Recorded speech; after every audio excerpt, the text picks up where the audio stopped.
The Dark Demon King. Volume 4, by Hishi Cage Dairy, translated by Shikaku, audiobook by Masquerade at Masquerade Audiobooks. Chapter 151, Nightmare 1. Body is heavy, head is heavy. The continuously dozing consciousness will never permit to leave this warm space. But it won't allow a lazy thought. What time it is, do you know? Hurry and wake up. Thanks to Mom, I certainly woke up. In what time? The loud voice of Mom indicated it was 7 a.m. currently. I see. Stop dozing off, hurry up and get ready or you'll really be late. Saying that, Mom turned back her glossy raven black hair and left the room. Seeing the well-ordered proportions of her that looked like a model, I stood up unsteadily, while still in a daze. No, wrong, this wasn't laziness, the body was instinctively desiring rest. Strange, I didn't pull an all-nighter yesterday, I certainly slept at the right time, and didn't even do exercises that would leave fatigue. Yes, yesterday was the same as always, a normal day. Time for changing clothes. My head still rotating slowly, I headed towards the closet by dragging my body, and put on the school uniform that hung on the hanger. From that point was the normal daily routine work, even without paying attention to it, the body moved on its own. Washed my face, brushed the teeth, for eating the breakfast, headed towards the living room. There I exchanged the morning salutations with family. Good morning. The words that left my mouth, in the first place my voice was low, it became even more low by 1 octave, and turned into a groaning voice of the dead. But with just that, nothing else changed from normal. The scene that I had repeated yesterday, day before yesterday, and will repeat it tomorrow, day after tomorrow too. Good morning. Father, who was wearing a suit and was reading the newspaper in his hands, raised the face up and gave me a small greeting. His figure was like that of a typical father, but due to his small build and child face, to the extent some may even think, what if he was secretly still a student? But because he was my father, it didn't feel that strange to me. Good morning, Mao, are you sick? The thing that reached my ears, which was even more refreshing than the chirp of a songbird, were the morning salutations and words that show caring about me from my sister, Mana. Mao, I felt it had been a long to be called by that name. No, I don't have a fever or cold, just I feel like lazing, not wanting to do anything. I spoke spiritless lines lazily. The sister showed an understanding face, seeing my condition. Most probably she would have thought it was because of lack of sleep. I am mostly chased by the deadline, due to that I pulled all-nighters. It wasn't strange for me to show my laziness in front of my family due to lack of sleep. But today I was obviously strange.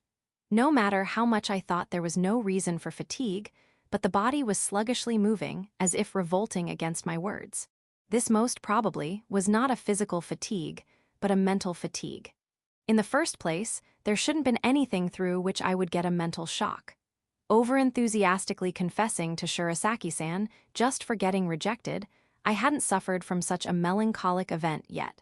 Well, I didn't even have strong feelings of love for her that I would confess to her either, though. Why are dozing off? Take this and get going.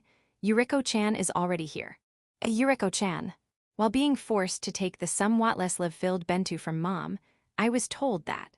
Yuriko-chan, who the hell is that? Ah, wait, isn't it Shirasaki-san's name? What, she came here? For whom? Me? Impossible, Shirasaki-san is only a fellow club member. Our relationship is only above than friend and lot below than best friend, lover relationship. Not in hell, even my classmates keep on telling me, keep the delusion in your works only with sympathizing eyes. No, but well, if she had come here in reality, it ain't my delusion. The reason Shirasaki-san had come must be because of club activity related, I didn't know exactly, but something like this also happens. Thinking about it, I thought it wouldn't be good to keep her waiting, stuffed the bento inside the bag, and left the living room. I'm going. Hearing the words, have a safe trip, I head towards the entrance corridor quickly.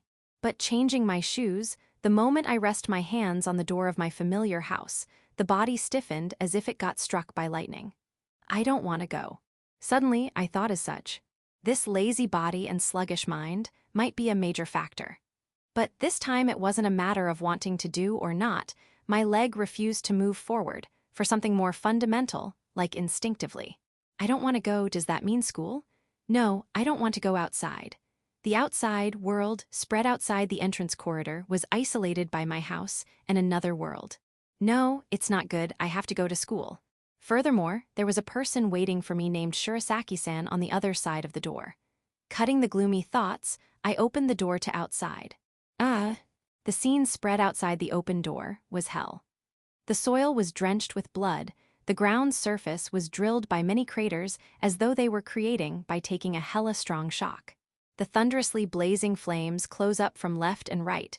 Upon seeing more clearly, someone crucified on a cross was being burned in the flames.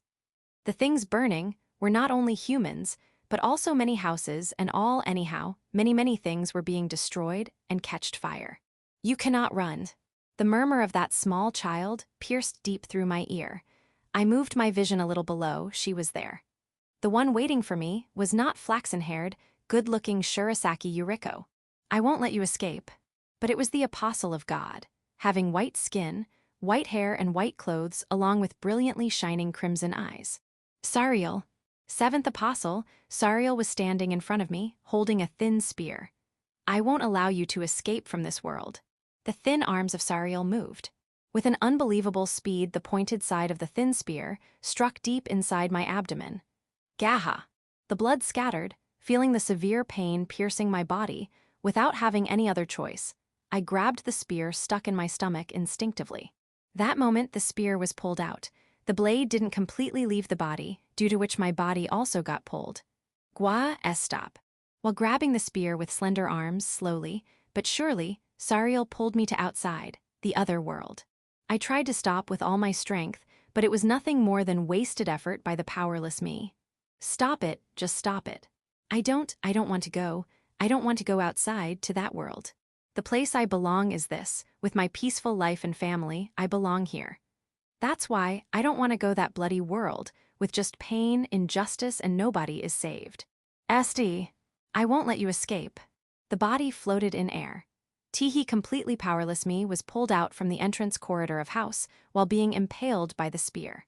And the moment I was thrown in the other world, the house I was in just before got covered in flames.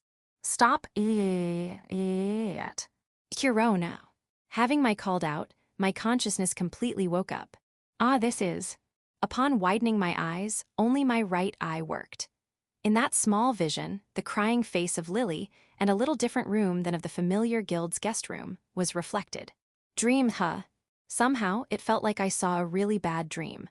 I already forgot what scenes did I see in the dream. Anyhow, there was no doubt it was a bad dream. Due to that, I screamed and Lily came to me. I'm fine, don't worry about me, Lily. Yeah. For making her feel relieved, I embraced her small body and patted her head. No, it was the opposite doing that. I myself was feeling relieved. Upon my calmness returning to me, I realized some points, like thanks to the nightmare, I have a lot of sweat stuck on my body. Sorry, I must smell of sweat. No, I don't hate Kurono's scent. Even so, I couldn't let her become dirty, so I released her quickly from my hands. Lily came down from the bed while flapping her wings and left the room saying the breakfast was ready. She wasn't able to change her anxious look till the end, and I was the making her look like that. It's all right. I'm fine. As to persuade myself, I mutter. I cannot forget it, I can't help but think it, that was why I had no choice but to accept the reality. Time to wash my face. This place was a room in the boarding house mainly used by adventurers in Spada. From the time that fight had ended, a week had already passed. Chapter 152, Nightmare 2. That girl appeared abruptly. She had light pink hair. At a glance she was wearing a white garment like a magician, but it is short, exposing the thighs and shoulders. The appearance is radical. She has well-ordered face. As if she fully understood her own beauty, she wore many decorative ornaments on her. A showy noble girl, that is the most suitable expression for her appearance. But 11th Apostle Misei, well, you scum demons won't understand the meaning of this name. She was a monster wearing human skin. Before he knew it, he was lying with face down. After taking the wave of some attack magic, his body flew easily and was struck severely on the ground. He understood that much within his mind. Simon. Having his name called out by a familiar voice, Simon starts to regain his consciousness. Suzu-san. Upon regaining the consciousness, he understood that he was taken to wreckage of toppled over carriage by Suzu. But the thing that worried him was the expression of her which used to be always calm and composed was distorted with panic, no, pain. Are you NGU? The words of worry were interrupted by her hand. Don't make noise, she will notice us. In a position of being hugged, hearing the words of Suzu near his ears, Simon nodded. We can't win against her. Suzu, while hugging Simon, without making a sound, slipped in the gap of the toppled-over carriage. Dark, narrow, the feeling was of getting stuffed inside a coffin with slightly opened lid. We don't have any other way to live other than to keep on hiding. Her tone was filled with a given-up attitude. NH. Having his mouth blocked, Simon raised the voice of protest. Outside the sounds of fierce battle, screams of adventurers was resounding. They were still fighting, against the girl with despair-giving power, not giving up, keeping on resisting till the end of their life. Nevertheless, hiding by himself, though he was not a brave warrior but a weak alchemist, he still felt the surge to resist. Due to negligence, my core got a strong attack, I'm sorry.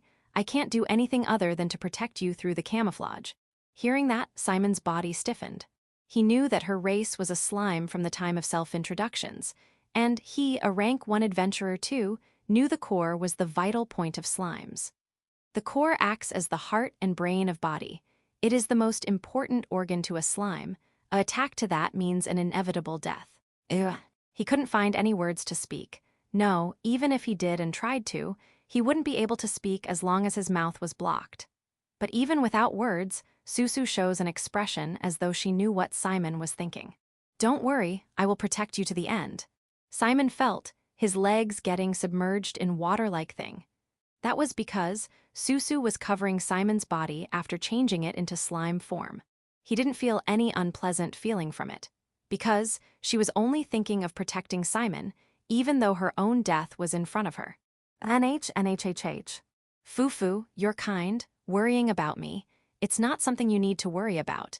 It isn't a bad way to die while protecting the person you love, right? Suzu had already changed her body from below the chest into slime, and was already covering to the neck of Simon. The places still as a human were the normal-looking girl face and the right hand covering Simon's mouth. Well then, goodbye, I love you.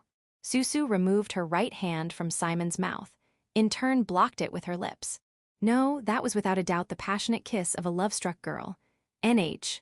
The soft feeling on the lips didn't even last for 1 second. Finally, Suzu's body had turned completely to slime and was covering Simon from the tip of toe to the top of head with a semi-transparent substance. The person being protected didn't know it, but it was the flawless concealment skill. The epidermis of slime had tremendous camouflaging power and changes to match its surrounding. Without touching it, no one would know that something was there. Then, the sound and smell. Even if Simon moved a little, no sound would reach outside and will be absorbed, because it covering the whole body, it even concealed the body odor which even a beast man wouldn't be able to sense. And the flawless presence concealment, due to the DP of Hanzoma. Suzu, the person who can even deceive the 6th sense. Please reply if anyone is alive. Really did save Simon from the threat of apostle, just like she said. But by the time Kurono arrived, Suzu's body had already lost the glitter of life and reduced to just a red core. Simon, while hugging her remains feeling depressed, was getting crushed by his powerlessness. That didn't change even now, 1 week after the fight. Simon point of view. NH. It feels like I saw a dream. That was memory of 1 week ago, the memory of the useless me, who couldn't do anything and was just protected. Even if I keep on thinking about it, I will only be engulfed in the darkness. Intentionally stopping off the thought process, somewhat forcibly tried to move. Hot. Today is 13th day of Hatsuhi. Finally, the summer is coming. The heat and atmosphere has risen a lot from yesterday. I crawl out of bed, dragging my body, which is sticky due to unpleasant sweat. The king-size bed with white sheets spread over it is already too big for the small me. It is not only big, though there isn't any canopy, but all the materials used for making this simple bed are first-class goods. It isn't something a rank 1 adventurer should lie down on. And the unsuitable social position thing was not only the bed, but this whole room too. It's absurd to even compare it to the normal storerooms of guild, like the laboratory or guest rooms. The vastness and structure, along with the furniture and equipments, Not even one is something normal. Just like a place where a noble would reside. No, this place, in itself, is a room inside the mansion of a genuine noble. When will I be able to get out of here? I mutter involuntarily. Any further monologue would only turn into complaints towards my never-stopping elder sister, so I will refrain for now. It's good we got saved, but for it to turn like this. While sighing, I recalled the reunion with my stepsister, a noble of Spada, and the commanding officer of Spada's army's 2nd Squad Tempest, Amelia Friedrich Baliel. Spada's army's 2nd Squad Tempest was walking bravely in the night road while making strong sounds of horses' hoof-kicking the ground and their neighing. Oh, aye! Shouting with a loud, while waving hands, was Simon. Kurono, Fiona, Lily were standing one step behind Simon quietly. They had the ulterior motives to not get involved in some strange things by letting Simon talk with them. After all, the commanding officer of the approaching army was his sister. And that bore fruit. Without being vigilant, nor suddenly attacking, the armored warrior army stopped in front of Simon. Simon, is it really you? Under the night sky, the voice of a dignified woman resounded. Yes, Leonie. Hearing Simon's answer, an armor knight in dark gray armor, no, most probably a general flew down from a king-size unicorn. She gives the halberd and tower shield to the warrior beside her as though she were forcing, and ran towards Simon with both hands spread. The appearance of a full-armored girl approaching was just like having an intimidating atmosphere of a steel wall approaching. Simon almost ran away, but he couldn't pull back in the situation, and accepted the rush of his sister, the giant armor and helmet. At that moment, Kurono recalled the video of a dummy colliding head-on with a 10-ton truck in the traffic safety class of elementary school. Simon, you big fool, because you got deceived by the old hag that you had to. Simon, while being strangled between two sturdy gauntlets. No, while being hugged, suddenly started to get lecture from her sister. The almost going to sleep Simon woke up around the latter part of her words. Leonie, right now I want you to help. He requested for rescue, the original aim. Kurono stood behind without saying anything and started to observe Simon's sister. Awesome, this is the first time I can see a girl taller than Mom, or rather, isn't she taller than me too? The results from the diagnosis were true, though she was wearing armored helmet, but her height was crossing 190 cm. The scene of Simon, 150 cm plus somewhat, was more like that of parent and child embracing. However, having a tall stature, the face peeking out of the helmet was not that of stern man or gorilla, but a well-ordered, beautiful elf-like face. Her dark, honey-colored blonde hair was different from Simon's ashen-colored hair, but her eyes were the same emerald green. Her eyes and hair were of a typical elf. Her slit eyes were beautiful, but they could give the impression of coldness more. As for Kurono, aside from that, he was more concerned about her not lowering her guard down even while hugging Simon. Kurono had a hunch that she had higher ability than himself. If she would be hostile, no doubt we will die here. With Simon here it should be fine, but even while thinking that, cold sweat streamed down his cheeks. After the state of tension, the talk between Simon and her sister was, we know somewhat about the situation. His Majesty Leonhart wishes for accepting all the refugees from Daedalus. On those words, Kurono and Simon breathed a sigh of relief. Even Kurono knew about the name Leonhart, the king of Spada with a second name as Sword King. Though being the people of Daedalus, an enemy nation, but still generously taking them in, for that Kurono gave him gratitude within his heart. However, it seems like we moved a little late. The people who seem to be refugees all have died within the mountains of Galahad. Here too is quite brutal scene, just what happened. Not only adventurers, but also the refugees met the fate of death. That fact Kurono was about to know while traveling through the Galahad mountain range. Simon point of view. After wearing the morning outfit, I left the bedroom for getting breakfast. Good morning. Good morning, so you were awake. I was thinking of beating you to wake you up if you were still sleeping. And met with the person who speaks the most fearful things in morning, Leonie. She really wakes up others by beating, which I can't deal with. What's more, it's not a slap but punches. Many others say her face to be beautiful, but to me, it looks like a face of man-eating dragon. Right now on her face, there were drops of sweat. Her blonde, straight hair also seemed somewhat wet. From her body wearing a thin shirt and simple leggings, steam is rising up, as though it is something like an aura. Most probably she was doing martial skill training from early morning. It's good that I was not forced to accompany her. She is the sister who has been bullying me with the punishment called training, while knowing my weak body constitution. The most of the reason as why I am doing work as an adventurer after running out from this Balial house is to run from this dreadful sister.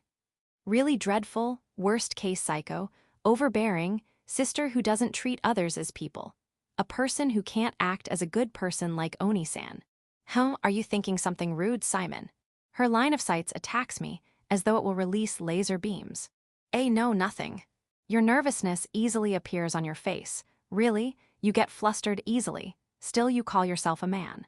While abusing, she grabs my both shoulders and forcefully pulls me. Due to the difference of more than 40 cm in height, Leonie bends forward and brings her face really near that I can feel her breathing.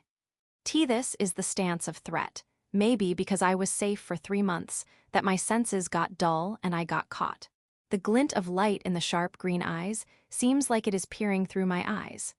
Along with that, 2 mountains of ultra weight lean on my small chest. She is leaning her oversized breasts like it is natural. I feel unpleasant for myself, getting embarrassed even if for 1 second. Simon, if you're not within the home then you're no good, come back. And due to the words of rejection, the disgust within my corner of heart bursts out. I did not run away from home because of some child play. I'm already an adult and can live alone. You are weak. You cannot gain success from being an adventurer. It would be good if any ordinary person lives its life being a low-rank adventurer. But though you're adopted, you still are a person of Balial family. That's why you have to live a life corresponding to the family status. The complaint of Leonie, I would have obediently accepted if I was the eldest son. However, the successor to Balial, in other words my stepbrother, are present, and there are 3 of them. Stepfather also consented to it. Leonie, you don't have any obligation to speak this and that. Father is really kind towards you. Why don't you understand that he is letting you do your selfishness? That is, stop the worthless research of something like alchemy, return back to home. It's not too late right now. I will give you the right job, which doesn't insult Balial's family. Listen, I am thinking about you. Do you understand? Leonie is only worried about the status of family, not about me. I won't say her to understand, just leave me alone. It's just that much, but this person interferes at each and every opportunity. Really, Leonie's mansion is not a good idea. Even the parents' home is more better than this. You can't even use magic or martial skills. As an adventurer, you are useless. Even after experiencing war 1 time, you still don't understand that much. These were not the complaints like before which I could refuse. This is fatal. You going speak excuses like alchemy is not fighting. Even so, it doesn't change the fact that you were protected till the end and are still living disgracefully. Stop it. Know your position. You're not strong enough to protect someone. You can never become strong. Shut up. I try to shake the hands restraining me, but due to my powerlessness, they didn't even budge a bit. That in turn acts as a symbol for my weakness. It is extremely shameful. HMPH, whatever. She pushed me and released me from her hand restraint. Due to the push, I stumbled some steps and fell on my backside, even more shameful. I will do this talk later. After showing me eyes full of disgust, she turned her back towards me. That's right, the survivors of the refugees you were worrying about, their treatment has been decided. Really? What will happen to them? No, where are they? I know the fact, the girl monster who attacked us had already killed all the refugees before the start of fight in Alsace. Though there was tragic state inside Galahad mountain range, but there were some who were saved miraculously like me. The survivors are only 50. At first there were more than 10,000. The survival rate was really low, just a mere 0.5%. Even so, it doesn't change the fact that they are survivors. I am greatly concerned of their treatment within Spada. This is an information that Oni-san, a normal adventurer, won't know anytime soon, and so I will have to tell him. Don't be impatient, I'll tell during breakfast. Saying that, Leonie left, as though she lost interest to talk with me anymore. Chapter 153, Shadow of Peace 1. 13th of month of Hatsuhi, it has been a week since the encounter with those annoying apostles. We were given entry to inside Spada, Right now, we are spending our peaceful holidays within an inn for adventurers. It took 3 days to cross Galahad mountain range to reach Spada. After arriving, it took many days to give the information about the Daedalus and Alsace defensive battle. It is only from today that we can relax without doing anything. The report went through the guild. Without any problems, it was completed. I had thought of things like torture interrogation, but it ended up as Needle's anxiety. I also want to refrain myself from using my divine protection with full power within Spada. When saying the guild, our fight was performed in the form of an emergency quest. The adventurer survivors are only 4. The refugees needed to be protected are almost near extinct with the dreadful death rate. The quest ended up as a failure, big failure. But maybe because they took the circumstances into consideration, we were paid a little reward money. It's not like we fought for money, but thinking about Kurono's hardships, upon getting the really low reward money, I was about to get help from the fairy queen. Anyhow, like this, the aftermath of battle got over. We didn't get anything, but I got to Spada with Kurono like I had thought. It is good. However, it was outside my expectations that shrewd alchemist survived. It would have been better if he died, but got saved. Really, the passion of woman is a terrifying thing, because though being a person with rank 4 abilities, she was able to save him through the attack of an apostle. I am the person who knows the best of her, Suzu's feelings, so I don't have any intention to complain her for doing useless things. I just can't say anything. I am half fairy, and I pay respect and admire a love-struck maiden with pure heart. It really is nice.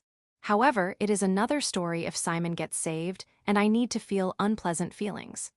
That weak stick-like man was the one who made me feel jealousy, though I can ignore the bad feelings, but I can't see him as a nice person. No, I'll put aside my complaints for now. That isn't the problem that is worrying me now. The most important pending issue is the feelings of Kurono. No matter of how many of refugees are sacrificed, I don't give a shit. Looking at the scores of others playing board game is more interesting than their dying numbers. As for adventurers who fought with us, I will give them good evaluation, and I thought some were nice. But upon their death, it's not to the extent I would cry and be depressed. At most, I only regret at the loss of excellent pawns.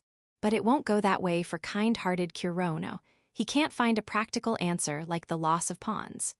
I know it from the time at Village of Urs. Kurono laments, mourns for, and worries about the loss of any person, even if it wasn't because of him. The second defeat, the fight this time, has given the damage which cannot be compared to the one of Village of Urs. Kurono has taken a severe shock due to it. At this rate it will be bad. This time Kurono's heart is near destruction. I have to somehow cheer him up. Fortunately, there is time. It's good to comfort and heal Kurono's injured heart slowly, not anyone else but me. Phew. Oh, Lily-san, are you making an evil plot? Hearing the voice of Fiona, sitting on a seat around the circular table, I am brought back to reality from the ocean of thoughts.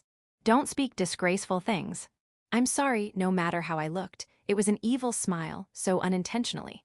I completely think that this woman doesn't know to coat the words coming out of mouth. But if I get irritated at everything then, I can't accompany this airheaded witch, the idiotic rude remarks. I have already gotten used to them. Kurono-san is still not coming. It would be better to say that you can't wait anymore. She shows integrity at strange time. To wait in front of a table with breakfast prepared is like a torture to this glutton witch. But even so, she is bearing without complaining. Maybe she is putting effort though being clumsy. Kurono is tired. Wait quietly. Compared to Kurono, you have quite a calm and composed face. I thought a normal human would be somewhat depressed. A little nasty question. Fiona hasn't taken any type of shock from this massive sacrifice just like me. I'm curious about that thing a little. Just what is this woman hiding inside her heart?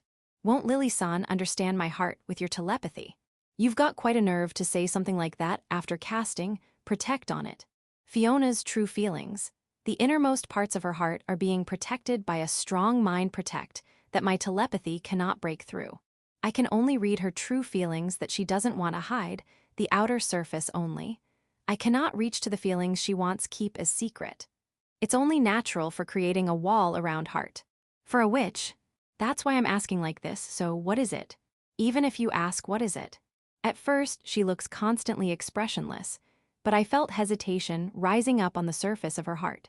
I too have taken a shock, but having a person who has taken even greater shock in front of me, it helps me to calm down. I see that might be right. For a normal person, it is answer to consent on. It is just like the situation when someone is about to get angry, but seeing her friend get angry, the anger subsides. But if it really was that reason, that's why I'm worried about Kurono-san. Then you won't have that expressionless face, Fiona. That's right, I too am worried. I need to cheer him up.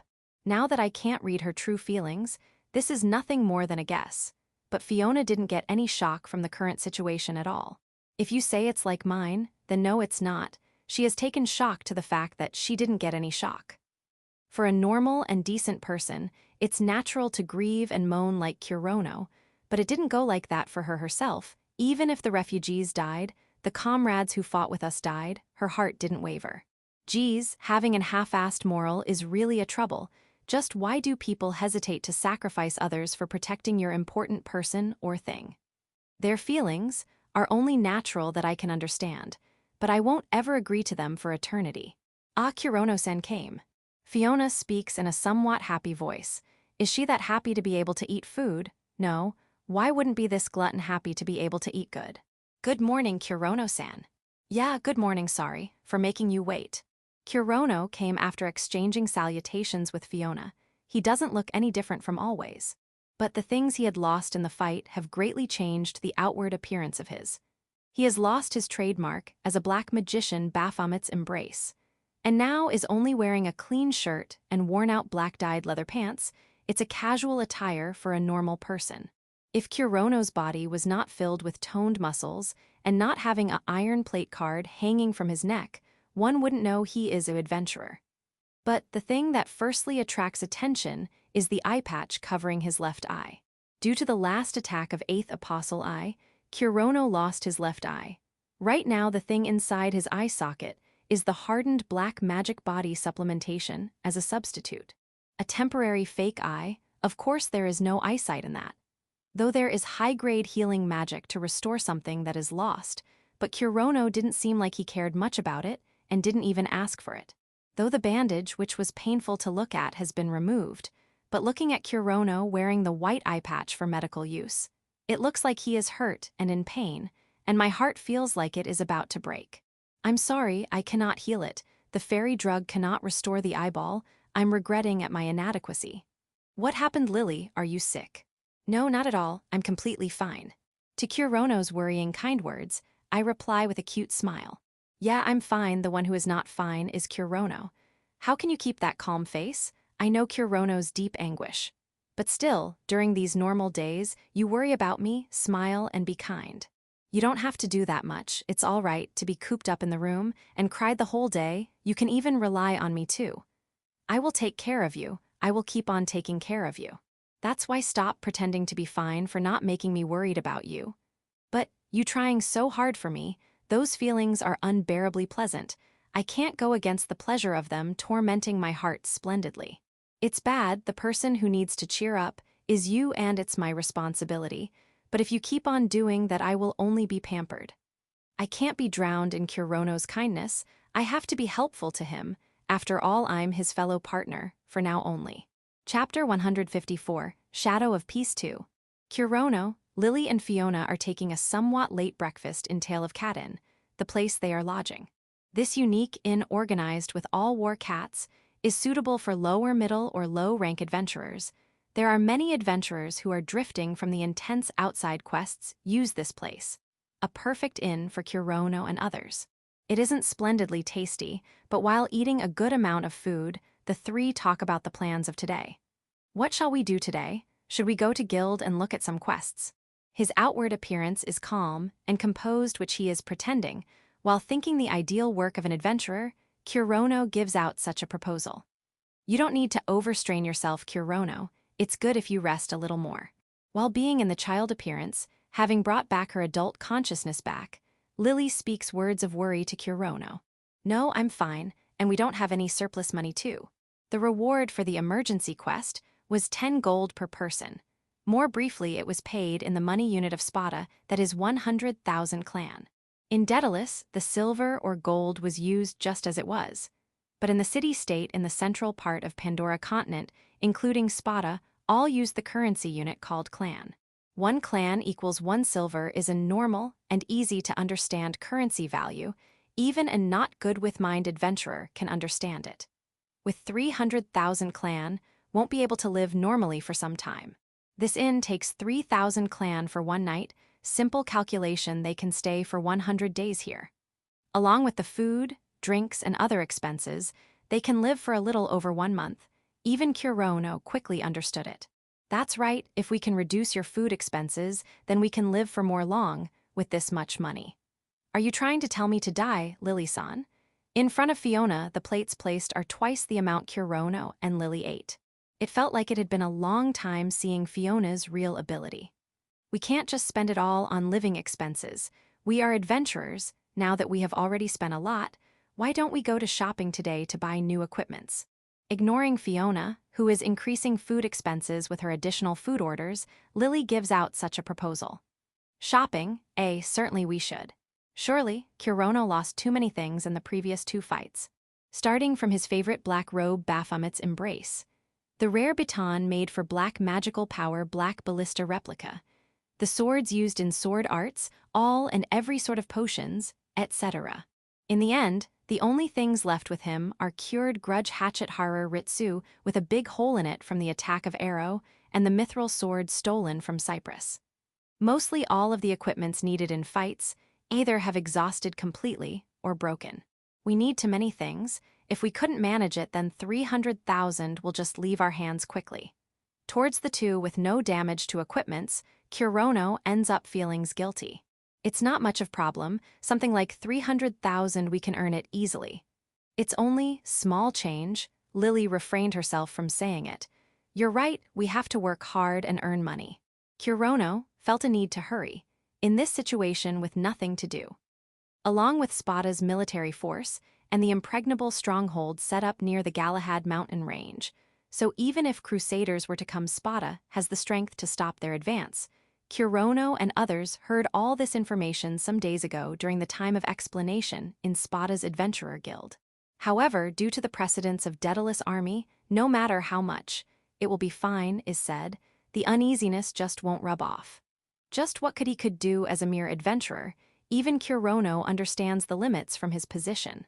A rank 1 and an outsider adventurer at that, the words of him will be taken as nonsense, and he won't be able to get the attention to Spada army. It's obvious even before doing it. He can't do anything but pray that Spada army's upper echelons are now more vigilant towards Crusaders, after the report of emergency quest and information of Daedalus's fall.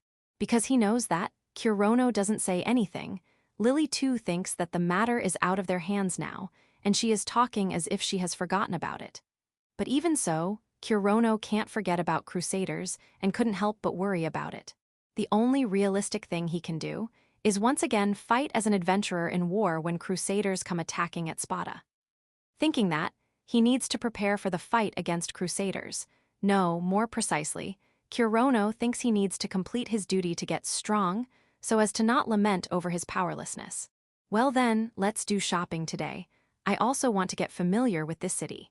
Still, Kurono couldn't help but lament, regret, and say no to the activities he needs to do for becoming strong, at least for now. Humans are not that simple after all. Right now, just like Lily is thinking, Kurono needed rest. Yufufu, it's the first time I have come to a big city, I can't wait much. Lily sends a good and pure-looking smile to Kurono. Yeah, Spada surely is big. Excuse me, customer. At that moment, a voice calls out from behind Kurono. They weren't too noisy, were they? While thinking that he turns back, there stood a short werecat in apron. Let it be the appearance or statement, without a doubt it is a staff of this inn. You are Kurono-sama, right? Yes. A letter has been sent for you, here you go. While saying words of gratitude, just who would have given the letter? Feeling that question in mind, he looks at the front and get the answer. From Simon, huh? From the moment they reached Spada, Simon went his own way and they to their own. He was taken by his elder sister, the commanding officer of the help squad, and maybe because he was busy, they couldn't meet after that. He had doubts how he could pinpoint his location.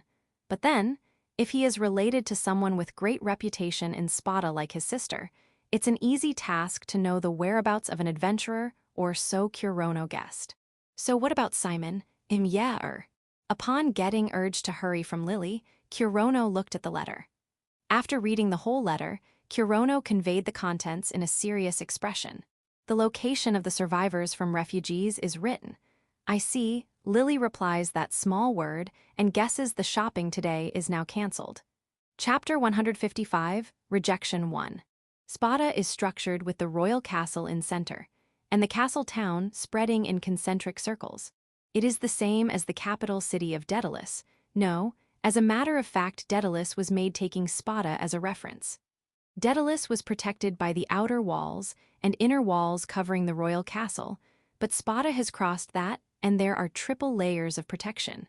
The third protective wall, in other words the first outer wall, just inside it is the lower class district.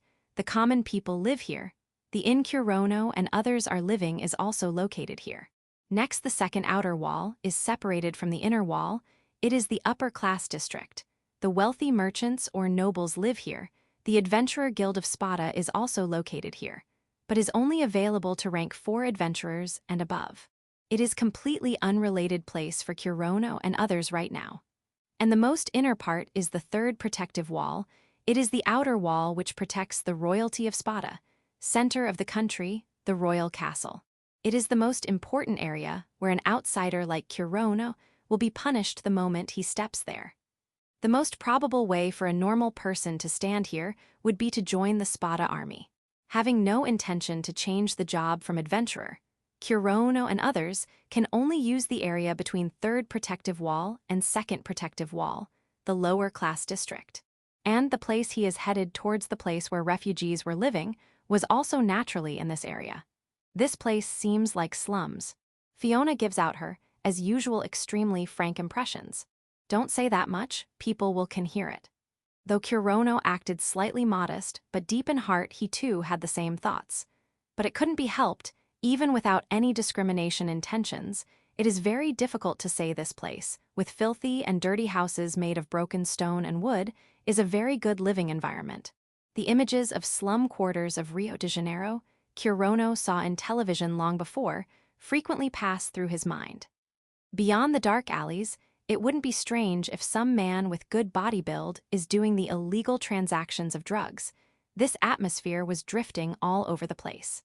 But they weren't driven off to the extreme slum areas. Spada does give some generous treatment to them, though Lily thought it to be already nauseating here already. But her words were not a lie, because outside the third protective wall is the most lowest area in much more bad state. Yeah, you're right. Kurono too shows agreement, because he is also engaging an occupation like adventurer with life at risk, that he is living in simple yet clean inn. They were all farmers till now, having lost their lands. How will they live in this Spada? Maybe they will unwillingly become adventurers, Kurono guessed as such.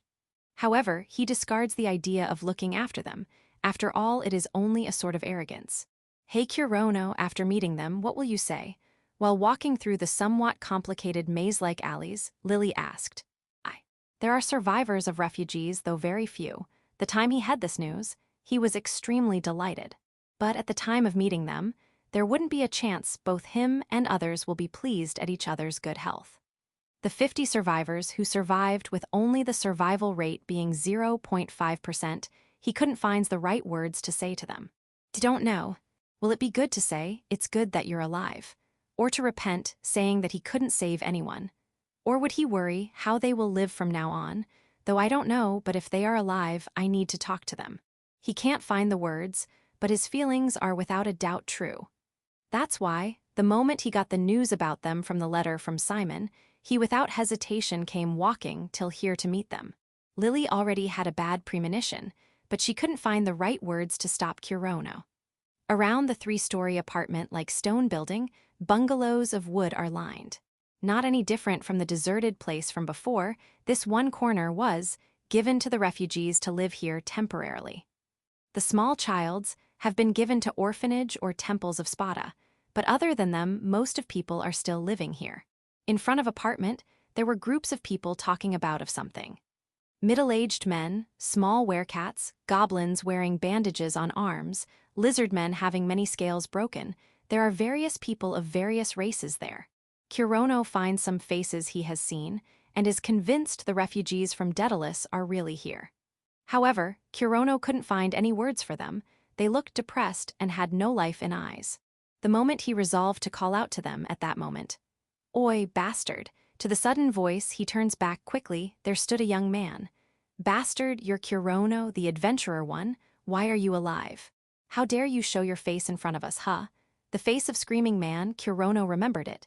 "You are Nachem." This man was the child of chief of Kor village, and the leader of Vigilante Kor. At the time of meeting in village, he abused Kurono and rejected his proposal to run to Spada. Kurono has some past with him, so he remembered him clearly. Even 1 month hasn't passed, but his good physique body is now ragged out. With just that much, it's simple to imagine what sort of situation he met with. "Bastard. Just because you said to run to Spada that it ended up like this." Stop that." To the sudden false accusation, he tried to reply back, but Nachem didn't pay heed to it. "How dare you deceive us? I didn't knew we would be hunted by Teetha, that dreadful monster. I didn't had any intention to deceive. If we didn't run then all would have died." The monster, he is saying, is most probably the apostle. Even if he said that he didn't knew that that monster would hunt them, but Kurono himself didn't knew that an apostle was waiting for them. To the escape to Spada, Kurono has no doubt it was the best option available. However, the results, which are near the extent of complete extinction, are without a doubt the reality. "Shut up, it's all your fault. It's all your fault, you jinx, angel of death. Fuck, what happened to adventurer, fucking you yourself are only alive. Shit. Foo, hihihi, I see, I understand, bastard. You let every other adventurer die as sacrifices so that you can run away yourself. Isn't that right? That's why a scumbag sleaze life adventurer like you are alive. That's wrong, I didn't leave any-o." Kurono's words don't reach, they can't. Nachem couldn't control his anger with just screaming, and took out his sword hanging on his waist. He was more or less the head of Vigilante Corps. The posture while holding sword is also somewhat refined. But his anger and bloodlust increased, due to it the point of sword started trembling. "Oi, wait, calm down. Shut up. It's all you fault, many died. Father too, my subordinates too, everyone died because of you." Nachem talks big as if he would cut at any moment. But even before the sword is swung downward, Kurono took an attack on his body. That was a small stone. It hit Kurono's collar and returns to being a roadside lying pebble. With a dumbfounded expression, Kurono looked at the person who threw the stone at him. "It's your fault." It was a young boy. His age has passed 10, his skin is tanned due to sun, maybe from helping parents field work. Even in Urs, in Alsace too, it was a boy who can found at any farm village. However, the boy is right now making an expression filled with hatred that a young boy would never make. One more stone came flying. This time it wasn't the boy, but the mother of yet small girl. "It's due to you, all because of you." Before he knew it, many people made a crowd in front of him. "It's all your damn fucking fault, you dare deceive us. Return my child, die and apologize." And many stones, rapidly are thrown on Kurono, filled with malice and hostility. Stop it. On Kurono's enhanced tough body, stones thrown by people won't even make it near the damage point. But the malice in each stone scooped out Kurono's heart, the worst attack which couldn't be blocked by any defensive magic. Stop it. The responsibility for this large sacrifice all lies in only Kurono. Looking objectively at it, it just can't be. The person who was wrong is the 11th apostle Missae. There isn't any other person more worse than her. But that thing matters no more to them. It won't be a reason from them to stop throwing stones. The blasphemous comments of Nachem are now the only reality to them. It only that Kurono got chosen as the scapegoat to run away from the responsibility of this unbearable sorrow. However, even if he knew it, Kurono right now neither could say anything back to them, nor could block the stones thrown at him. Hence, the person to stop it. Stop it was only Lily, no one else. "Or I'll kill you." At that moment, a sphere of white light passed through Kurono's vision. The flood of light and explosion sound gulps down the surroundings. "Wah, oi, Lily. It's all right, I've not hurt anyone." The worst scenery went through Kurono's head, but Lily, standing in front of him, denies it with a cold voice. It's only the warning shot, in other words, a flash grenade sort of thing. The moment light and sounds reduce and silence returns, in front of Nachem wielding his sword, stood Lily in her young girl, true form. Lily-san. It's the first time Nachem saw the true appearance of Lily, but he still understood her identity. Having an overwhelming beauty in front of him, the anger in Nachem's heart is overwritten by the charm's ability. Don't do any more than this, we too will never come in front of you people again. However, please. To Nachem, the words of Lily smiling coldly felt like the words of God. It can't be helped. Stop, everyone.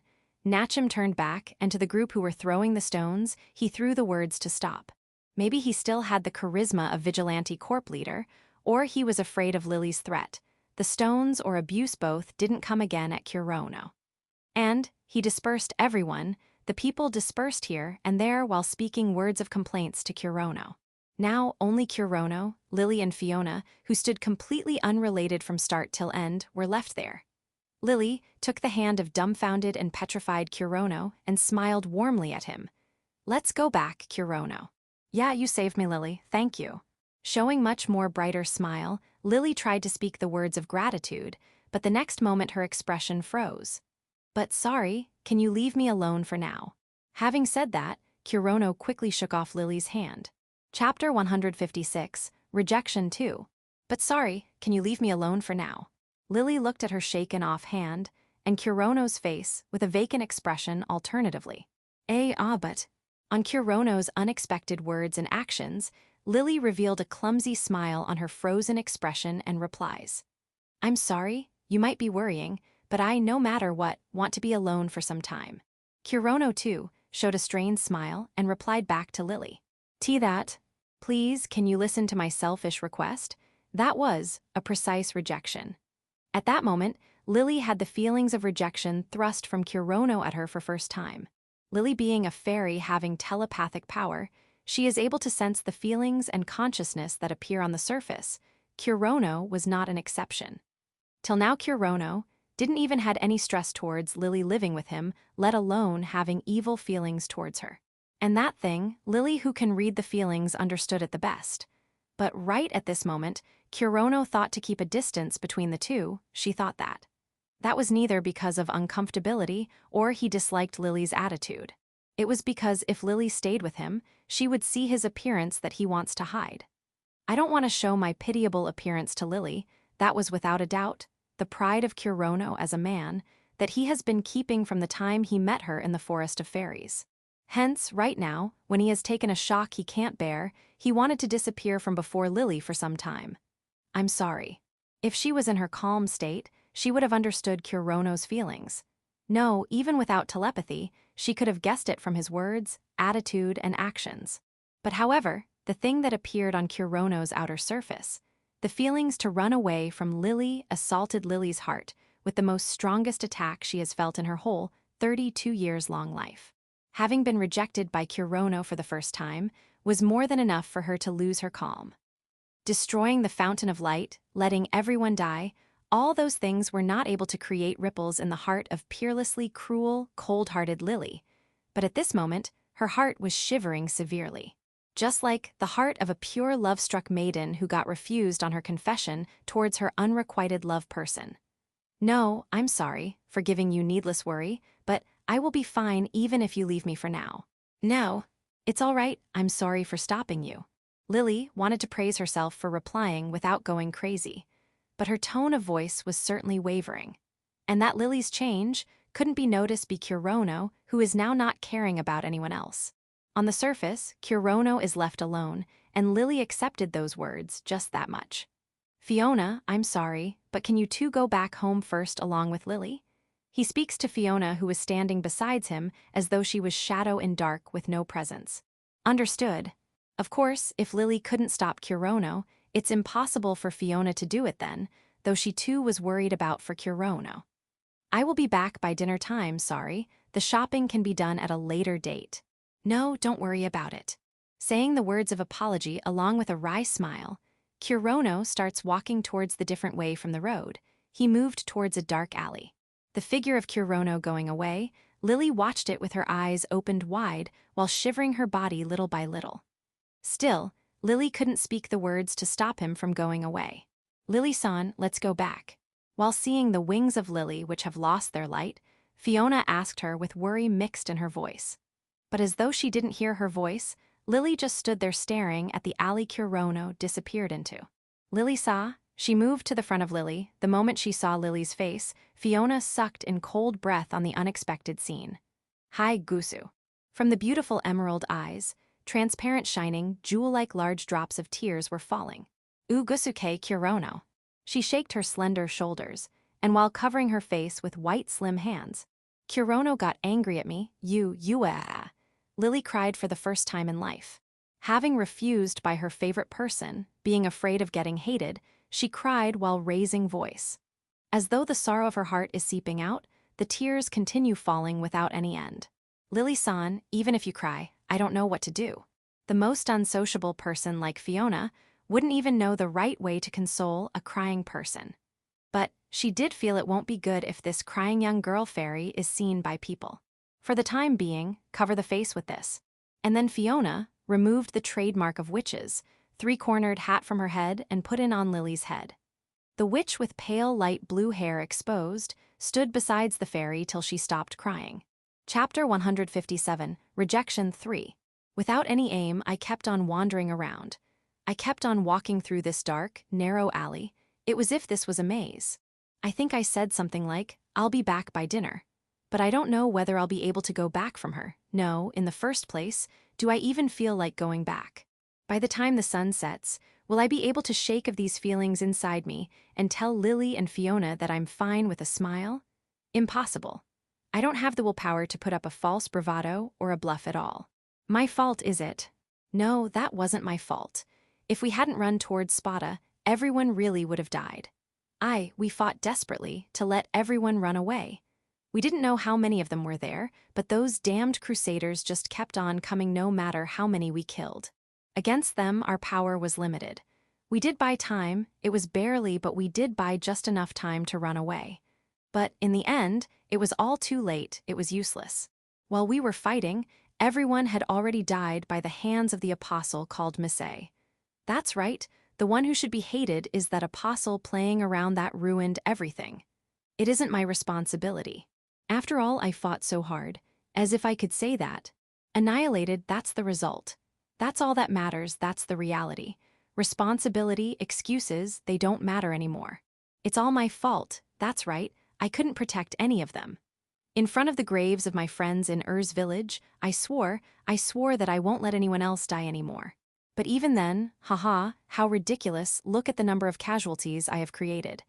I couldn't protect anybody. My heart sank, deeper and deeper, in regret, guilt, and helplessness.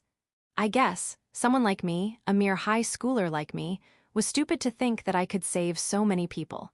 Due to the body modifications and experiments, just because I was given a slightly more power than humans, I ended up deluding myself that I could protect people. I couldn't save Ur's village. Even though I had failed once, I still didn't learn. I really am an idiot. I should have known my own place better. Yes, from the time I met Sariel on the castle walls of Daedalus, I had made the wrong choices. Thinking that I could save everyone if I put my life on the line, I chose to stupidly fight. I really am an incurable idiot. Was I trying to become a hero? I'm not someone great enough who could save people. I'm just one single human who can't even protect himself properly. That time, I should have simply agreed to Sariel's words when she said that she wouldn't chase me even if I run away, and should have simply taken Lily away with me. That was the correct answer. That would have been the best answer. Everyone else can very well be damned. That's right, just as Cypress had said, I will remain as number 49 forever. I should know my own limits of what I can actually protect. I should stop thinking of protecting everyone. I should stop thinking that I can save people. I don't have what it takes to save someone. Yes, just think only of yourself and those extremely precious to you. Don't take too many responsibilities. Don't uselessly butt your head into things. Because no matter what I want, what I do, this will be the result. There's only pain, suffering, and sadness in that. These feelings, such feelings are too heavy for me. I'm not someone who can carry them. I shouldn't be the one to be burdened by them. The only people I'm responsible for are me and the few of my precious comrades, that's all. I don't care anymore. No matter how much the Crusaders conquer over the Pandora continent, it doesn't concern me anymore. It's fine as long as only we run away. If it's just running away without fighting, I can manage, I can keep on living. That's why I'm not going to try and save anyone anymore. Give up on everyone else. Ignore them. They don't concern me. Leave them be. I am me, they are they. Everyone's responsible for their own lives. I'll remember this. So that I don't fail again, so that I don't suffer again. I'm not a person who can save people, I'm not a hero. I have my hands full simply taking care of myself. I'm just one small person. Yes, this is my resolve. I'll abandon others and I'll act according to it. Kaya, help. At that moment, a shrill scream entered my ears. My body that had been moving as if it didn't even recognize my surroundings. Finally, my consciousness faced the outside. The place I'm standing now is the same as the one I was standing before. A part of the dirty slums.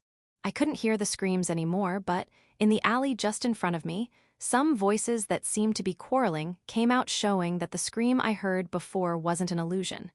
My heartbeat became faster. Is someone getting attacked there? Then, quickly, I need to. Am I an idiot? To have forgotten my resolve in just 3 steps, I'm really an incurable idiot. I will not try to save anybody else, I can't do it properly anyway. Avoid troublesome things. Adventurers are such people, right? I began to walk. When I passed through the alley from which many voices were coming out, I unintentionally shifted my gaze towards it. Oh, Sint, stop, please. Shut up. If you give it to us obediently, you won't have to feel any pain, you know. Hurry up and pay, fucking brat. A girl had been cornered to a wall, and 3 large men were closing in on her. It's a cliched extortion scene. No, the girl is good looking with her black long hair and ruby red eyes. If even a single one of those men liked younger ones, it won't end with them simply taking her valuables. Thinking what else could be stolen, I felt disgusted and sick.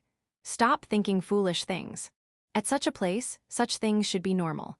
What would happen if I try to act smart and get involved in some big mess?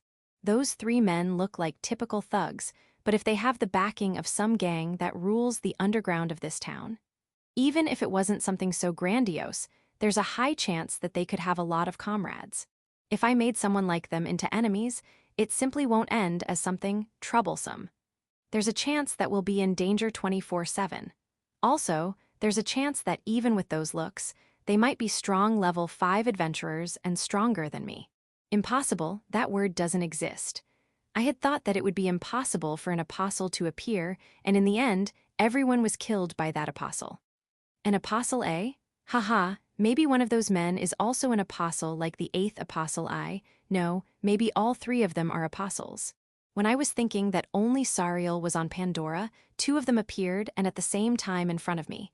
Considering how they appear out of nowhere, it's not impossible. Come on. I'm saying to hurry up, aren't I? I knew. The man in the center violently grabbed the girl who looked younger than Lily's true form. Due to the momentum, her gray simple clothes tore and bared her white shoulders and body. Seeing till that, I passed by the alley. From behind me, the voices of those thugs and the screaming of that girl could be heard. This is fine. I've decided to not try to save anyone else. Chapter 158, The Power of Protection 1.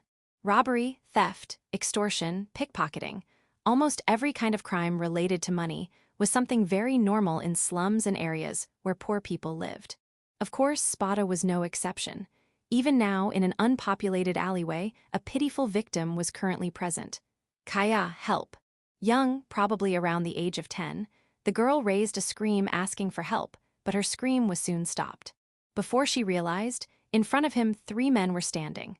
All of them were humans, including the girl herself. It wasn't really rare in Spada, where the population was vast and high.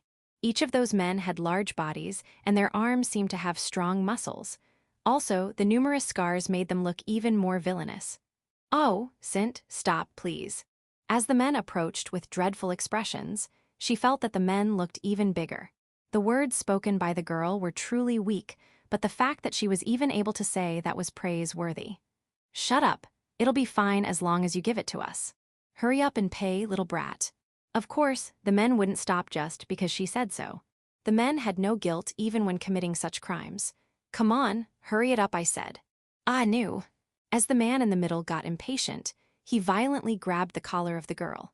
She was also wearing the same simple and shabby clothes that the children in this area wore.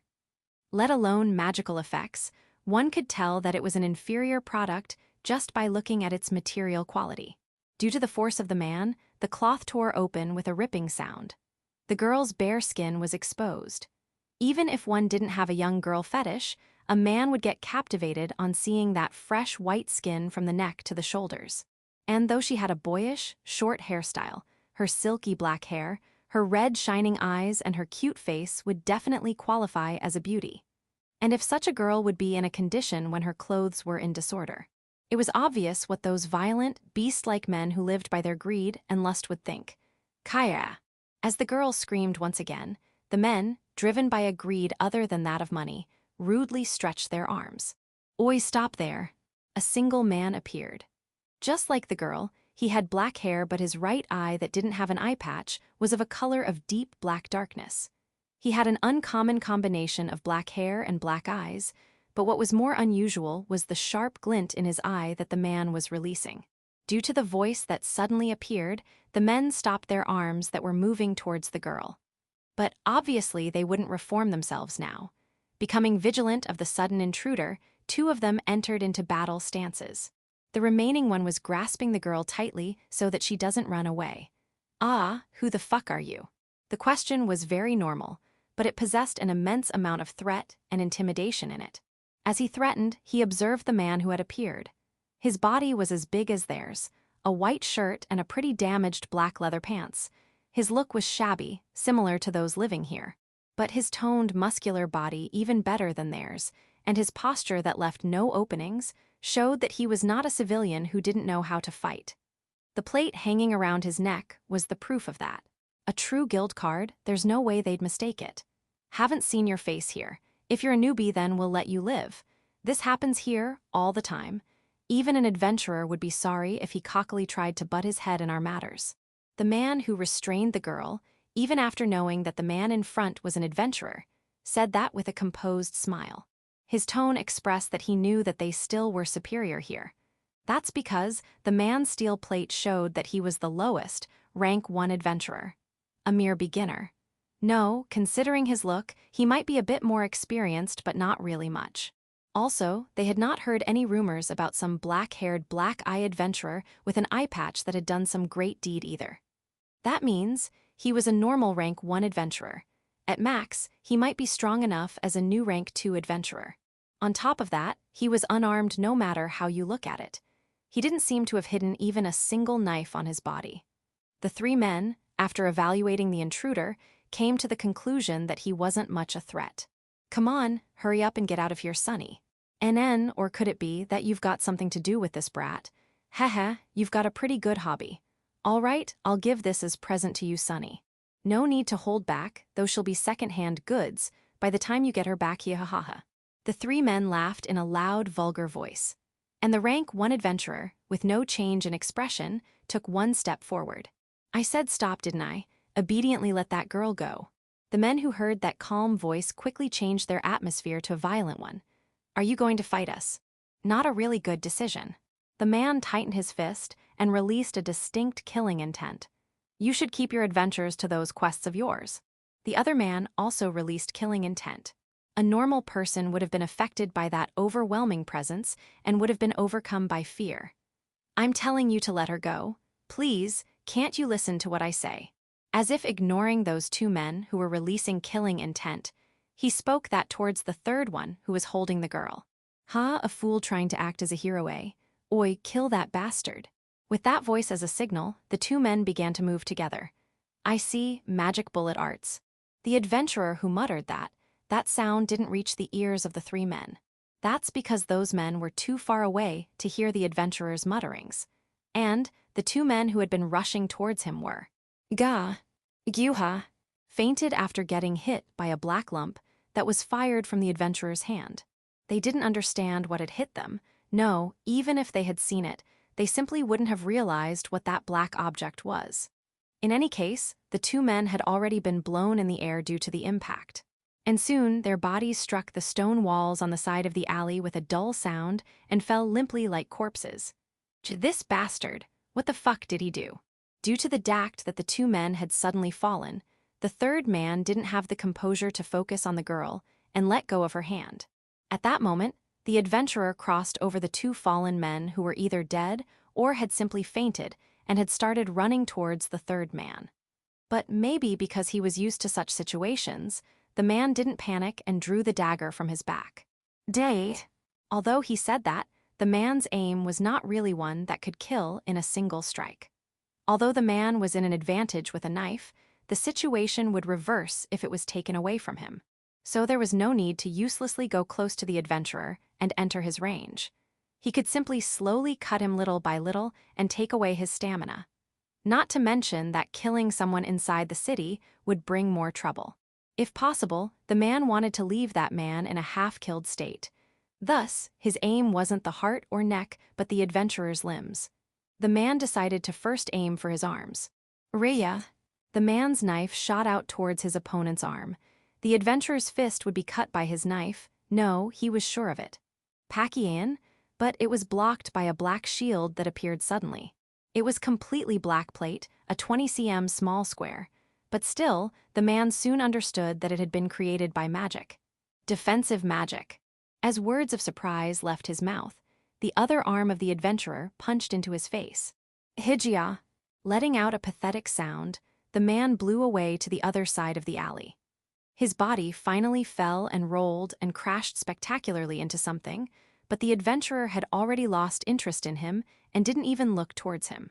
Those sharp eyes that had been glaring at the man were now filled with gentleness and looked towards the girl.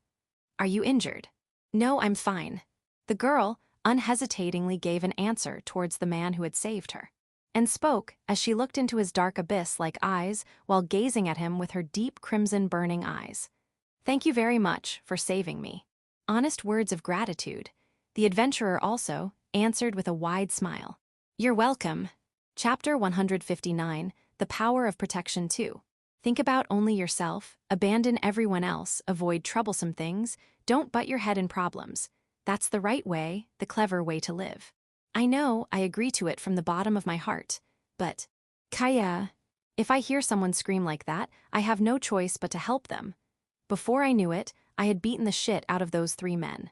The last man had said to me, a fool trying to act as a hero, eh? That's right, it's exactly as he had said. I truly am an idiot who would break his resolve in a matter of minutes. And even after the failure I had suffered and victims I had created, I would still try to act as a hero and save a person who is in trouble. But what's wrong in that? Why is that not allowed? So many people died. I couldn't protect anyone. That's why I don't have the right to try and protect anyone anymore. Nay, that is false. Next time definitely, I might be able to save someone. Don't get scared. My body still possesses the immense amount of black magic inside me. Inside my head, logic tries to deny my actions. But it's no use. I can't follow that logic. This body, my instincts, my soul, all reject that logic. In a situation where a young girl was getting attacked in front of me, I really couldn't do something like abandon her and ignore her. And there is no way I would regret my actions. After all, this time definitely, I was able to save a person. Are you injured? No, I'm fine. The girl smiled happily. Her deep crimson eyes looked directly into my eye. Thank you very much for saving me. Honest words of gratitude came to my ears. No, I should be the one to thank you. Because I was able to save you, because you thanked me, I was able to break free of these dark feelings that were dragging me to hell. But the girl doesn't know anything about me, there's no way she could. That's why, without saying anything useless, I answered simply, You're welcome. Was I able to smile properly right now? No, maybe right now, I'm showing the best smile I have shown in my whole life. My heart has cleared up, there's no need to hesitate any longer. With this, I can take action as I want, I can walk while looking forward. What I need right now is more power, a power to destroy even apostles. I'll become stronger than anything else, and next time definitely, I'll protect everyone. Fufu, I really thank you. You really came to save me. I believed you definitely would do so, Kurono Maou. Those words attacked me with a clear feeling of unpleasantness. Reflexively, I jumped away from the girl and took some distance and put myself on guard. Why do you know my name? And with the perfect pronunciation. Both Sariel and Lily know my full name, but they cannot say it with the perfect Japanese pronunciation. My intuition told me the girl I saved wasn't normal. No need to be so cautious, really. I am not your enemy. The girl's smile back then cute, but now it feels strangely terrifying. Just what the hell is up with this chain of events? Was this some kind of trap to set me up? If that's the case, then I have no reason to go along with it. It's too dangerous to go against an unknown enemy. The best choice right now is to quickly run away. Ah, wait. It's fine even if only for a while. Just listen to what I have to say, can you? Before I could take my first step to run out of the alley, the girl stopped me as if she had somehow realized what I was going to do. But without really heeding to those words, I decided that I really needed to get away from here as fast as possible, but what the walls are? Before I realized, the stone walls on the side began to move after turning into a jet black swampy thing. I realized the genuine crisis I was in, but the walls, no, the whole alley began to change faster than that. Numerous tentacles flew out of the ominous wall and entwined with each other to seal the passage completely.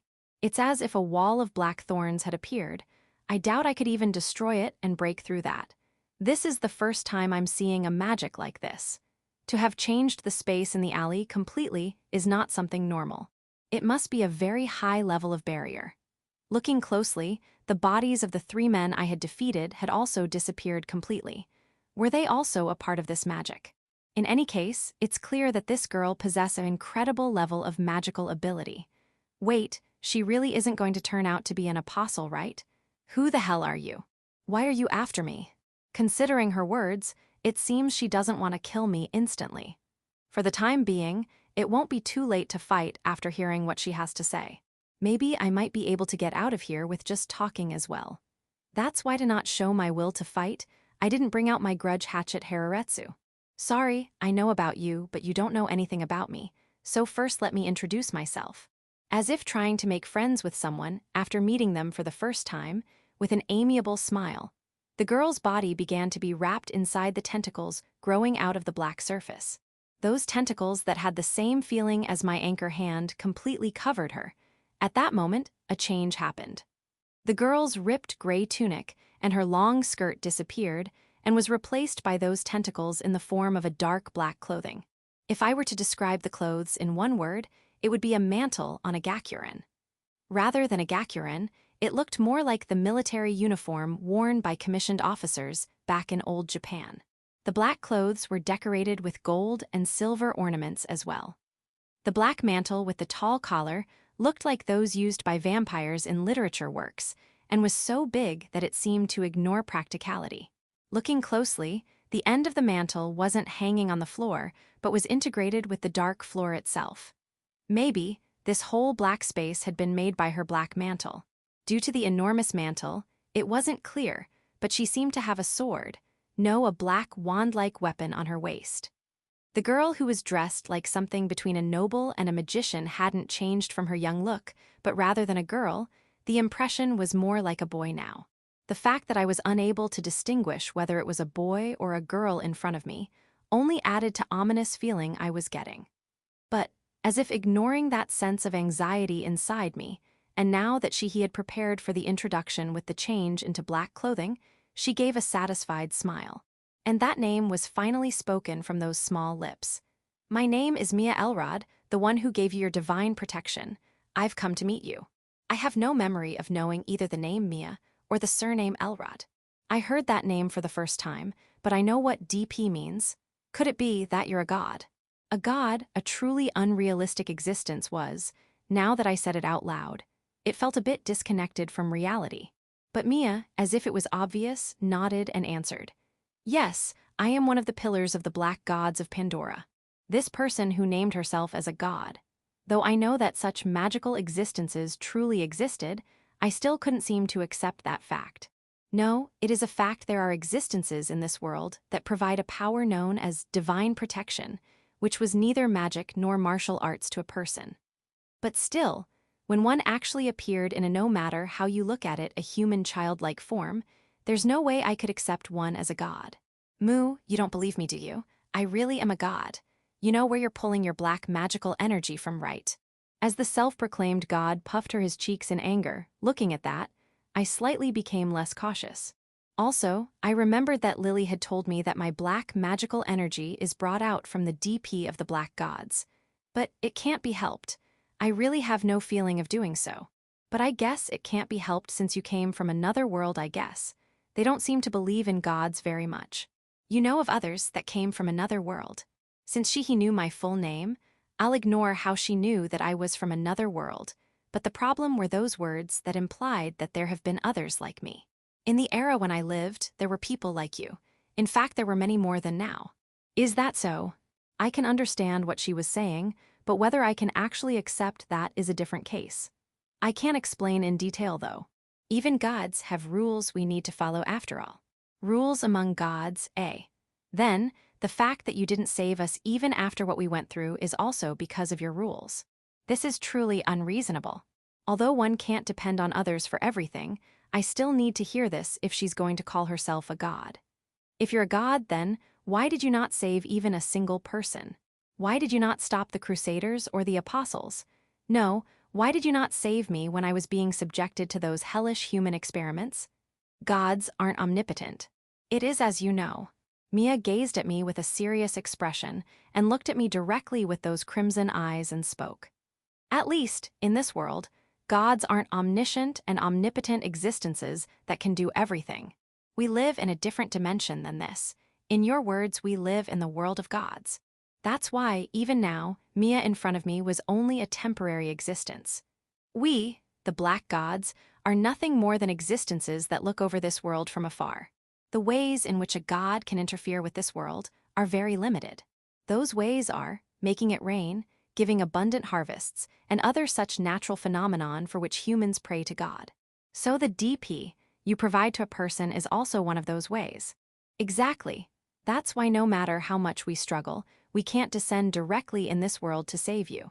In this world, the existence of gods is nothing more than a system to provide power to people. We can simply provide powers that corresponds to the person's own ability, and the person will have to fight against their enemy, themselves. Gods save those who save themselves. The gods possess power beyond human knowledge, but it can only appear in this world in limited ways possible. In the end, even after being able to use a part of the power of a god, there's not much difference from the god on earth. There is no god that can let everyone live happily forever. Well, I knew that. For a god to save us, it was nothing more than a naive wish of those who had abandoned the will to work hard in reality. So, this is the main issue. I cannot save you directly, but I can grant you with strength. Thus you gave me your divine protection, is it? Mia gave a nod. It seems she was serious from the start. I can't really believe that so readily. Leaving the fact whether I believe in God or not aside, I haven't even prayed to you even once. To have granted me DP sounds too convenient, you know. I certainly did wish for power, but God couldn't have simply said, all right, and given it to me. That's just too ridiculous. Power isn't something you get just because you wish for it. I did receive power above humans, but that was also a result of me having gone through that hell known as human experimentation. To attain even more power, I won't get it just like that simply because God allowed it to me. No need to worry so much. I'll have you act in the name of your faith from here onwards. A trial seems to be a better word, I guess. A trial, eh? I see that makes sense. You won't give me power that easily. But that makes it more believable. To acquire a DP, to practice while swinging a sword, both are similar ways of attaining power. In this world, the power of DP is the real deal. Acting in the name of your faith will attain you more than just mental satisfaction. Just as you know, to receive a DP, one needs to offer upon their faith, but even though I say that, it's nothing more than trying to flatter and buttering up to a god. In simple words, it's more of a condition that allows God to interfere with this world. No matter how much a god cares for a person, if that god doesn't have the margin to intervene, he can't grant power to that person. And conversely speaking, as long as the conditions are cleared, the gods have no choice but to provide their DP to that person. They cannot take it back just because they don't like that person. If those words are true, then it's a pretty fair system. The gods are really meant to be impartial to all. You're the first person who has cleared the condition to receive my power. That's why I really want you to work even harder. I see, that's also understandable. But he wouldn't prostrate right now and say, "Thank you very much, God," either.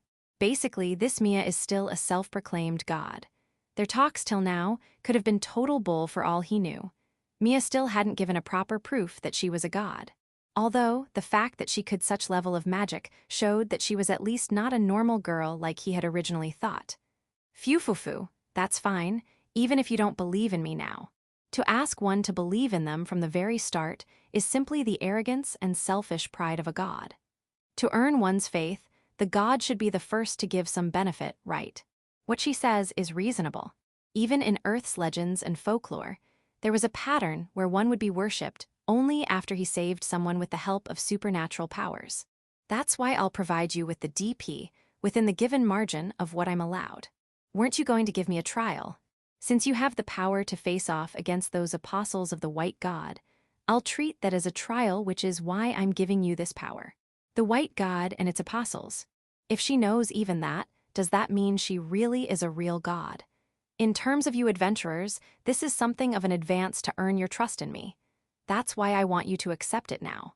Saying that, she gave a smile, and Mia came closer towards me. Although I felt an unspeakable presence on my skin, it didn't have either animosity or killing intent. Even if she wasn't a god, it doesn't change the fact that Mia has abilities far above my own. Although, receiving DP sounds a bit suspicious, but I should obediently listen here. Well, if you're going to give it to me, then why not? I still don't know what DP is actually like. But, if I can actually receive a power, or should I call it change, worthy of being called a DP, then I wouldn't really mind to treat this cute girl Mia as a god. Ni Kurono Maou, I'll tell you one of the conditions you cleared to receive my protection. Mia, who had walked till right in front of me, looked towards the tall me with upturned eyes. Being looked at like that is a bit embarrassing. Even though Mia might be a guy, what is it? I tried to answer as calmly as possible. It was that you didn't wish for power to kill your hated enemies, but you wished for power to protect others. Power for protecting, is it? That might be true, now that she said so. But it doesn't change anything I have to do. If the enemy is in front of me, I will kill him. I'm still a murderer. Just because it was to protect someone, killing someone doesn't become absolute justice. I'm aware that I am burdening myself with a great karma. Though, that doesn't mean that I will go even a single bit easy on those damned crusaders. That's why, no matter how much you have to face painful things, do not lose that gentleness of your heart. Stop looking at me with those sincere eyes. I haven't done anything worth getting such a compliment. I want to protect everyone. That will of mine is definitely real, but that's simply what I want to do. I haven't been able to protect anyone till now. That's wrong. Didn't you just protect me?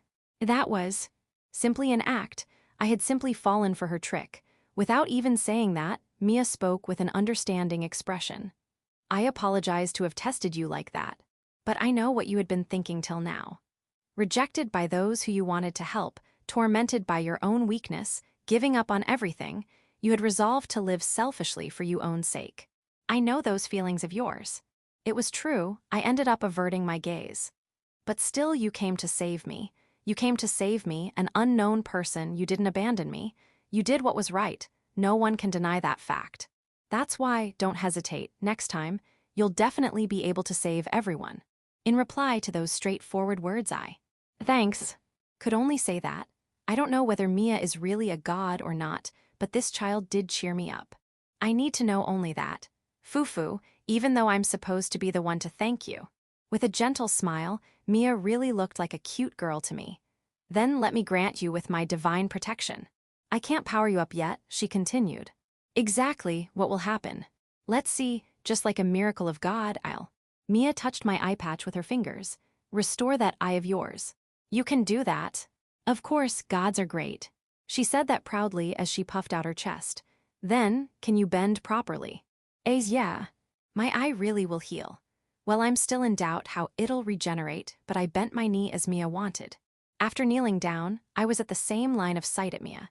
She really is as small as a child. Or rather, did I grow even more than 183 cm? While I was thinking of such random things, Mia raised her hand and removed my eye patch. Don't move, all right. Wait, what the heck is that? Well, it was nothing more than a tentacle that was extending from the ground. Maybe she'd have much problem if I moved. Countless tentacles wrapped around me and restrained my body. There's no pain, but I felt unpleasant being wrapped in tentacles. If I was a woman, it would have become a trauma. Don't worry, it'll be over quickly.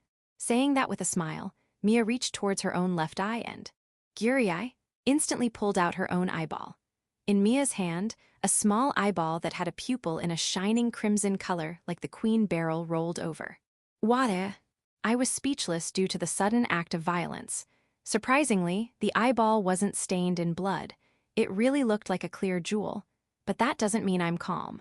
And while I was being surprised, Mia, as if nothing had happened, simply closed her left eyelid and held the eyeball with her slender fingers. Then here I go. From here on, my eye will tell everything necessary. No, wait a damn second. She isn't going to use that eyeball too. Gyuri. Certainly, Mia's eyeball was pushed inside my empty eye socket. Ugwa. A feeling of oppression and a dull pain, and a feeling of something foreign invading my body ran all over my body. I got goosebumps, but that feeling also ended quickly. As the eyeball completely settled inside my eye socket, my consciousness began to fade, and I stopped feeling any pain or discomfort. Seek and I shall grant, Fufu, overcoming my trial, you wish to receive my divine protection. Hearing those words in the end, I let go of my consciousness beyond the endless darkness. Chapter 160, Power of Protection 3. As I recovered my consciousness, the sun had already begun to set. I looked up at that red sky like a fool from the dark alley. What the heck was that? I feel as if I just woke up from a daydream. Yeah, I had been dreaming till now, no doubt. The sudden scream, the fight with the three men, the child Mia who called herself a god, although they happened just recently and I clearly remember it, but it doesn't have a sense of reality. Maybe after 5 mins, I'll forget what happened just as how one forgets what they were dreaming after waking up. Am I too tired? If I really had been simply dreaming and had been standing here dazed all this time, my heart and mind might have been broken more than I thought. Neurosis, was it? I had thought that mental illnesses were something unrelated to me, but it seems I possess a much sensitive and delicate heart than I thought. Shaking off such ridiculous thoughts, I, for the time being, began to walk. By the way, where am I right now? Due to wandering around here and there while being troubled, I have no idea where did I even come from. Maybe that's when I began to daydream. But thanks to that, my mind has recovered its calmness. Since it's already evening, I'll end up breaking my promise of returning by dinner. First, I need to get out of this narrow alley and should get to a wider road. Spada is already big, and I have arrived here only a few days back. I am not familiar with the roads and streets here at all. To get back to the address of my residence, I should first try to get back to my starting point. Now then, the problem is, how should I get back to the main street from here, but let's start moving for the time being. It was already a dim and gloomy alley, and now that the sun was setting, it became more and more ruled by darkness. With the help of my eyes that could see in the dark, I kept on walking through the same-looking alley. Wait a second. Eyes. I can see. It was just so natural that I had not realized it till now. I was currently using both of my eyes right now to see. But that's weird, after all. I had lost my left eye to the 8th Apostle's attack. But even so, my left eye was working like normal. Why? How? I questioned, but I could only think of one answer. Let's see, just like a miracle of God, I'll restore that eye of yours. I recalled that abnormal act, as she had pulled out her own eye and pushed it into me. But with just that, my eye really healed. I had no reason to doubt. It was a fact that my left eye had healed. Then all that happened just now was real and not a dream. Then that child Mia is actually a god. Are you serious? Just as she had said, she really did perform a godlike miracle. But unlike Paulo, I don't feel like suddenly worshipping Mia as a god. No, if my heart had changed that quickly, it would feel more like disgusting brainwashing rather than reforming. I don't feel like worshipping her for it, but Mia did certainly give a clear proof that she might actually be a god. Although, There is also the possibility that she was simply an incredible magician with an ability that allowed her to heal my eye instantly as well. But still, regardless of what Mia's true identity was, it's a fact that she healed my eye and has the will to provide me with the power called divine protection. Then, I don't care whether Mia's simply a magician pretending to be God, an actual god, or even an evil god. As long as she provides me with power, I'm fine with anything. I don't know what trial I am supposed to go through, but I accept it. I don't know whether this counts as having faith in her, but I still thank her from the bottom of my heart. She helped me recover, even though it was through such a farce, when I was feeling down, and also gave me the possibility to receive her DP. But, since I don't know the details needed to clear this trial, it seems I can't along with it for now. If I were to believe her words, her eye, or rather my left, will tell me when the time comes. Till then, I can only wait for a response from it. Now then, right now, rather than the details of the trial, I'll be happy if she could tell me how I can get back to my inn though. I guess God won't help me that easily. There's no change in my left eye, that means I have no choice but to find my own path. Oh man, I hope I can at least get out of the slums and reach the main street before the sun completely sets. Kaya! I heard a shrill scream. No, seriously. Could it be that I am being played around by the god again? It's the same situation as before. The only thing different is the condition of my mind and heart. Well then, it really is an extremely suspicious situation, but I can't just act like I didn't hear anything either, now can I? That's right, I decided to act as however I wanted no matter what. Even if this scream is a trap, I don't have the choice to abandon her. I pray that I can really save someone actually this time. Further in the alley, in a place which crumbling stone walls, a situation exactly like the charade made by the god was progressing. Ora, hurry up and pay. Hee, I know you've got quite some gold coins. 3 thugs had cornered a young girl towards the wall.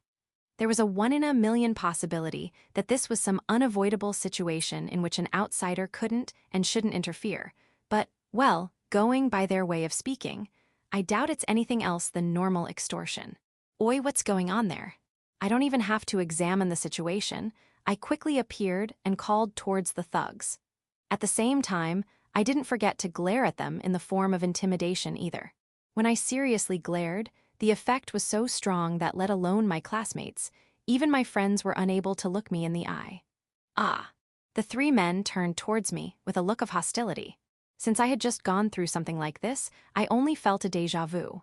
But still, it seems this time it's actually a real extortion. The 3 men look completely different from the men I had blown away, and though the girl's attire is similar, she's not Mia. Who the fuck are you? A stereotypical question came towards me. For the time being, I was going to say that I was just an adventurer passing by at that moment. Ah, you bitch. You. Wait. The girl pushed aside the men and began running. Due to the sudden actions, the girl quickly passed through me and disappeared in the black alley. Well, what can I say? Sorry for the disturbance. The situation resolved itself even though I didn't do anything. To have run away in that small opening, the girls of Spada are really bold. Thinking that, I began to turn around when, Oi, wait right there, Sonny. I was called back. Oh yeah, what you gonna do about this? You hindered our important job. Don't you think that a little apology and compensation is required? It seems now that their target ran away. The men have taken offense against me.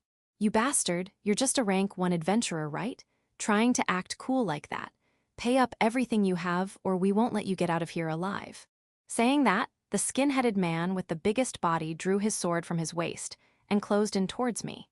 The man might be trying to show incredible killing intent, but since it had really no effect on me, I was thinking of something completely different, like how the guild card on MMY neck quickly gave away my adventurer rank. Oh, what happened? How about apologizing to us already?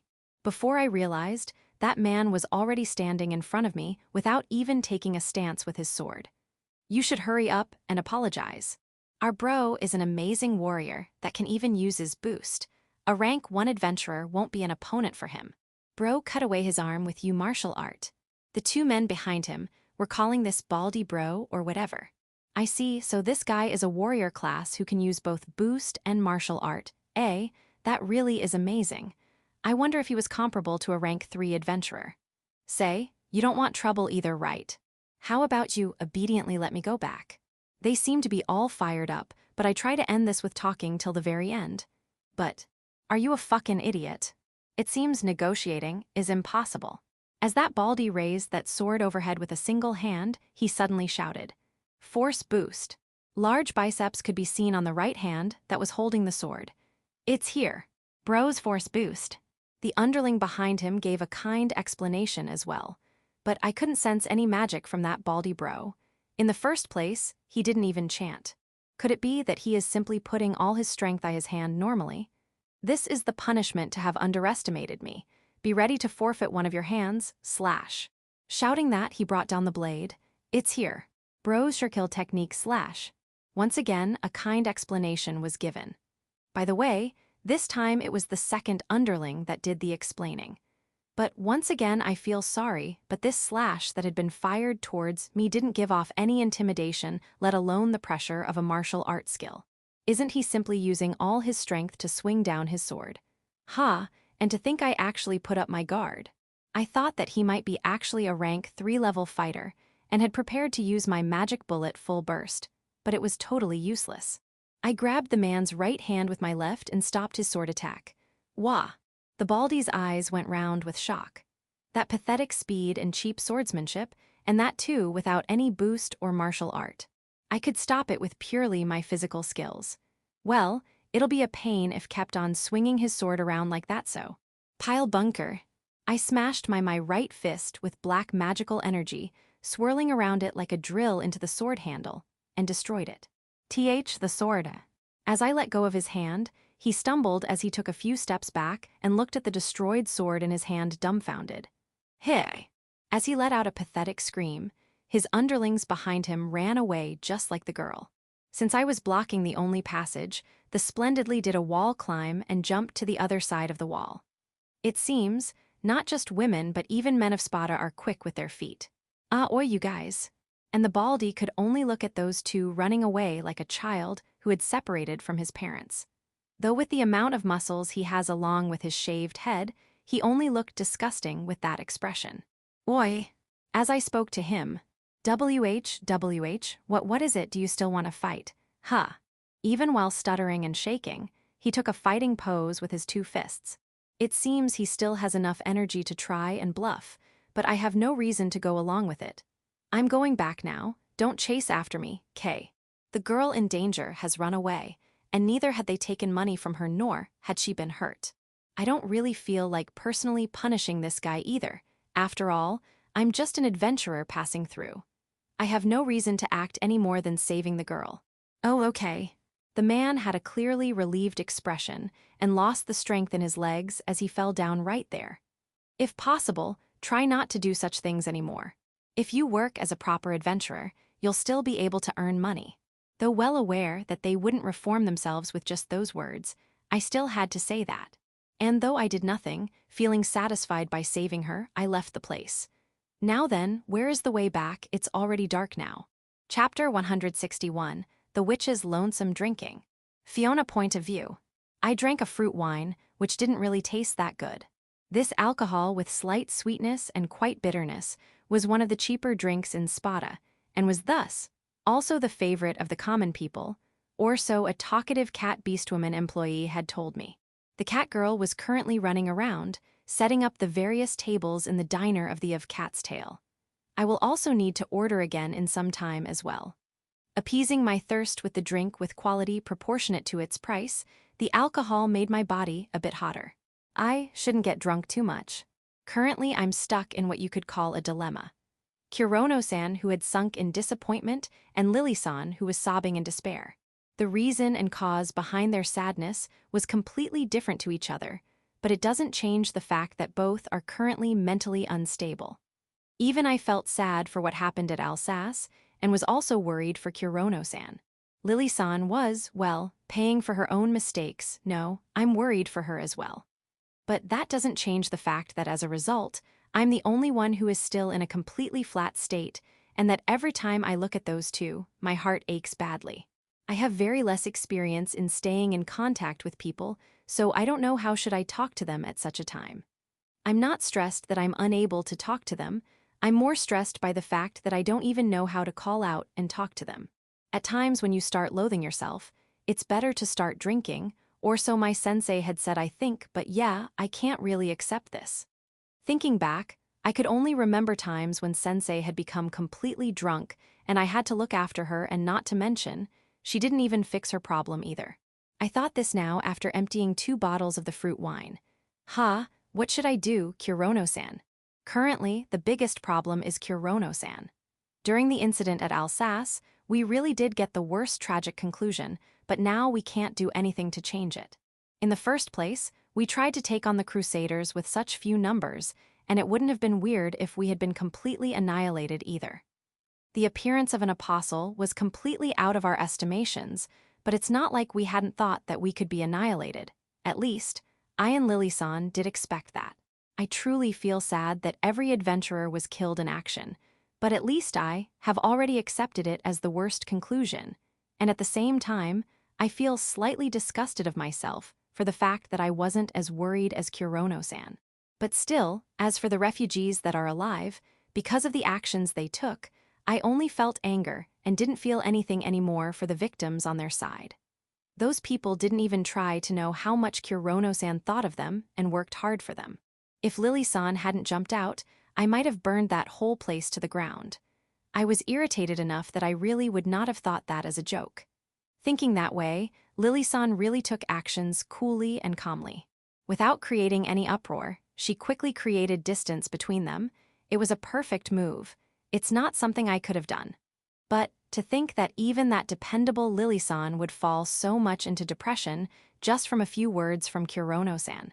The current situation would be completely resolved if Kurono-san can recover again. And not just in the calculating sense, even I personally find it painful to see Kurono-san in such a state. Kurono-san, a foreigner who came from another world, the leader of Element Master, led the Adventurer Alliance against the Crusaders, strong, and a gentle person. He accepted me, relied on me, expected of me, and called me a member of his party, his comrade. On the other hand, Lily-san is completely cool-headed and clever. She possesses cruelness to make anything work towards her own benefits. The only reason why she took me in her party was because she saw some merits in it. But even then, Lily-san, who looked at people with absolute advantage or disadvantage, was much more impartial and fair than the god of the cross religion. Only someone like her could accept a reckless, rampaging witch like me. In that sense, I am thankful towards Lily-san as well as respect her. I haven't known her for very long, but I do feel a sense of camaraderie with her. But as expected, having faced with absolute trust and affection from Kurono-san makes me happy without any need for logic and makes me feel comfortable. Enough that I feel that I will never be alone again. That's why I'm the most scared right now. What if Kurono-san stopped being an adventurer? What if he dissolved the party? Something like that I really don't want to happen. Every possibility of being separated from him makes me scared. That's the worst conclusion for me. Even though I finally met them, people who would accept me, precious people I want to protect. But I couldn't find any words to say to him. Pathetic, extremely pathetic. I feel regretful that I had actually been living alone without communicating much with people. If I am his comrade then, aren't I supposed to become his strength especially at such a time? But I don't know what should I do right now. I need to do something, but what I do not know. I am facing such an unsightly and foolish trouble really. And just when I was caught up in all such negative thoughts. Fiona. I heard a voice, there's no way I would mistake it. That was Kurono-san no doubt. Kurono-san. Raising my face, it was really Kurono-san who was standing there. It seems I made you worry, sorry. And Kurono-san spoke the words of apology, but his face was different from the time we had parted. It felt somehow much clearer. Ah, I see. This person, before I could do anything, recovered by himself. He was able to recover by himself. I understood that. No, it's fine as long as you have returned safely. At the end, I could only hate myself who couldn't do anything, but rather than such petty and trivial thoughts, I am feeling simply happier for the fact that he has returned. Welcome back, Kurono-san. Yeah, I'm back. Really, I'm so glad. It seems I can still stay by his side. Chapter 162, Kurono's Left Eye. In one of the rooms of Cat's Tail, on top of a simple bed, Lily was lying flat with vacant eyes. Her young figure that remained unmoving on the bed brought upon a sense of both concern and abnormality. Kurono.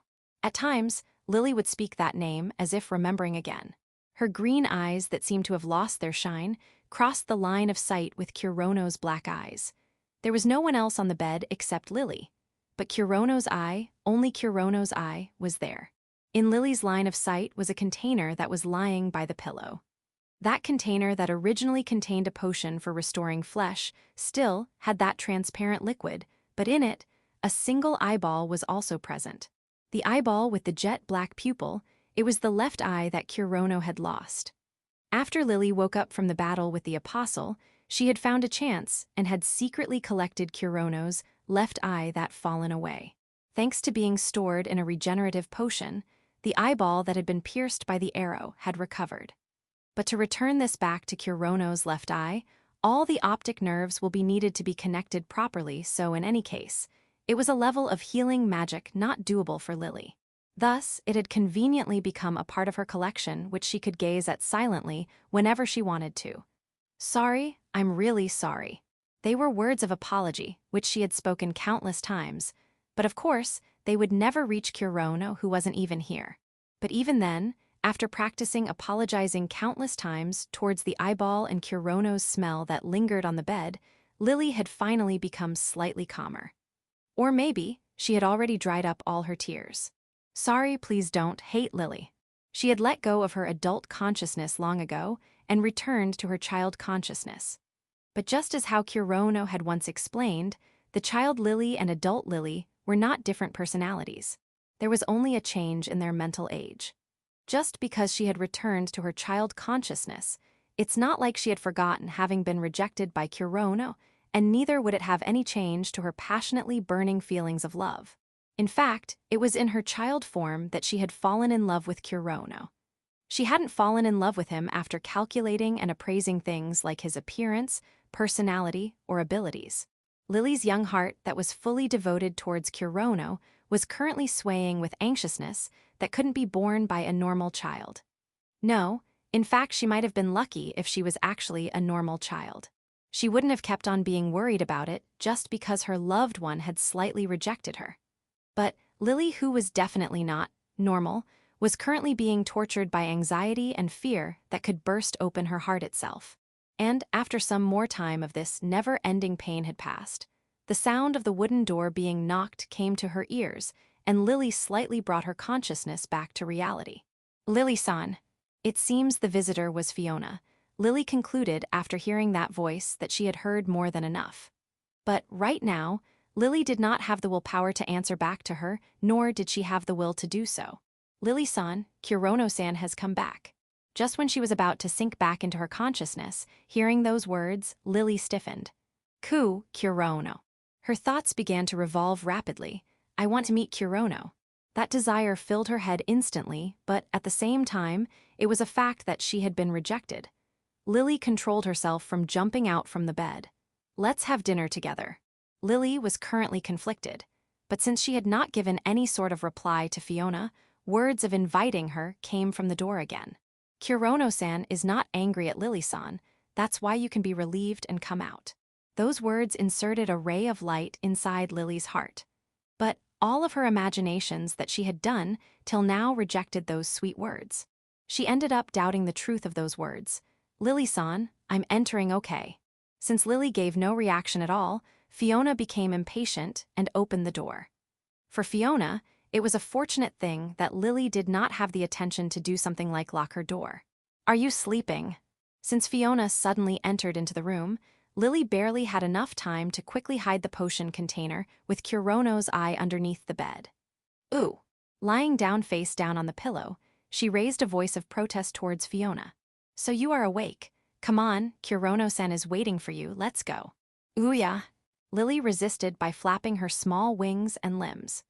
Even Fiona, who had no skill of reading the atmosphere, could understand from Lily's actions that she is still afraid of meeting Kurono. Kurono-san is really not angry at you, Lily-san. In fact, he is worried about you. If Lily-san doesn't show her face, he'll be sad, you know. Ooh, really? Raising her face that had been buried in the pillow, she glanced towards Fiona. Those eyes had become completely red due to crying too much. It's true. That's why let's go meet Kurono-san with a smile. If she had been able to say that with a smile, Fiona would have gotten 100 points for that smile, but as expected she said that with her usual sleepy-looking face. But still, it still had enough effect to move Lily's heart. Lily readied herself and got up. In her heart, anxiety and expectation intertwined, and maybe, because she was in tension, her movements were somewhat awkward and clumsy. Then let's go. You should wash your face first. She couldn't show her reddened face to Kurono. Fiona gave a surprisingly sensible opinion and led Lily while pulling her small hand out of the room. Kurono point of view. I am currently in one corner of the diner of Cat's Tail and was currently heavily reflecting upon things. Kurono, welcome back. Lily said that with a completely unenergetic voice, and her eyes were slightly red as well. There's no doubt she was crying. And the reason for that is without a doubt my mental state for the past few days. Outside, I did say things like, don't worry about me, and I'm fine, and I am sorry, and was supposed to not make them worry, but that was only what it was supposed to do and didn't really get through to Lily. It's obvious after all. Lily possesses strong telepathic powers. I couldn't fool her just with outer words. And the result of that was this. I made her worry so much that I made her cry. And though she didn't cry, I did make Fiona worry as well. No, in fact, she must have been more worried stuck between the depressed me and the crying Lily. I made both of you worry. I'm really sorry. I could only bow my head right now.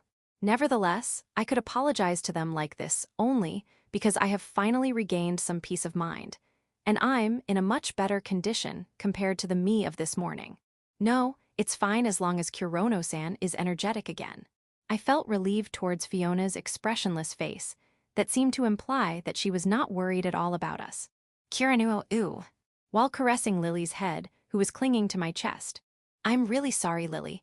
I'm fine now, so there's no need to worry anymore. I thanked this compassionate, tender-hearted fairy, with words filled with my feelings. And while we continued with our heartwarming contact, Fiona, who was the calmest here, cut to the chase and talked towards me. So, what exactly happened with Kurono-san? Looking at that left eye, I doubt you only calmed your heart. My left eye didn't have an eye patch anymore, and had an eyeball that had a working vision. It was obvious for her to think that there was some kind of reason and connection behind the restoration of my mental state and my eyesight. And I had no reason to keep my experience of that time a secret towards my party members. Well, even I don't know what exactly happened there, though. I see. Divine protection, is it? After I was done explaining, Fiona gave a reaction as if she could understand that rather than denying it. So what do you think? Is Mia really a god? I thought of talking about it, but while being depressed, meeting and God, and having been awakened and energetic again really sounds something out of a religious text. Saying this from a Japanese's feelings, using the weakness of my mind and heart, I was being fooled and tricked. Mia Elrod, I have not heard of a god with that name. Well, I'm from the Republic in the first place, so I don't really know much about the black gods of Pandora in the first place.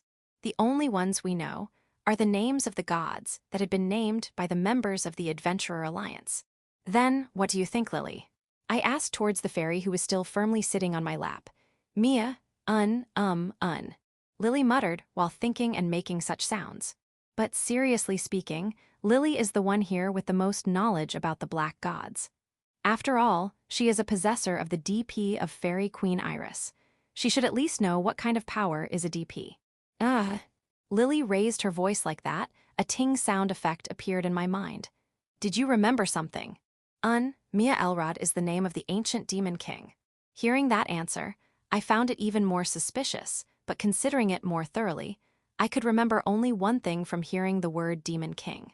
Could it be the one that completely unified Pandora in the ancient times? So it really is the legend of the ancient demon king. I see, so that demon king's name was Mia Elrod. I had heard that the dragon king of Daedalus had the ambition to unify whole of Pandora, as he admired that demon king. When I was learning things about this other world at the village at village head Shioni's house. The legend of the demon king is famous enough that everyone in Pandora knows about it. In the first place, The dungeons were classified as ancient as the same time when the Demon King was active, and the existence of the dungeons and the Demon King always appear as a set together in legends. In ancient times, it was said that he who accomplished great deeds in this world would ascend to the throne of gods. If it's a person from legends, it wouldn't be weird for them to have actually ascended towards godhood and become able to provide DP to others. It was a theory I had heard before. Vulcan's DP Wolfigand was a giant wolf monster, and Susan's DP Hanzoma was a legendary assassin. Gods don't give birth to gods. Living people or monsters are sublimated as such existences upon death, apparently. Then, if it was a person that was the only person in the history to have unified Pandora, it would be weird if such a person did not become a god. NN, but there's no one who has received the divine protection of the Demon King, you know. As per Lily's explanation, many people in history have tried to receive Demon King Elrod's DP. Even the infamous Dragon King also tried, but each and everyone had failed completely. Reversely speaking, if there was a person who had received the Demon King's protection, that news would quickly spread all over Pandora. Even a small village like Urs would get that news. By the way, Lily had heard such rumors appearing 3 times after she was born, but apparently all turned out to be fakes. Now this really has become even more suspicious. I am not stupid enough to proclaim, yeah, I'm the first man to have received the Demon King's DP. Here, a Demon King that is extremely famous, yet no one has been able to receive his DP. Rather than thinking that I really have received something that amazing, it's more plausible to think that that child simply used that name falsely. But even if she wasn't the actual Demon King, it seems it's true that Kurono-san really has received some sort of DP. No, though my left eye did heal perfectly, but that red eye isn't Kurono-san's right. I felt a slight unease when Fiona pointed that out. True, this eye isn't mine. It was that child's left eye. No, that's fine. What's troublesome is the red part. Wait, is my left eye red? Yes, that too, a completely bright red color. Want to confirm? Saying that, Fiona brought out a mirror from her hat. While awkwardly thanking her, I looked at the mirror. Wah, what the hell is this? There, I could see my own deep crimson eye. Since it had been comfortable working as my left eye, I thought that it had also become black like my right eye, but apparently Mia really did shift her own eye as it is. It looks cool, Kurono-san. Kurono's cool. As cold sweat flowed down my brow, I stared at myself who had suddenly become a possessor of heterochromatic eyes. Is this real? Even those fucked up masked men did nothing to my looks, but to think that I'd get an image change at such a time. Well, as long as I can see properly, I guess it's fine. That's right, what's important is the end result. If I were to complain for such a thing, I would incur divine punishment even if Mia wasn't an actual god. That's true. I don't know whether that child was actually the Demon King, but you should still be thankful for that eye. From what I've heard, you should also understand the true form of your DP as well. Just as Fiona said, I'm not in a situation where I am perfectly aware of the truth. Afterwards, Lily also told me that by conducting a ritual in a temple where the black gods are enshrined, one could know whether one has really received some kind of DP and what kind of power has been received from that DP as well. Only, if the DP isn't strong enough, it's difficult to distinctively know about it, and the ritual will be a failure and a waste of money as well. It's a bit of a dirty business. I guess all religion-related business are like this no matter where you go. In any case, to know whether I have really gained the DP of the Demon King, first I'll have acquired a DP strong enough so that the ritual doesn't fail. And until and unless I know what this trial is that Mia spoke of, nothing will begin. Let's just be happy that I got my eyesight back and a possibility to attain a DP. For the time being, I have no idea what this trial is, so let's work normally as adventurers, rather than wasting time aimlessly looking for it. Since I had revived, we need to seriously discuss how to live in Spada. Let's go on a quest together. Oh, this is the first time we 3 will take a quest together, right? Well, things happened after all. It's not like gotten completely over it, I haven't forgotten it either, but I have recovered my drive to do things, that's it. From here onwards as well, the days of being haunted by nightmares like today would continue, but I won't do something that would make Lily cry. I'm also looking forward to working together as Element Master as well, but it's fine, I can still move forward. It's fine, I still have comrades that would walk with me. I want to become stronger, so let's take on difficult quests that would test our abilities. How about it? Lily is always together with Kurono. Yes, I have no problems with it either.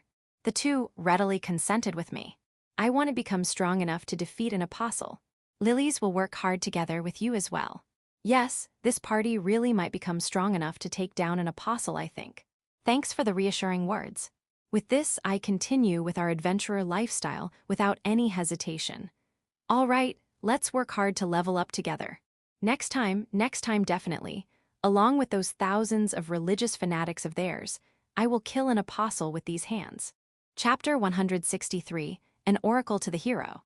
The Holy City Elysian, which was the center of politics, economy, everything of the Syncria Republic. Befitting of the place where the authority of the White God was concentrated, the headquarters of the Cross-Church Holy Elysian Cathedral had a pure white majestic look. In one of the rooms in the depths of the cathedral, two of the strongest authority holders of the cross were currently meeting. Unlike the outer appearance of the cathedral, this room had no adornments at all and was simply surrounded by pure white walls, but with the help of numerous magical and physical methods, this room was created to ensure absolute confidentiality. It was truly an appropriate place for these two to meet in secret. It really has been a long time since we have met, just the two of us like this, right? An old man with a wrinkled face, that was the proof of his age, was smiling and sitting on an armchair that was simple like the room, yet complexly created. He was the one who stood above the millions of followers of the cross-pope Alexanderos XI. Pardon me for the sudden visit, Your Highness Pope. The one who spoke with the hard, yet low voice was a man with a height that reached 2 m. His sharp body line with his big frame, his dignified closed lips and tall nose, and his chiseled face gave of the feeling of both beauty and boldness of a man, an ideal figure. Even among that, what really caught attention was his eyes that had different color. His transparent-like long silver hair were slightly longer for a man, and though the bangs slightly covered his eyes, his heterochromatic eyes gave off an overwhelming presence. His left eye was black like the dark night, and his right eye was blue like the clear sky itself. Though there were many who had heterochromatic eyes, none had a color combination that varied like day and night like his. In front of this man with a unique appearance, Pope Alexanderos spoke in a truly weird way. "There's nobody here to look at us. Stop speaking to me like reserved stranger." The man who heard that, as if all the courtesy he was showing to the Pope had blown away, flopped down on the seat opposite to the Pope's instantly. "That's true, Alex. I still can't get used to speaking to you so formally." The man who had removed his expressionless face that he had been showing, till now was now smiling and speaking in a tone used with a childhood friend. "Ha ha ha, it's been 20 years since I was inaugurated as the Pope. Even you should get used to it already." The Pope, who had been called by his nickname, changed his expression from his gentle smiling face, shown to believers, to a somewhat childish smiling expression. Has already so much time passed. When speaking of Pope, I can still only think of that old hag Crossray laughing loudly. After hearing the name of the previous Pope after a long time, Alex gave a wry smile and once again realized how fast time passed. In that sense, I can also only think of you as the man who proclaimed himself as the white hero, Abel. Oh, don't remind me of that. It was a mistake of my youth. The man that gave a bitter, regretful expression was truly the second apostle Abel that acted as the mediator of the 12 apostles. Normally, he would only show himself in a hood and robe covering his whole body and would always seem calm and composed. But if they were to see his rich face full of expression, more than half of the apostles would open their mouths in shock. The legend of the hero Abel is famous not just in the Republic, but even the whole Ark continent. No need to try and hide it now. In fact, isn't that more embarrassing? Alex asked. No, my duty is already finished. I'll leave the rest to the young ones. But Abel replied in an old soldier fashion. But still, Abel continued speaking after returning to his usual cold expression. But it seems I can't simply do that just yet. On those words, Alex also turned to a serious expression. So that's the main topic for today. He asked what had happened without beating around the bush. I received an oracle that the Demon King will be born. On the words Abel spoke, Alex opened his eyes wide with surprise. A Demon King, you say? What's that supposed to mean? I haven't heard of such an ominous oracle ever before. The haven't heard part applied to the word Demon King itself as well. In the first place, the word demon was used to signify evil. That's why all those who lived on Pandora were referred to as demons. And to call someone from the scorned demons with the title of king was never possible in the human-ruled Ark continent. Thus, Demon King wasn't referred to as a person who left his name in history, but as a general name for the final enemy that needs to be defeated by the hero chosen by the god. Even I'm not aware of the details, but considering it. Demons already exist, though a Demon King would be an existence that would rule over those demons. But Pandora is divided among various countries. Is there any power, except our own, that has the ability to unify and control the whole continent? The Pope had obviously never gone to Pandora himself, but since God had personally asked them to conquer it, he had been looking over all the information regarding it. And as far as he had heard, he could only think of the situation there as the situation of countless warring states fighting each other barbarically, which was once also the case in Ark Continent a long time ago. No, someone who can do that will appear now. That's why the oracle said a Demon King will be born, is it? Alex had answered his own question, to which Abel gave a nod agreeing with him. I'm the only one who has received this oracle. It was the same during the previous ritual as well. Including me, no other priest has received the oracle either. Their talks continued, as if there was no doubt the oracle. Alex had no doubt that Abel might be lying. No, nobody in the whole republic would doubt him. After all, he was an apostle. He would never do something to defile the name of God. It seems God has appointed only me for this task. As usual, it is a completely unexplained demand, but it's not like I can ignore it either. With an expression that seemed to have given up on thinking too much, he gave a short sigh. To call a holy oracle as an unexplained demand was not something that could be forgiven to a normal believer, but because he was an existence that was closest to a god, an apostle, he was allowed to speak like that. Then you'll be going to Pandora. I need to go scold those 3 idiots who went to sightsee in Pandora as well after all. The 3 idiots referred to the 3 who actually went with the intent to meet Sariel, i.e. the 3rd, 11th, and the 12th apostle. Obviously, Alex knew that the 3rd apostle Mikkel had already failed as the leader of those apostles to educate them without even being told by Abel. And even if they were such troublesome apostles, they needed to be put on work for the defense of the holy city Elysian. If the 2nd apostle Abel also went away before they came back, the only ones remaining here would be the 5th apostle Johannes and the legendary 1st apostle that might not even appear at all.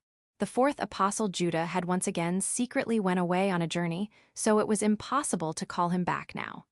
Thus, Abel could not leave till those 3 returned, and the safety here was guaranteed. But at the fact that Abel was about to leave towards Pandora, Alex made an amused face and spoke. Fumu, I see, so it's the beginning of another legend of the hero Abel, eh? The last time the 2nd apostle left Elysian was 20 years back, when a huge invasion by heretics of the East took place in the Republic. But for Alex, the white hero Abel was an existence that wouldn't lose no matter where he went, or who he faced, which is why even when he was going directly into enemy territory, Alex could only think of poking and making fun of him. It's not a joke, I'll just roam around randomly and return. And wouldn't that mean that Demon King really would end up being born? Abel gave a nod while smiling wryly. Without any leads, in the first place, it is doubtful whether he actually is on Pandora. There's no way I'd find him like this. Sitting on white throne floating in the darkness, an evil-looking man wrapped in jet-black clothes and laughing loudly. It's hard to think that such a stereotypical demon king that appears only in fairy tales exists even in Pandora. Even the oracles aren't absolute, you should know that better than anyone else. Expecting the demon king to be on Pandora, and just because he went to that direction, fate made them meet and Abel goes, so you're the demon king. Something miraculous like that will not happen, even Alex knows that. An oracle is simply a demand from the god, it's not destined to be successful either. The believers would work hard to make it a reality, but whether they can really do it or not is a different matter altogether. just as how the conquest of Pandora had been almost abandoned. Probably, a demon king will be born no matter what. After the fall of Daedalus, every country would see the Crusaders as enemies, and there's a chance that every country would unify against the Crusaders. There is a high chance that the various countries would become one in such a time. Then the birth of a demon king wouldn't be weird either. But I doubt it'll go that smoothly. Just how many countries are there in Pandora? How many races are there?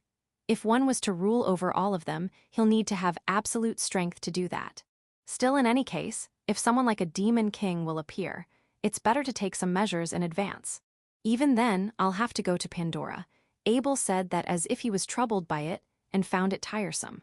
Then, should we contact the Crusaders and ask them to look for this demon king, or anything indicating to it? No, it'll only create chaos right now, and only reports about rumors would come back. Till the situation becomes a bit more clearer, or at least till another oracle comes, I'll move alone. Of course, for the second apostle to take action himself was equal to 1,000-man army taking action, but Alex decided not to say that. Very well, I understand. Then I'll make preparations for you to cross over to Pandora. Sorry for the trouble as always.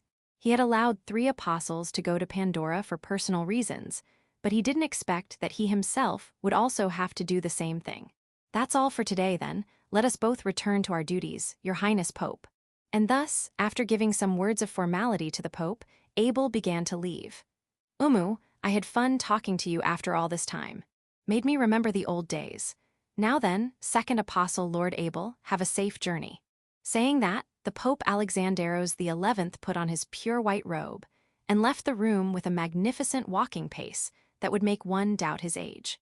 After seeing him off, Abel also stood up and, as expected, the legend of the hero Abel won't end till he defeats the demon king, he muttered to himself in a small voice. Chapter 164, The Melancholy of Sariel. The flag of the cross, which symbolized the white god, fluttered on the Daedalus royal castle and showed who ruled this land. And right now, the fact that the authority of the precious ruler Vindal had completely disappeared. You may leave now, was proven by the young white girl sitting on the throne. Yes, then excuse me, Your Excellency Sariel. Sitting on the throne that had been painted white as per the style of the Syncria Republic, the supreme commander of the Crusaders, 7th Apostle Sariel sent off the sister who had finished her duties. Beside her was an empty envelope which had the seal of the Holy Cross insignia.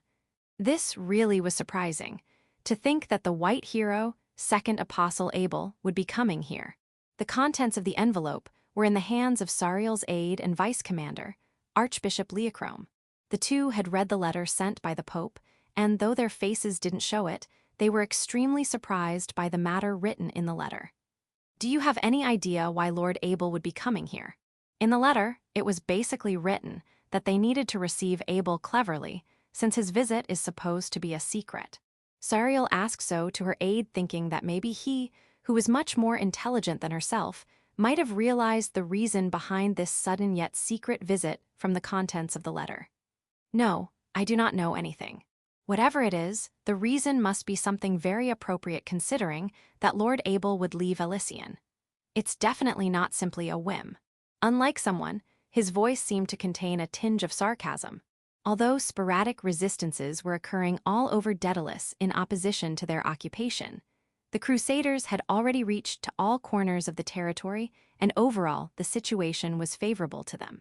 In terms of conquering, there were no problems. If it was something else, then that would be the disappearance of the 11th Apostle Missay. In any case, she should be currently on the magic battleship Gargantia while listening to the complaints of 12th Apostle Mariabel and watched over by 3rd Apostle Mikkel's saint-like smile. By the way, 3rd Apostle Mikkel had also almost stranded away somewhere, but luckily, she was found wandering around in Daedalus, and they were able to avoid creating an uproar. But even considering such situations regarding Daedalus, just as Leochrome said, neither of them were a problem big enough to make the 2nd Apostle Lord Abel take action himself. I see that's true. Sariel also agreed. Except during battles, she was completely on the top position as a decoration in terms of politics, etc., but since she did hear the minimal amount of info, she could also agree with Leochrome's words. Since the details have been hidden, We should not make any useless inquiries either. Yes, something done by His Holiness the Pope and Lord Abel is the same as the will of God. We should simply prepare for his visit, as stated in the letter. Understood. Like an experienced butler, Leochrome accepted Sariel's words. In the letter, Lord Abel's visit was to be treated as a complete secret, so it was instructed that only Sariel and Leochrome should be privy to this matter. Abel's outward stance is that he is simply an envoy sent by the Pope to examine the situation in Pandora. Of course, the fact that he was an apostle was not declared. His objective was to investigate to report back to the Pope, and so the Crusaders were asked to tell him whatever info he may require. Archbishop Leochrome, would you be kind enough to leave for some time? To Sariel's sudden request, without crumbling his calm face, Leochrome answered in the very next second. Then, I shall take my leave now. I'll ask the guards to take a rest a bit earlier as well. Without even asking for the reason, he simply acknowledged Sariel's demand to clear out the people. Even if it was a mysterious order, he had no right to stop an apostle from doing something. A mere human could only abide by her orders without retorting or suspecting her. Thank you, we'll continue in the afternoon as usual. After respectfully bowing once, Leochrome left the throne room. For the next 1 hour, no one would enter the throne room, nor would anyone suspect what was happening inside it. The room was treated as a perfectly sealed room. Alone, in the throne room, Sariel softly muttered, "You can come out now." But that voice, which should have been received by empty air, certainly reached someone. Well, sorry about that. Looks like I made you worry. In the throne room, where no one else should have been, a single girl appeared from behind a thick pillar. Blonde twintails, a thin shirt and miniskirt, and a simple leather breastplate and boots as equipment showed that she was not a civilian. If one were to describe it in few words, she looked like a newbie adventurer. There was no atmosphere around her that an experienced adventurer who had crossed countless battles to the death would have. She really looked like an innocent girl, but her identity was. Welcome to the Pandora continent, 8th Apostle I. Sariel welcomed her, without showing any sort of surprise against the fact that the apostle that roamed around the world freely had appeared here. You're cute as usual, Sariel-senpai. But if you're going to so welcome, then do so with a smile. Sariel's face twitched slightly on Ai's words. She wasn't angry, she was trying to smile actually. Sorry, Sariel-senpai is fine as she is. Seeing Sariel's moving efforts that bore no fruit, Ai seemed to be reflecting on her words. So, what business do you have? Sariel, who returned to her expressionless face, without even trying to try and chat with her junior who she met in a long time, directly cut to the chase and asked her that. I thought Misei would have already told you that I was here on Pandora. That was a fact. After Misei returned back to the royal castle with an unpleasant face. Obviously she had told everything, where she had gone, what she did, etc. And obviously, the fact that she had met the 8th apostle I also came. I thought I should come and greet you properly at least. I see. Just for that reason, she had infiltrated all the way to the innermost room of the royal castle that was protected and guarded by soldiers all the time. If a human had done so, it would have been a shocking news, but if the people of Republic were told that an apostle did it, everyone would find it easy to understand. Especially since it was I, who was specialized in hiding herself, that did this, Sariel found it even easier to accept. Since she is here right now, it was already a true fact after all. Ah, but I also have a request, will you hear it? I clapped her hands in front of her chest, and gave a wink looked just like a daughter trying to beg her father for something. What is it? Sariel, who wasn't really affected by that gesture, asked very curtly. Hurry up and build the Daedalus branch of the Adventurer Guild. Even Sariel, who didn't really excel at thinking, could figure out what was the reason behind that request. I had been acting as an adventurer who existed all over the Republic, no, the whole Ark continent. And this place was also not exception either. She had come to know, while hiding in Virginia, that a large network of adventurers also existed on the Pandora continent as well. Naturally, an adventurer guild also existed in the capital city Daedalus as well, but it was not working any more obviously because of the occupation done by the Crusaders. The guild that demons used and the guild that the humans of the Republic used, though both had the same names, they were completely different organizations. In Daedalus, that had already become the territory of the Republic, a guild with the rules of the Republic will be created. At least for I to work as an adventurer here, she'll need the Republic's Adventurer Guild to start operating here. I understand. And Sariel accepted I's demand instantly. Yay. I love you, Sariel senpai. I ran towards her with arms wide open, and Sariel had to resign herself to receiving her as well. The start of the Adventurer Guild will be needed soon, after all.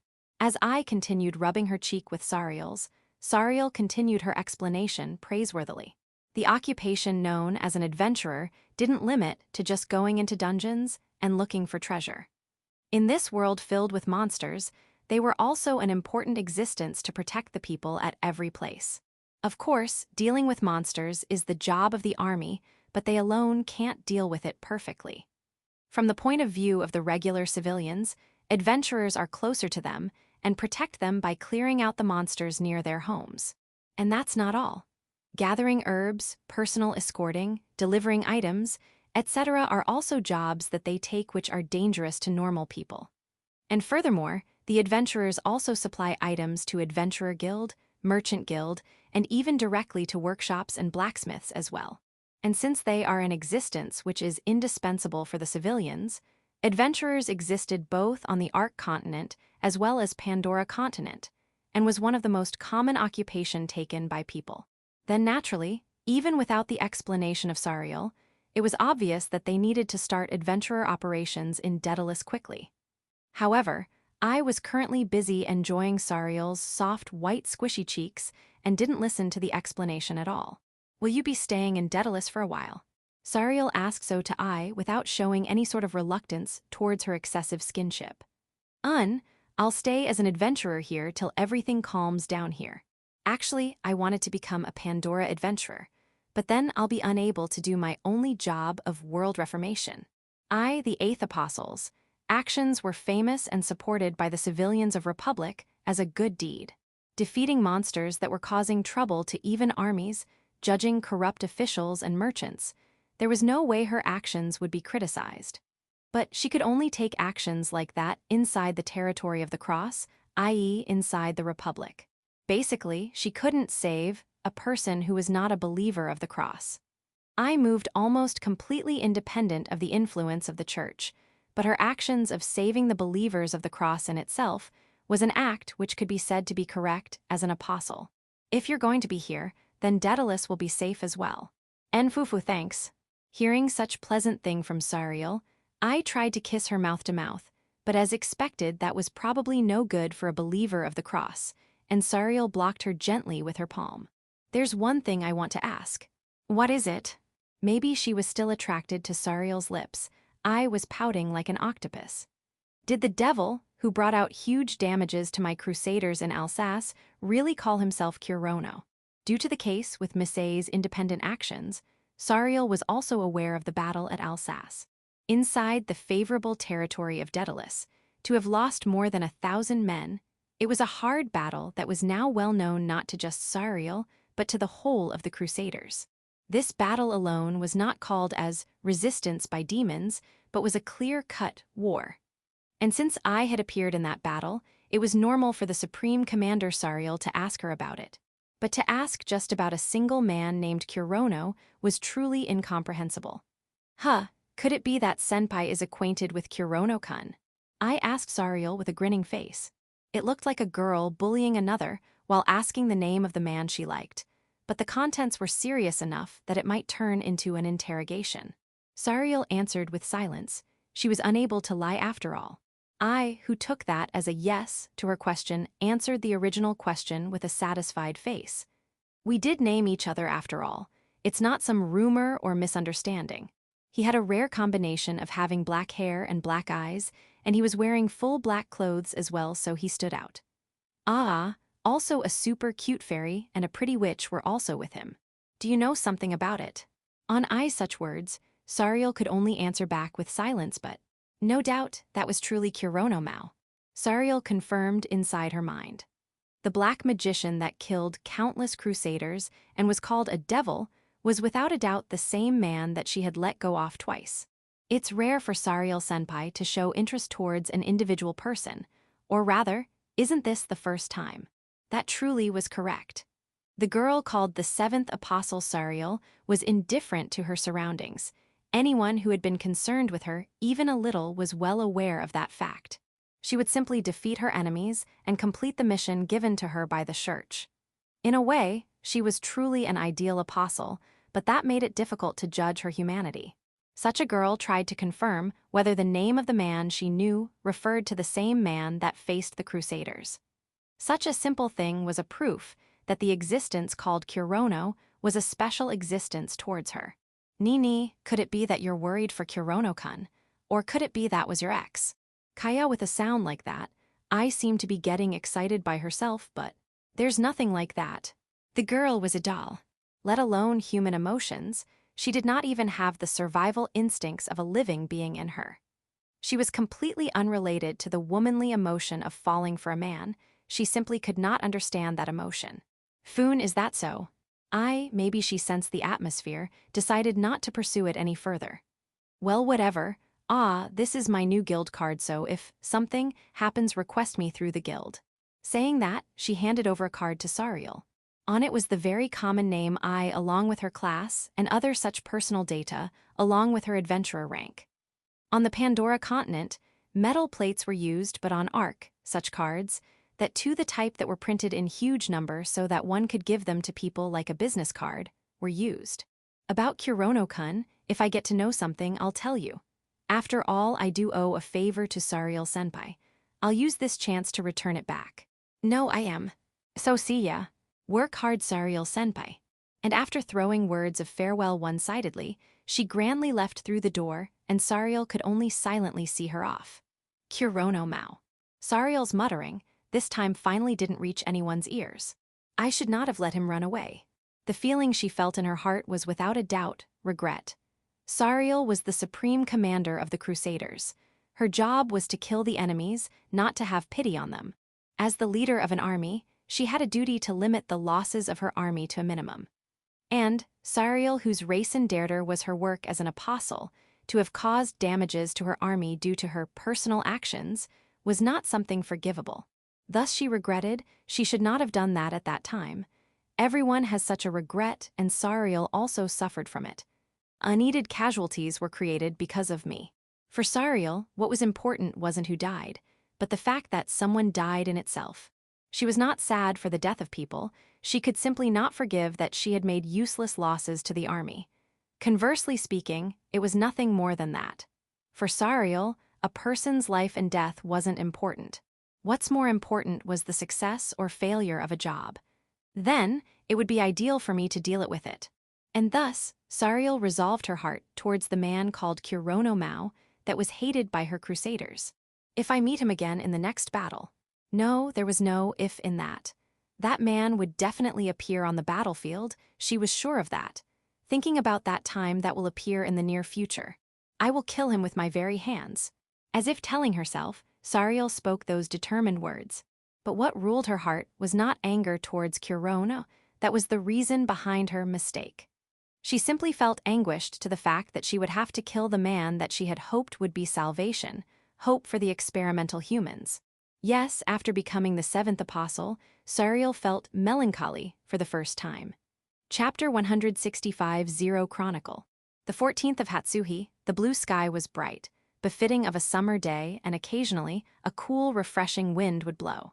This city called Spada, as I looked at the streets and buildings again, I realized that it was really a magnificent city. Buildings tall enough to match with modern buildings were lined up. The roads were made beautifully from tiles, and even street lights that worked with magical energy were installed. I had thought of this world as having culture at the same level as medieval era, but streets like this have the same beauty as modern European cities. It's really amazing. Probably with the boon of magic, they must have developed different techniques and methods of construction and other systems that don't exist on Earth, which only has science. Spada was such a city filled with dreams and romance, but right now our objective is to get some quests from the guild and also procure equipments and items. The guild and the item shop was located at the plaza around 10 mins away from our inn. An ancient relic obelisk was also set in the plaza and was very useful as a meeting place or a landmark. We 3 members of Element Master weren't really meeting up here, but anyway, we came here to use it as our starting point. Compared to the plaza of Ur's village, the number of people is overwhelming here. I wonder how many people would be there at the central plaza of the whole city. After coming to this world, I am seeing a place filled with so many people for the first time. Well, it's still better compared to the crowd of Tokyo, but still, I ended up feeling a bit overwhelmed when surrounded by such tall buildings and so many people. This might be late, but Spada really is a big city. I know, right? While saying something totally what a country bumpkin would say along with Lily, I gave a sigh of admiration while looking at the 10 m high obelisk. On the monument-like obelisk, something was written with letters different from the ones used currently in this world. The letters were giving off a faint white light as well. Considering that the obelisk was a thing of the ancient times, this completely different letters must be what was used during those times. Lily, can you read what's written there? NN. Focusing with her eyes, Lily gazed at the words that were shining with a white light. Her gaze seemed to possess an intellectual light, as if her adult consciousness had returned for some time. I don't know. I see, so even you don't know. It seems I was mistaken about the intellectual light I felt in her eyes, but as a reward for working hard I patted Lily, Fuhaha. This damn cute fellow.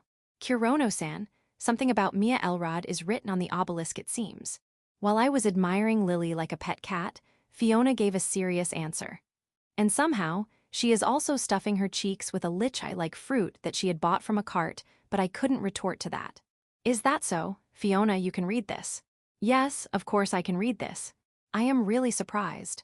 To think that Fiona could read ancient letters. I guess an actual witch is in a different league from the everyday magician. After all, the translation is also written there. Return my feelings of surprise back to me. To the place where Fiona was pointing, the translation of what was written on the obelisk was written with full explanations, clearly to help tourists. Of course, it was in letters even I could read. Let's see about Mia. Ah, it really is written here. As I looked at the explanations written there, apparently on this obelisk praises about the Emperor Mia Elrod of the Great Elrod Empire, or something like that was written. By the way, here rather than Demon King, the title used was Emperor for Mia. Well, that's normal. Mia was titled as a Demon King afterwards. Mia herself used Emperor when she was active. It seems a bigger one is located at the Central Plaza as well. Reading that, we might be able to know about some specific episode. On this 10x3m black rectangle, only praises towards Mia have been written, and nothing describing what Mia actually did is written. But still, the beginning of history Zero Chronicle is a pretty grandiose name that they have used. The beginning of history, Zero Chronicle, is the word referred to the various obelisks that talked about Mia located not just in Spada, but all over Pandora. But to say that the history of people began only when Emperor Mia Elrod unified Pandora is pretty arrogant in my opinion. It's basically saying that everything that happened before that is not acknowledged by them. To think like that, isn't that too narrow-minded of them? It's really mysterious. On the Ark continent, Zero Chronicle holds the exact opposite meaning of the end of history. Is that? As I wondered about it, a question arose in mind. Now that I think about it, both Pandora and Ark use the same system of model magic, don't they? Not just that, they both speak in the same language, as if it was something obvious, and even use the same letters and alphabets. When you think about it, isn't that really weird? After all, the people of Ark hadn't arrived at Pandora just now. They had no chance of cultural exchange with them. It couldn't be that it's a coincidence that they ended up developing the same kind of culture, right? Well, that's normal. After all, the current culture has been derived from the ancient culture. In ancient times, both Ark and Pandora were under the same sphere of cultural influence. The proof is the fact that our language is the same, though there are a few differences. Furthermore, if one was to compare the ancient dungeons of both Ark and Pandora, the similarities are even more apparent, or so Fiona explains. I have only entered Medea ruins, but I believe that other ruins also belong to the ancient civilization. I see. I agreed, but at the same time, several more questions also rose up. In the first place, what the hell was the ancient civilization? They existed thousands of years ago, but they still had influence over the current culture. But, For the time being, I set aside my curiosity. Unfortunately, we don't have the time to be leisurely sightseeing. That's right, we need to quickly to restore our adventurer lifestyle and start working. That's true. Ew. Or so those two gave an energetic response. But before I realized, even Lily was now enjoying those lich-like small fruits, which chipped away the persuasive power in their replies. You guys are really unfair. I'll go buy some too. I, who yielded to the sweet, fruity aroma of the fruits, resolved deeply in my heart to get serious after we're done eating this. But for me, who usually abandons his own resolve in few steps, is there even any meaning behind resolving my heart? Such question rose inside me. Chapter 166, The Man with 40 Points. There are 2 adventurer guilds present in Spada. One of them is present, after crossing the second protective wall, in the upper class area, on the outskirts of city's central plaza, the Spada Adventurer Guild headquarters. Only high-ranked adventurer like rank 4 and above are allowed to use the headquarters. Normal adventurers have to use the other one. That is Spada Adventurer Guild, School District Branch. The school district is just like its names, an area with science. It has the Royal Spada Academy and various other educational institutions, like magic research laboratories, weapon workshops, and temples. Due to the location, this branch of guild is filled with young people wearing uniform-like clothes. Of course, there are also people wearing helmet and armor and robes, the adventurers. Presently, the ratio of students to adventurers is 3:7, but still the students wearing same uniform is more conspicuous. To other adventurer who have never seen this would get surprised, but to the girl elf, Irina, sitting on the reception window, this scene is normal. She is, today as well, dealing with adventurers with a smile. Irina-san, if this quest is successful, will you go on a date with me? I'm right now working, please refrain from any private talks. The beautiful elf, Irina, while sweetly smiling, cuts off the invitation by the young male student.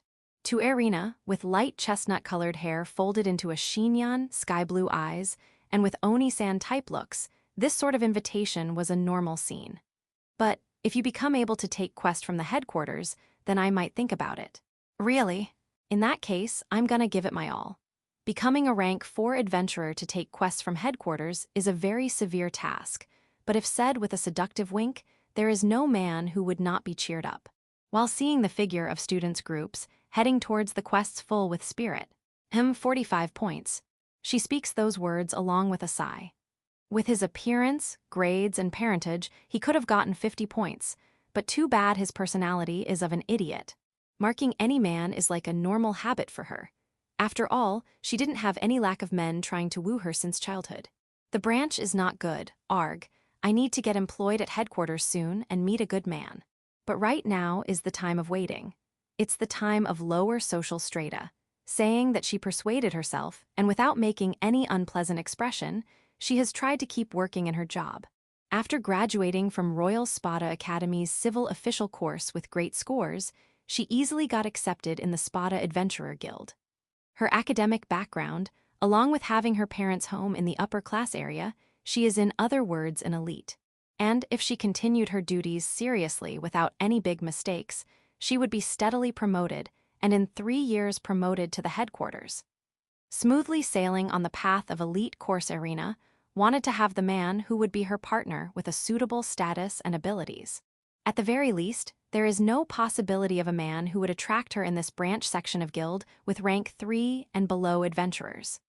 Of course, there would be some among students who have accomplished great achievements, but there is no magic to distinguish them.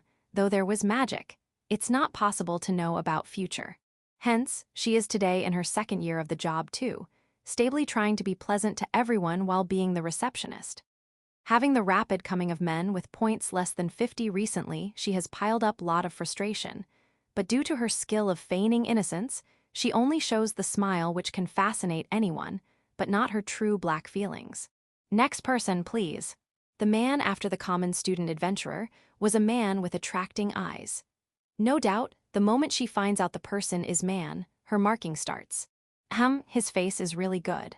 Having a face that alone can give the man 90 points, Irina's tension was elevated. She immediately distinctifies that man didn't have any particular physical trait, and his race was human. His nose was tall and outline was quite sharp. Various parts were splendidly arranged. His long slitted eyes and their expression might scare most people, but to Irina, who was searching for adventurer and knight men, it worked as a plus sign. Black hair with odd eyes of black and red, rare combination. His black hairs were so long that they covered both eyes. But it was not like hair was grown carelessly and is showing laziness and dirtiness. On the contrary, it matched the man's atmosphere.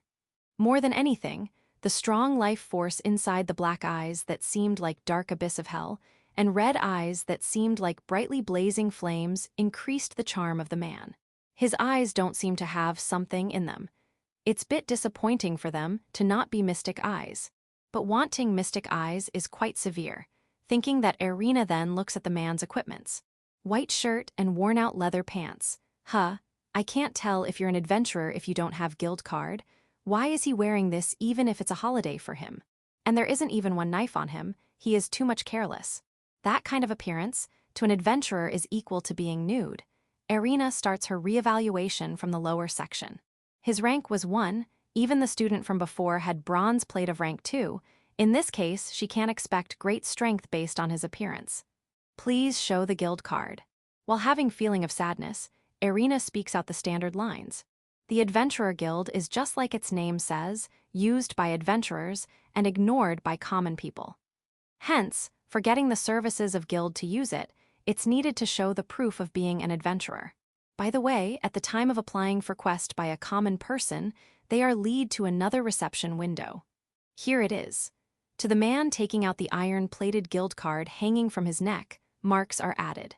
The thing she piqued interest in was not the nice vocal sound the man had. He is quite polite contrary to his appearance.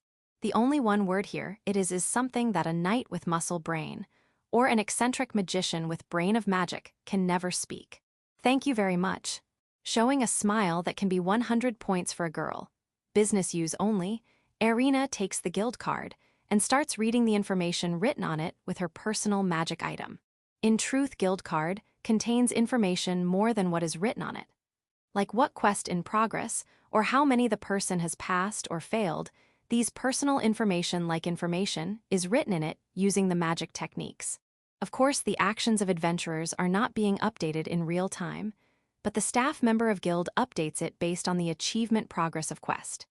In the first place, a rank 1 guild card doesn't has much strong protection, so even without this small crystal orb like reading magic item, with some knowledge in magic it can be easily read.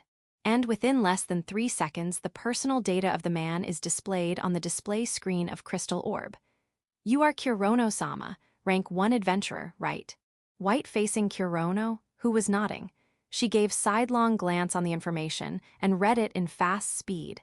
Irina couldn't help but feel disappointment that the information was just as she expected.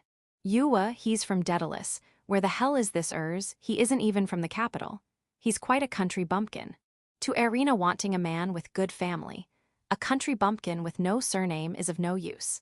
Sigh, all the quests are easy ones, and what might this black magic be? Irina read the information of errand-level quests like medicine plant gathering, but, emergency quest. Protection of evacuees, is he perhaps? Though Irina was still a rookie receptionist, but just by being a personnel of guild, she has heard more information than normal people about the war in Daedalus, including the fact about traces of massacre left on the road in the middle of Galahad Mountains. I see, so he's a survivor with good luck. But Irina didn't even think that he was the one who unfolded the fierce fighting and successfully escaped till Spada. She was only thinking the crossed Galahad mountain range luckily by not being discovered by anyone. And like that, Irina pushed the stamp of rookie level within her heart towards Kurono while looking at his adventurer experience. What work might you have today? While browsing through the errand-level quests within her mind, Irina asked him with a smile, without showing any other expression. I want to know the information about monsters, if possible about their habitats. Did he not know about the existence of monster list in the guild? While sighing in the heart towards the man's stupidity, Irina explained. Over there is a book with the records of monsters information. Please look at that. Irina, while vowing in her heart to let him enter the Royal Spada Academy, if he is illiterate, says as such. No, I did read it, but it didn't have the information I need. Is any more information not made public? On the answer going over her expectations, Irina starts thinking. All the information for a rank 1 adventurer like monster information, weak points, traits, attacking pattern, habitat, dealing method, and much more is written in the monster list. If he could read the characters and talk in polite way, then he can't have a bad mind which can interpret the meaning of sentences. Despite that, the meaning that what he wanted was not written meant, thinking that a hunch sprouted within Irina's heart. Kurono-sama, what sort of monster's information do you need? For checking her hunch, she asks, while praying to the black gods that her hunch be wrong. I don't have a particular name, but, maybe high-ranked monsters like salamander. Having her hunch hit the mark, Irina wanted to praise herself for still keeping a smiling poker face. Because she felt that Kurono was a man with just good face, and unfortunately, truly unfortunately didn't know about his own capabilities. Salamander is a famous monster of dragon species. Based on whether it is killed or not, adventurer can be separated in first class or second class. In other words, it is the gateway to success for adventurers. Even with full power, a rank 1 adventurer can never win against it. Even if a party of 100 people of rank 1 adventurers is made, all and everyone one will have their everything including bones turned to ash with just one fire breath. While bearing the scorn to someone idiot who is wanting something not in reach, Irina started explaining to Kurono politely. I'm sorry, but this guild can't give the quests with high danger risks. For example, you cannot take the quest for subjugating a salamander if you're not an adventurer of rank 4 or above. She implicitly declared that this quest was completely unrelated to the current him. I do know that, that's why I thought of killing it as a freelancer, is it wrong? And abused him, saying he couldn't be any more idiot. An idiot who didn't know the system of guild, it could be all right. But a person while knowing the system, having a plan of digging a hole, is more troublesome. In other words, this idiot knows that he couldn't fight salamander normally, and has thought to kill it without a quest. Killing monsters freely is legal and not considered as crime, but a person without any knowledge of their own strength, jumping in the nest of dragon, is nothing more than sacrificing their life. Even this current idiot could become a great adventurer in future if he does his quests normally, and so the guild doesn't want to let a young person lose his life. That's why to not let a person go into rank 3 above monsters' habitats. The information except the escaping from high-ranked monsters is concealed in the monster list. In other words, this rank 1 idiot man is not understanding even a fragment of that kind-hearted guild's parental affection. I'm sorry, but this guild refrains from adventurers fighting monsters above their capacities. I see. Kurono makes a completely depressed expression. If he was a man with great future, she would speak some consoling words, but due to his foolishness, Irina won't ever speak anything like that. If you want to subjugate high-ranked monsters, then there is no other way than to increase your own rank. While wanting him to live like a normal adventurer, Irina explains in a businesslike way. Understood, then can you tell me the quest required to rise to rank 2? For the time being, while being relieved that Kurono has some wisdom, she gave to the depressed rank 1 adventurer a quest. Yes, Kurono-sama has already completed many rank 1 quests, so, even though gathering medicinal plants, helping village vigilante troops, protecting villagers going to neighboring village, are all 100% safe quests with nothing related to fighting against monsters. Inside them, helping with maintenance of the fence around village and all, are all quests one will never encounter monsters.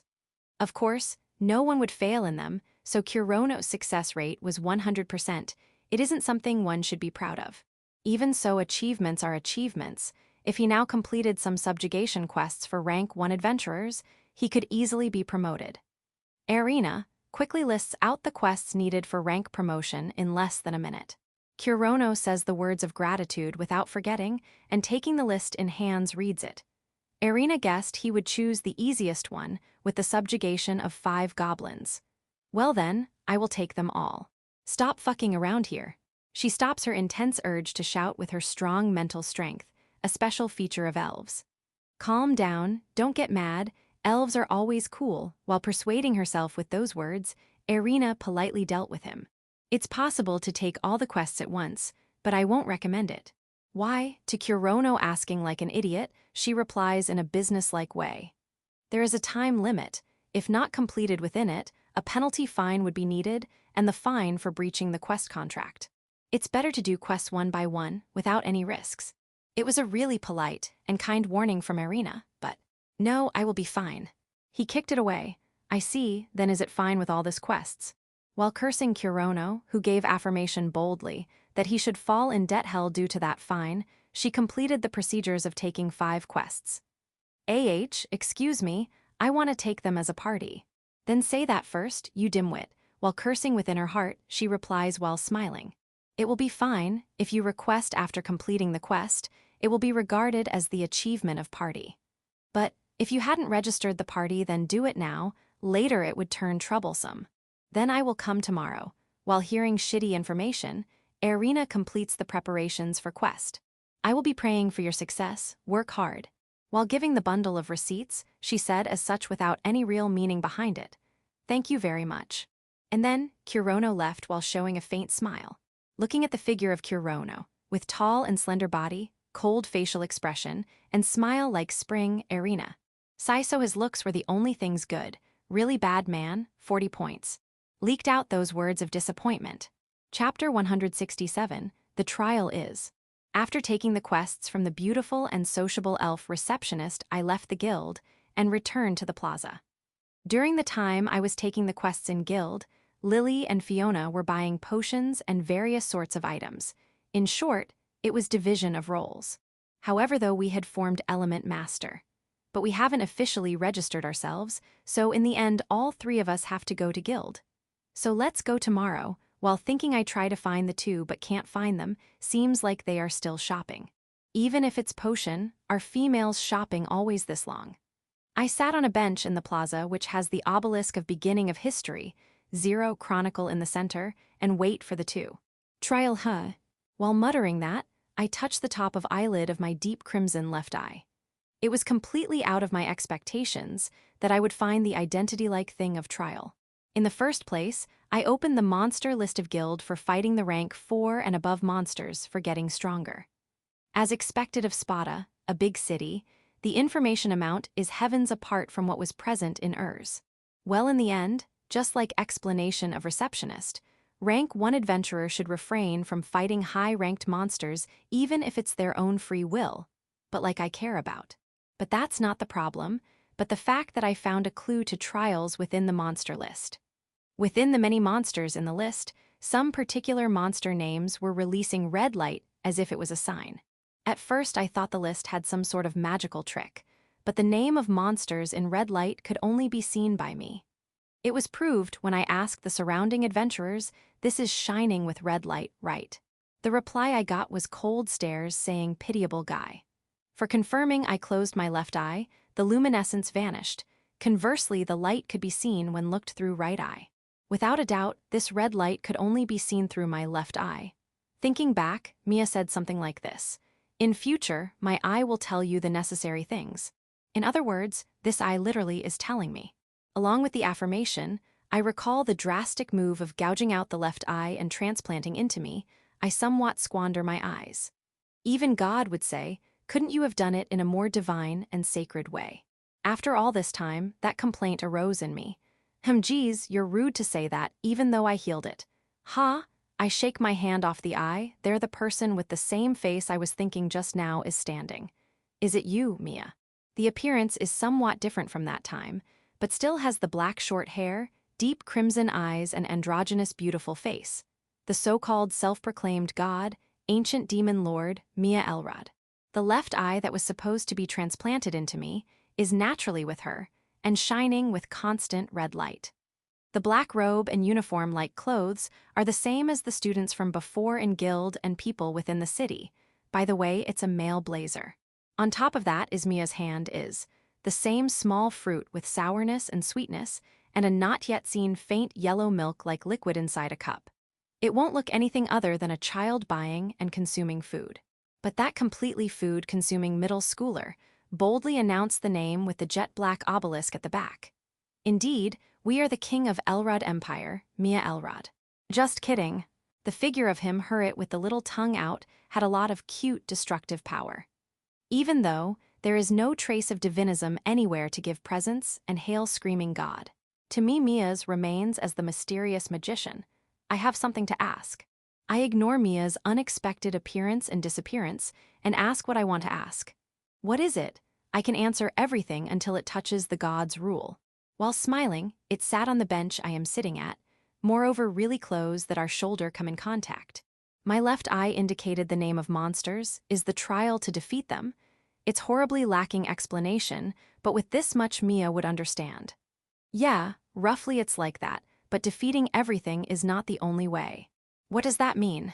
I can't tell you more right now, while saying that Mia puts the fruit in the small mouth. All the names of monsters that showed red light are monsters of rank 4 above. It won't be bad to train for it. Probably, I might discover something new related to trials while fighting. I throw another question to Mia, who is eating the fruit with relish delicious. Then one more, Mia, are you really the emperor written on that 0 chronicle?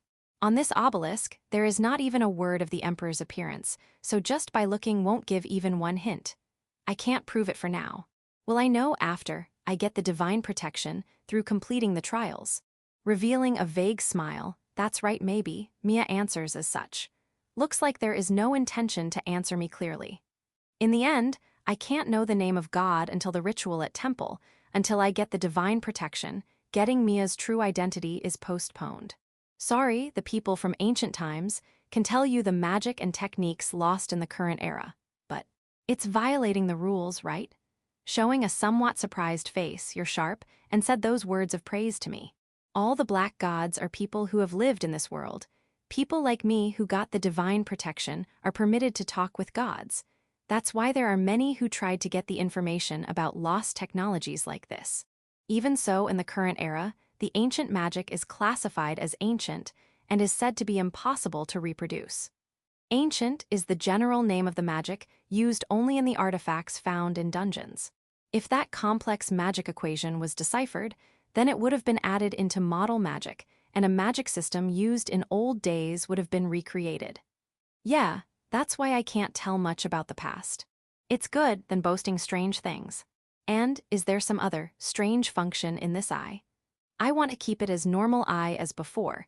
It would be troublesome if some kind of beam suddenly fired from the eye. Haha, it's fine. It won't make any strange reaction to create problems during fights. So this eye can actually read the atmosphere. Or rather, is Mia reading the atmosphere or this eye only? Then I will be going back soon. Anything else you need to ask? It doesn't feel like I'm getting answers in return while making a wry smile. Then one more. What is it? I decided to attack Mia with the question I had since the point I met Mia yesterday. Are you man or a girl? Then, Mia changes to a sullen expression. It's just as it looks. And roared, as to show her displeasure, Mia left the place angrily. When the small figure disappears in the crowd of people, I murmur. Just which one is it? The talk with Mia was not at all good, but it did help in killing the time I had to wait for those two.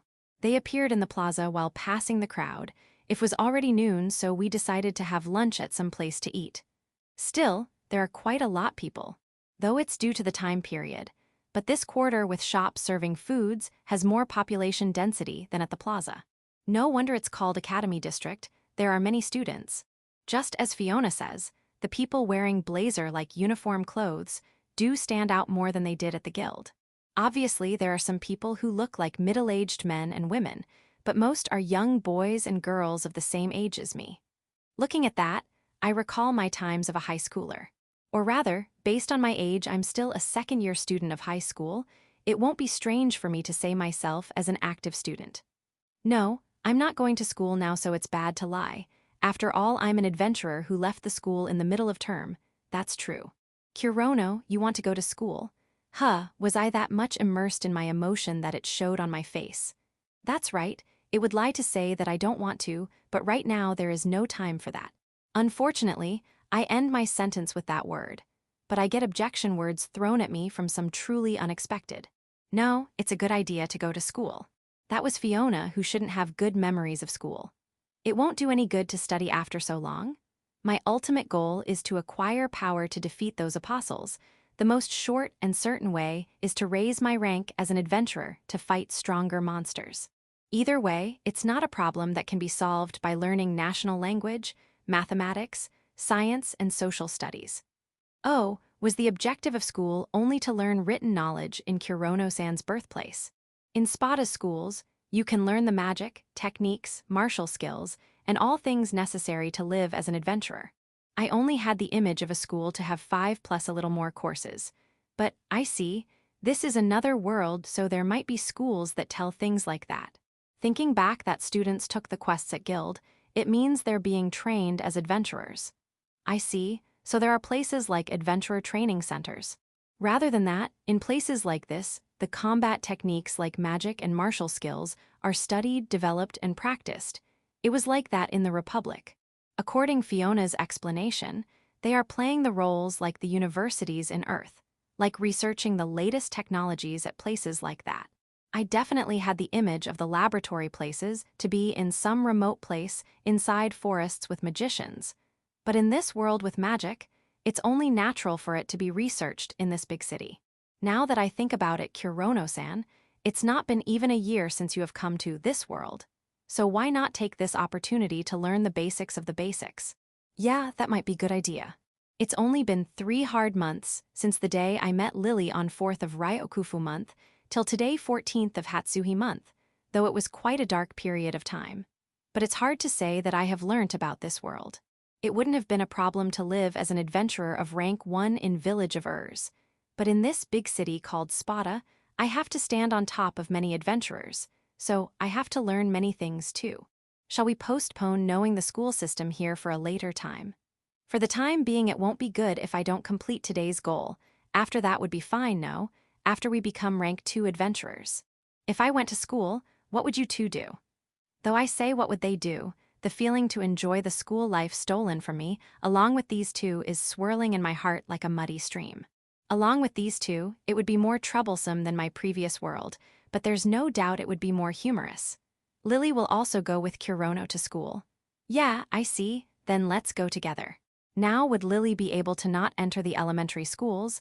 I thought that for a second, but this lovely fairy is 32 years old lady, there shouldn't be any problems. I too. With you it feels like I can live a good school life, so I would like to once again go. Maybe the lonely life at the Magic Academy in Elysian has left traces. Her comment was quite negative, but because her feelings are like me, it's okay. Then, we 3 will go to school together. But I want to quickly eat noon lunch first. That's right, while smiling wryly, we searched for a shop to eat and walked on the streets of Spada full of people. Chapter 168, In Search for a Robe. After eating our meal at this restaurant, which had an orc with a scarred face, as the manager that made one ask, "Are you a former mercenary with a long experience of being in service?" We left to complete our plan for the afternoon, which was to buy equipment. There are so many stores that I can't decide where to start. After crossing the plaza once again, we reached the crowded shopping district that had various shops for adventurers lined up, like weapon shop, item shop, a blacksmith workshop, and even a suspicious-looking magic item specialist shop as well. They weren't ones used by normal people, but even so the number of adventurers here was simply too big compared to a rural village. And even here, countless number of people were passing through here. As expected, since I'm a Japanese, I am used to such big crowds, so I wasn't carried away by the flow of people. And since there are various shops here, and since I had no sort of guide which I could have referred beforehand, just as I had said, I was currently troubled in deciding which shop I should start from. When the number of people increases, the percentage of bad guys mixed with them also increases. I'm sure that in this city as well, shops that aim to fool newbie adventurers exist. Kurono, look. That robe looks so cute. Near my legs, Lily sparkled in high tension. In her line of sight, a white fluffy robe with bunny ears attached was being displayed. That too, it was made for babies. It was a size which would perfectly fit Lily. This is what destiny must be like. It seems that shop specializes in selling magic robes. Is that so? Then let's go check it out. After all, our party is one made of all magicians, and completely ignores every adventurer theory used. Since there are no warriors or knights to act as the vanguard, we Element Master had no business with the armor shop. Well, The only one who needs a new defensive gear right now is me, since I lost my Baphomet's embrace. If the shop specializes in magician robes, then I should be able to find a black robe befitting me, a black magician. While getting excited about the robes I had not even seen yet, I cut through the crowd and opened the doors to Fix and Fika, the magic robe specialist shop. By the way, Lily was still entranced with the white bunny robe in display at the window and didn't enter with me. "Welcome." In a voice that didn't sound too welcoming, the middle-aged woman sitting on the counter glanced towards me. Having a tall nose just like the witches in those fairy tales, she also had a glaring look, but as if she was not interested in me, a customer, she returned back to reading the hardcover book in her hands. As I looked as she said nothing at all, I judged that it should be fine to look around by myself. Since I didn't really have much expectations in the first place, I didn't mind her being not very courteous and walked around the inside of the shop, which was bigger than I expected. At a single glance, half of the robes here were either black, gray, or white.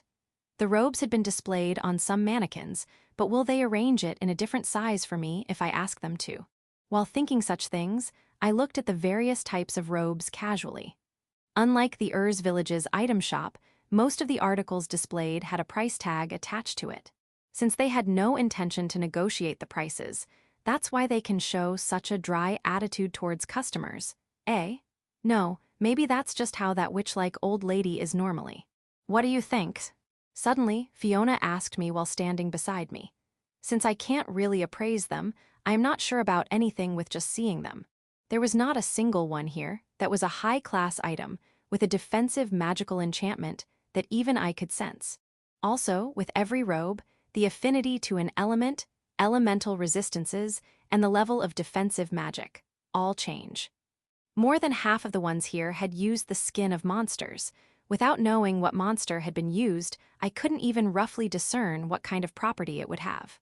I'll just obediently ask if they have any robe that is suited for black magic. Considering the grade of this shop, I doubt something very high quality would appear though. Fiona-san, those things shouldn't be said out loud even if you think that's true. While hoping that Miss Shopkeeper didn't hear that, I headed towards the counter. "Excuse me." "What?" The woman looked at me with a really sharp glare. Though she's wearing a simple apron that had the shop's logo on it, if she were to wear the same clothes as Fiona, she'd completely look like a perfect witch. While holding such rude thoughts, for the time being I asked for the thing I was looking for. "Do you have a robe called Baphomet's Embrace?" It had been destroyed after the fight with Cypress, and then taking on Fiona's or Solil, but if possible, I'd like to get the same thing. "Don't talk foolish, rank 1, those apprentice use robes over there would suit you more." An incredible abuse came at me. At the end of the line where she pointed, a simple black robe with a "for newcomer use" board was kept. I had been wearing Baphomet's Embrace before as well, so I'm looking for a new one. Do you know of any store that might be keeping them? Since this old woman doesn't seem to be interested in selling me one even if she had one, I changed my question. "Had been wearing before." "Ha, what, so you're a spoiled brat of some noble? Then ask your wealthy papa to take you to one of those upper stores. They'll have the amazing magic equipments that you're looking for." What an incredible level of sarcasm. Let alone the son of a noble, I'm not even a resident of this world. Family and lineage is the last thing that has any connection with me. But if I try to interpret her words well, then these upper stores, basically the stores in the upper strata of the city, might have Baphomet's Embrace. But that's troublesome. I'll need some kind of big achievement to be allowed to pass to the upper levels, or I'd need a special level of permission. After arriving to Spada, I had received the explanation and reward for the emergency quest from the Guild HQ, but that was a one-time thing allowed by the Spada government. To normally go the upper levels, I'll need to become rank 4 as an adventurer. If you want high-level equipment like your companion, which then go to the upper levels. Only come here when you're coming to the school or the guild. I'm not trying to make fun of you, but an ignorant rich kid like you would catch the eyes of bad guys that live here. Hehehe, the old woman laughed as if she was the representative of those bad guys, but I decided to ask something that caught my attention. Her equipment is really that amazing. I mean of Fiona, of course. If I recall correctly, she had said that she built it as her graduation exam in Elysian Magic Academy, I think. Normally, she seems to create magic items, but as expected, to collect materials, plan, and manufacture it all alone. Such memories would definitely become a far too gloomy of an episode to listen to while chatting over a cup of tea. Even without appraising, you can tell what kind of thing is that in a single glance. Abyss silk and feathers of a black bird, on top of it, there's something included in the lining as well. If she was not acting as your bodyguard, that witch would definitely be a rank 4 adventurer. I don't really understand, but apparently, some amazing ingredients have been used by her. Also, I have become a rich noble brat and Fiona has apparently become my escort for some reason. Well, the fairy who's admiring the bear rabbit kid's robe outside also has an ancient velvet for clothing. Who made it in the size of a child's, I wonder? Not a rabbit but a bear rabbit. No, rather than that. That's something I gave to her as a present. Got any problem? You really are of a high status, eh? To give such a high-class present to a pet, nobles really do have extreme hobbies, hihihihi. As expected, I became irritated on seeing Lily being treated as a pet. She isn't a pet, she's a precious comrade of mine. Comrade? Hihi, so is that a new trend? Well, it's better than just spoiling her as you please. It seems I'll have to explain from the start that I'm not just some rich noble brat who's playing as an adventurer along with a beautiful escort and a cute pet. But I guess the reason must be that I asked for a high-class item even though I'm just a rank 1 adventurer. Well, I don't have the image of Baphomet's embrace as a high-class item that I can't deserve since I'm used to wearing it, but to an outsider like her, it would really look like that. It can't be helped. It's not like I had much money, and I didn't know how much would a high-class item like that cost, so now at least I know that it's too costly for me right now. Right now, I should complete some quests and collect some money, then go to buy such items. Till then, yeah, let's go with that newbie magician robe. Can I have that? As I showed the will to buy the robe she had pointed out earlier, her sharp eyes showed a slight surprise. To take this old woman's sarcasm honestly, did you have some sheltered upbringing, boy? I'm not some noble, I really am a rank 1 adventurer. Don't try to act cool. While still not believing me, she went inside the store to bring the robe. As she returned before even a minute had passed, in her hands was the same robe displayed here with 1 bigger size. 10,000 clan. After asking for the money that held no discount, I was about to bring out 1 gold coin, but stopped. That gold coin was earned at village created in Daedalus. After being captured by the Crusaders, I doubt these coins with dragon print on them are still in circulation. Thinking that I had no reason to let go of a coin that held a lot of memories for me, I decided to pay it out of the reward of the emergency quest I had received in clans. Thank you for your patronage. After hearing her shopkeeper-like words instead of witch-like, I wore the robe there itself. The feeling wasn't bad, but it was nowhere near the sensation of becoming a part of my body that the Baphomet's embrace gave. Now that I think about it, I didn't feel hot even when wearing it in summer, but this one made it hotter almost instantly. Still, it's not unbearable. Without showing any discomfort, I decided to leave since I was done with my business here, but then I stopped and asked her. That rabbit robe, how much does it cost? 37,000 clan. That much? It's a cost big enough that would make me hesitate to buy intently. I'll come back to buy it after I reach rank 2. Hihihi, I'll be looking forward to it. While taking her ill gaze on my back, I left the store. Now then, next is weapons, but the fact that I'm a rank 1 and my lack of funds is clear. It'll probably be impossible to get both, a wand of black ballista replica and swords for magic sword arts. After leaving the store with Fiona, and pulling away Lily who seemed to have gotten attached to that bunny robe, we left towards the weapon shop. Chapter 169, Mordred Weapon Company 1. We entered the weapon shop with the giant board Mordred Weapon Company, Academy District branch. The reason why I chose this store was because it greatly stood out even in this neighborhood. In the first place, if I wanted a high-class weapon, I'll have to go to the upper strata in any case. If I had to buy just normal weapons, then it doesn't matter where I buy it from. And without much expectations, hoping only to get at least some swords for my magic sword arts, I passed through the giant wooden door. The inside of the store seemed to be bustling with people. A big muscled man was testing a battle hammer. Goblins were comparing daggers and knives, and a nervous-looking magician elf was being troubled in deciding over the staff and wand in his hand. Further inside the store, a sharp-styled golem was swinging around a large sword, and a storekeeper was trying to stop him somehow. It was noisy yet gave off an energetic atmosphere, which seemed suitable for an adventurer's weapon shop. For the time being, let's look for a replacement for my black ballista replica and also find some long swords in reasonable price. Lily and Fiona have gone to check out magic item accessories. It'll be nice if they find something good.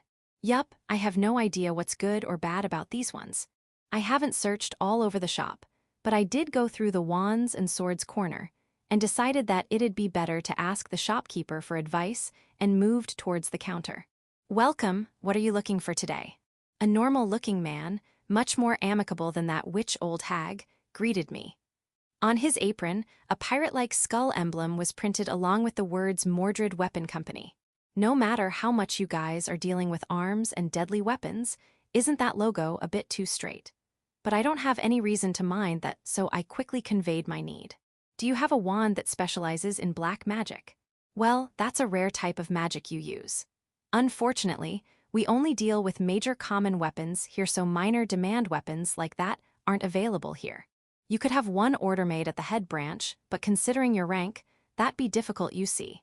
Of course, I didn't have any appraisal skills, so I have no choice but to depend on the shopkeeper. Fiona had a much better eye for this than me, but apparently she's not knowledgeable about black magic either, so she couldn't really help. Guess I have no choice. I'll have to use black magic without a wand like old times. I should be able to take down enemies like Salamander for now somehow. Then, forget about the wand. I need 10 long swords, but can they be prepared in around 100,000 clans? I did mention the price, because they might be having some costly top-class swords here as well. But for some reason, the shopkeeper looked at me with a pitiful warm gaze and spoke. Dear customer, this might be none of my business, but you should fight against being a gopher from the start, you know. What, gopher? What the hell? Well, it happens a lot when an apprentice magician catches a strong upperclassman's eye and gets turned into a gopher for him, but being underestimated like that all the time is not good really. It seems once again, a misunderstanding is being created. First it was a noble brat, this time it's a weak first-year magician. My face definitely doesn't give that feeling, so was it a mistake for me to buy that apprentice robe? Those swords are all for my use, so it's fine. I did try to fix his misunderstanding, but going by the man's eyes, I don't think he believed me. Well, it's obvious. An apprentice magician has no use for 10 swords after all, normally speaking. Anyway, if one sword is to cost 10,000 clan, then only the lowest level of swords can be prepared, but is that fine? With blackening, I can turn even blunt swords to sharp ones, so even though low class, new swords should be able to work against at least low-level monsters. Well, I still have the Hararetsu, so it's not really a prob. I remembered now. That's right, I can use cursed weapons. It's been a long time since I went to buy something, so I had completely forgotten about this. I should be able to get a pretty good weapon with 100,000 at least. Excuse me, do you keep cursed weapons? I tried asking, but... Cursed weapons? The man started looking at me even more with sympathetic eyes. I understand that you're frustrated as a gopher, but you'll end your life with those, you know. I was warned. Oh, I give up. I didn't expect having a low rank as such a big problem. While I was thinking of how to make him bring out the cursed weapons. Oh, I'm here, old man. A third person's voice came. Ah, Joudo-sama, welcome again. The shopkeeper, as if he had forgotten about me, went to that man called Joudo and started talking politely. This man called Joudo was Werecat, and was also a swordsman considering that his equipment looked like Nino. But unlike the now dead swordsman of Urs, this one had a face like a Siamese cat and had eyes that seemed to possess a confidence in his own strength, and was looking at the shopkeeper with eyes that looked at a lower-ranked person. On his chest, a silver guild card was hanging as a proof of his strength. A rank 3 adventurer, a rank high enough to gain preference over a lower-ranked person like me. Well, I don't feel good about this, though. Please wait a second, I'll bring it here in a moment. The old man, probably to bring a sword, left the counter. I stood there silently as a spectator. Then, that werecat, while folding his arms as if bored, turned to look towards me. Giving a snort, he looked away after losing interest. Well, sure, you have the higher rank, but that attitude really is pissing me off. Even Nino, who came to pick a quarrel with me at the very first meeting, gave a better impression. As his image overlapped with my friend's, displeasure arose in me towards his disgusting attitude. But I'm not short-tempered enough to pick a fight over just that. After all, Spada is filled with adventurers. I probably won't even meet him ever again. While I was thinking that, the shopkeeper returned, with a giant sword wrapped in cloth. Here, please take a look. Proud of it, the man gave the sword to Jiaotou. He easily took the sword and removed the cloth wrapped around it. Oh, could this be? A curious gaze filled his eyes, but I was even more surprised than him. Yes, it just arrived yesterday, Fang Sword Evil Eater. On the large blade that looked like a single fang of a monster, countless scars of going through various battles could be seen. The grip also seemed aged, and I had definitely seen it being swung around countless times beside me. No doubt, this is Vulcan's sword. Is it real? Yes, we already appraised it as a proof. Should I bring out the certificate if you want?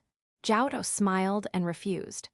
The Fang sword, even if second-hand, would usually be kept by the head branch, but this one was an extremely used one, so it was sent here.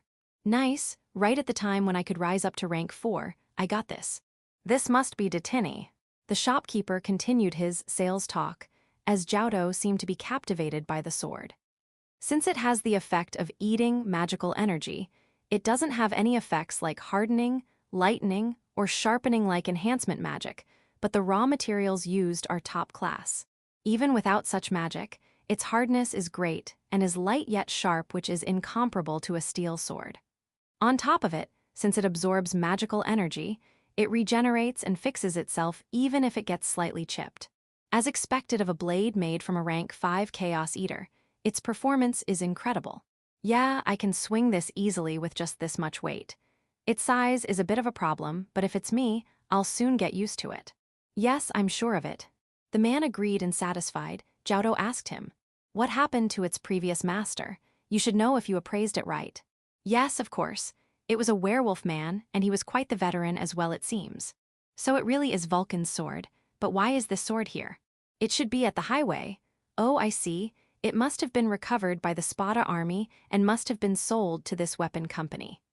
The weapons of strong adventurers are more valuable than precious gems sometimes. They wouldn't leave it there like that. But I could only feel vexed seeing Vulcan's sword being sold off like this in front of me.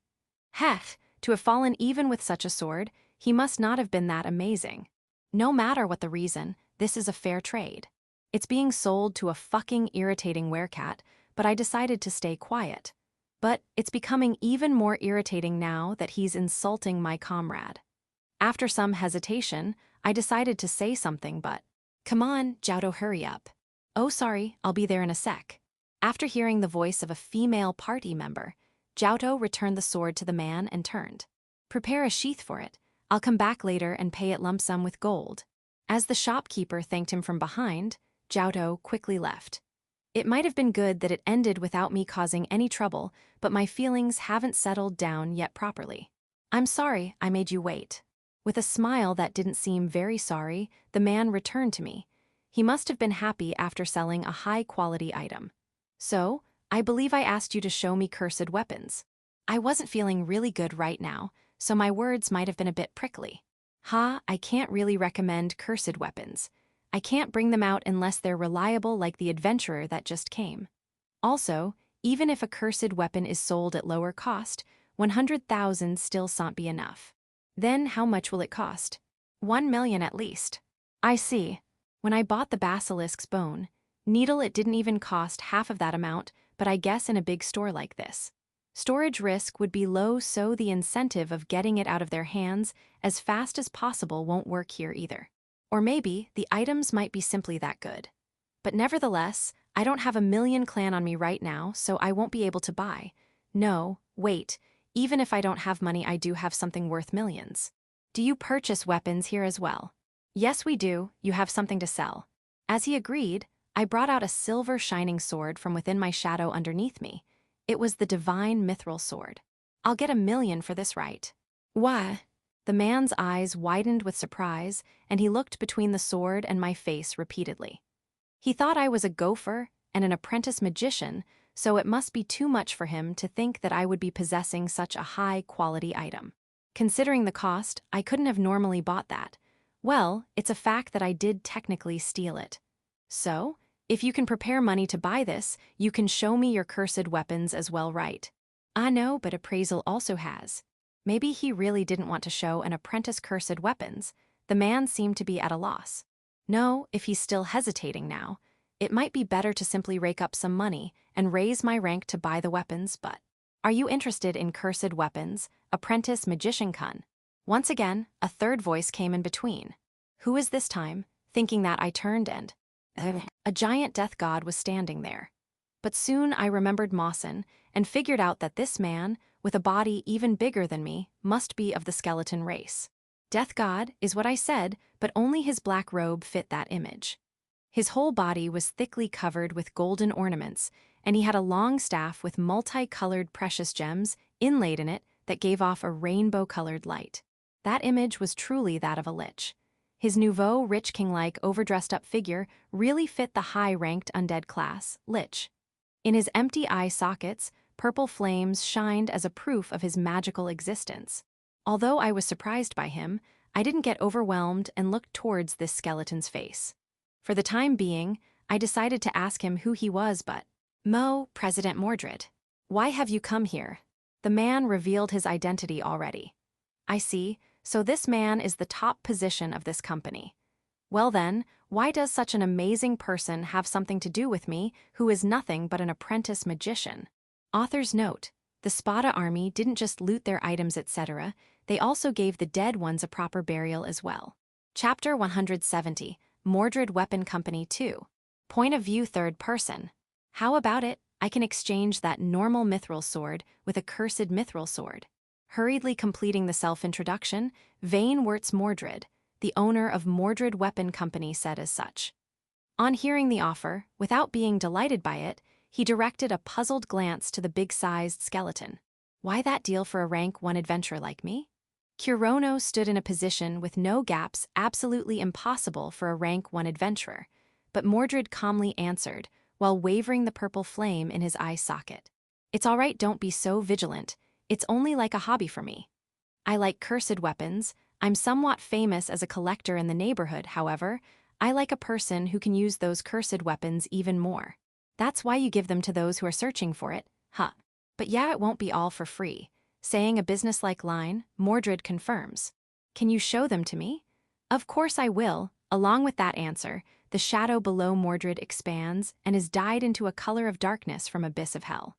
And like the Lady of the Lake, a single silver sword with the hilt above rose to surface. Though Kurono got surprised seeing the same magic dimension as him in front of him, but he directed his attention to the cursed mithril sword without showing any hint of surprise on his face. Its length was the same as Cypress's sword, but with ornaments at many places affixed into it, just like a decorative ritual sword. Couple with the silver luster of mithril, one swings from it seems like divine.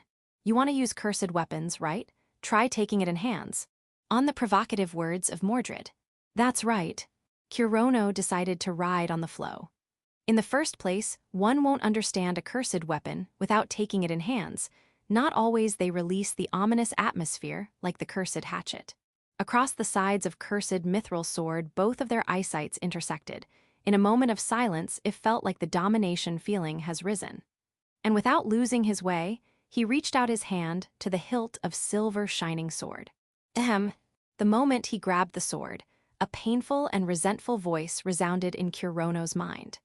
Kurono has experienced that phenomenon many times. Now, it's neither strange nor fearful to him. At the very least, to scare Kurono, it would need to have the double resentment cursed grudge hatchet horror Ritsu has. Upon holding, the voice of this sword is really weak that it can't be compared with the hatchet. Kurono swings the sword 2-3 times at that place and returns it back expressionless to Mordred.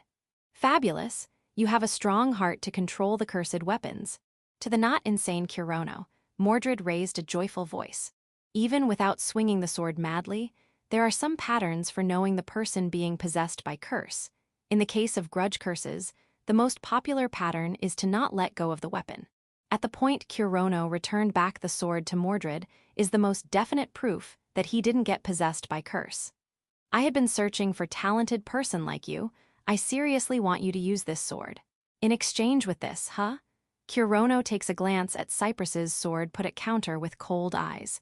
It might not be something you need to worry, right? If you just conquer the curse of weapon, then you can easily use the powerful ability of weapon afterwards. Incidentally, it doesn't have any showy effect, but compared to a normal mithril sword, the hardness, weight, durability, and other fundamental abilities are far surpassing. Of course, it has double power to ward off darkness. That's why don't use it against me, an undead, all right. Ha ha ha, as though getting lured by the laughing Mordred. Ku ha ha ha ha ha. Kurono too started laughing, and with a truly strange expression said as such. Haha, in this short 17 years of life, this is the first time I have been in a scam. I got a good experience from it, thank you. Saying that, Kurono took the sword on counter in his hands and turns his heel back to leave. Wait, really heavy, a voice sounding like that of a grim reaper reached Kurono's back. Saying something like scam to me, I don't think it's good to kick my good intention one-sidedly. Good intention. So in Spada, the intention to give a newbie adventurer wanting cursed weapon, something like a forgery, is called as good intentions, huh? Looking back, Kurono sprayed light on Mordred's scam deed. Hearing that voice, most would believe it to be cursed weapon. I can easily understand that weak shit doesn't even compare to a real curse, but if a self-conscious idiot would hold it, she would easily accept that it's a cursed weapon. Now for the touches, if you add shit like talent and whatnot, of course she would come biting at your bait without even doubting. On this mithril, plated, fake sword. It looks like a real mithril sword, but the reason he could know that it was plating wasn't because he ripped its surface off. Thinking it was a cursed weapon, the moment Kurono tried to use blackening for conquering the grudge of weapon, he didn't feel the speciality of mithril, the powerful resilient force which he did during the time he tried to conquer Cypress's sword.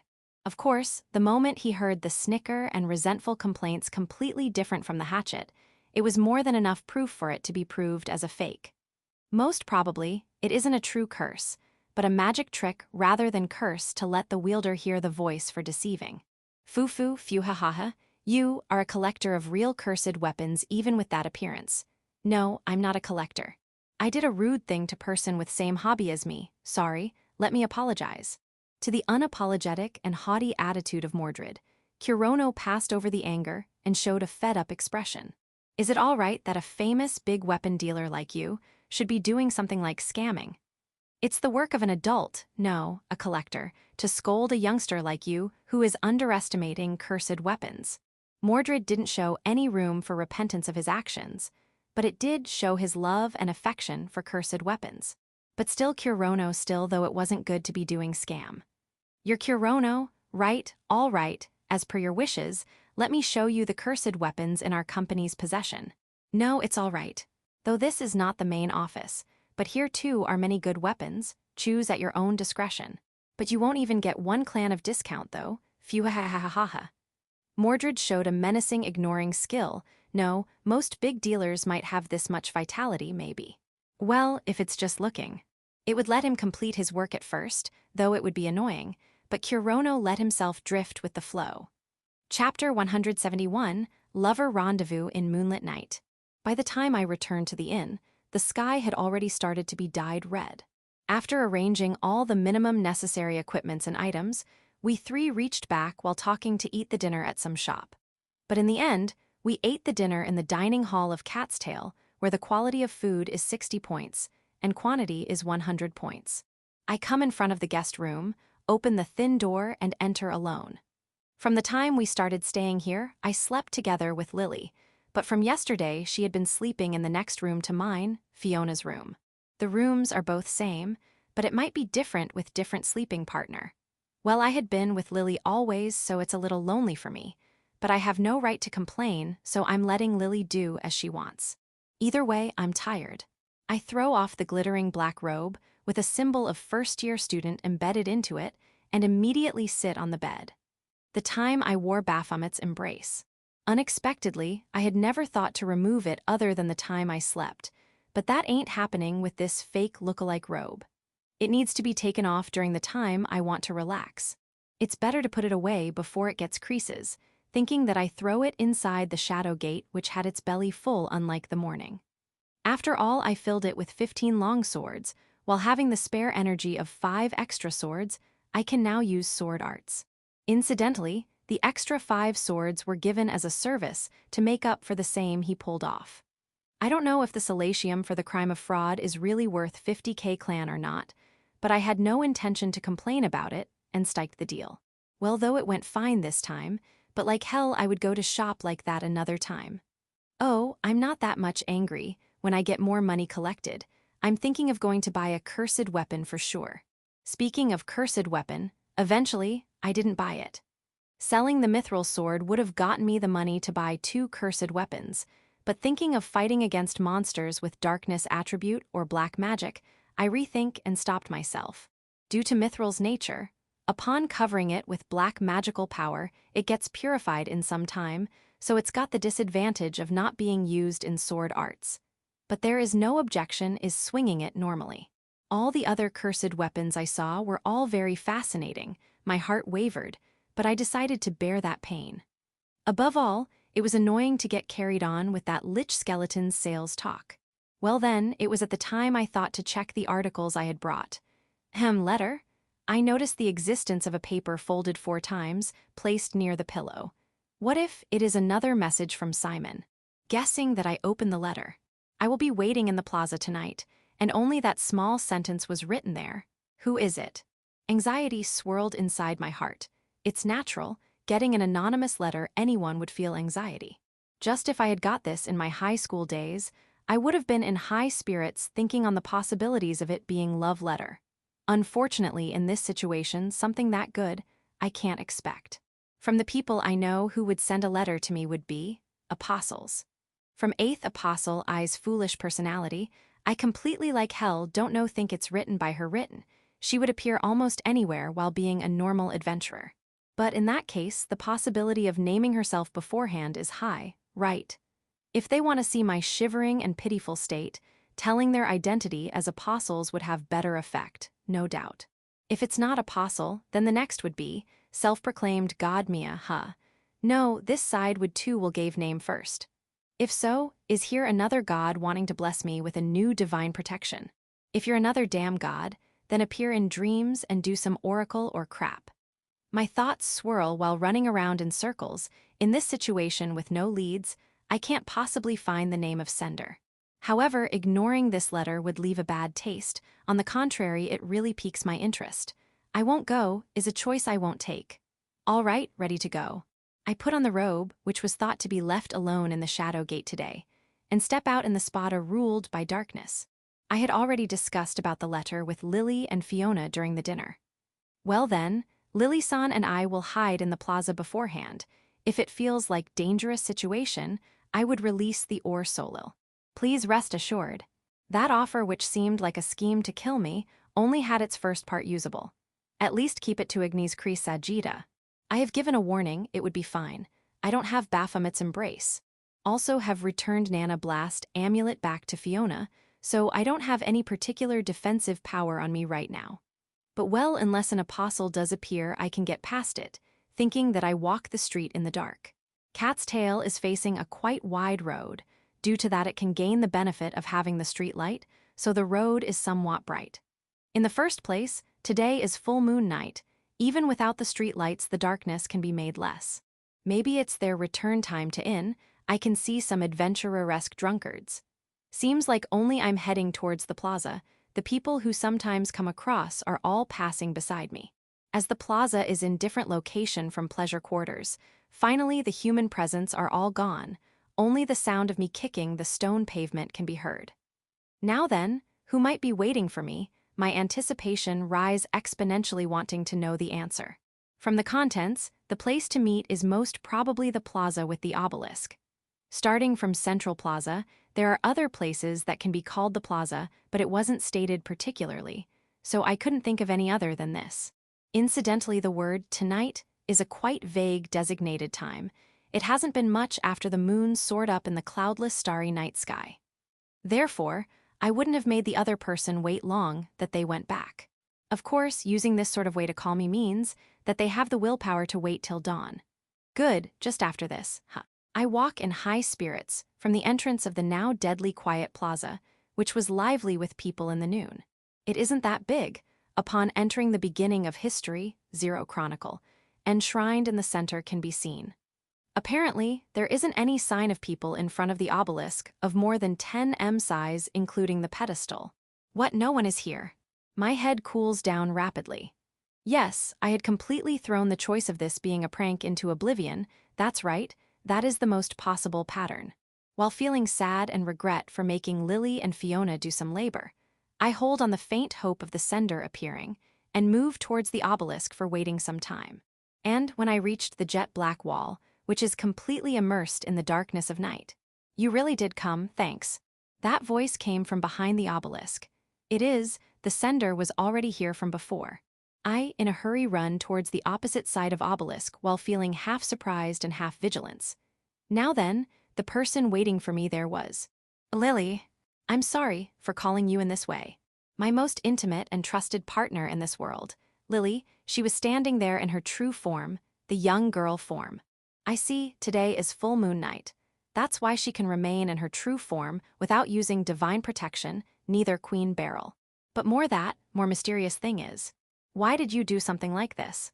That's right, even without sending out an anonymous letter, she can talk to me no matter how much she wants. If it was something private that she didn't want Fiona to listen, then it could have happened some way or other. I'm sorry. Lily dropped her head down with the most sad expression I have seen and spoke the words of apology.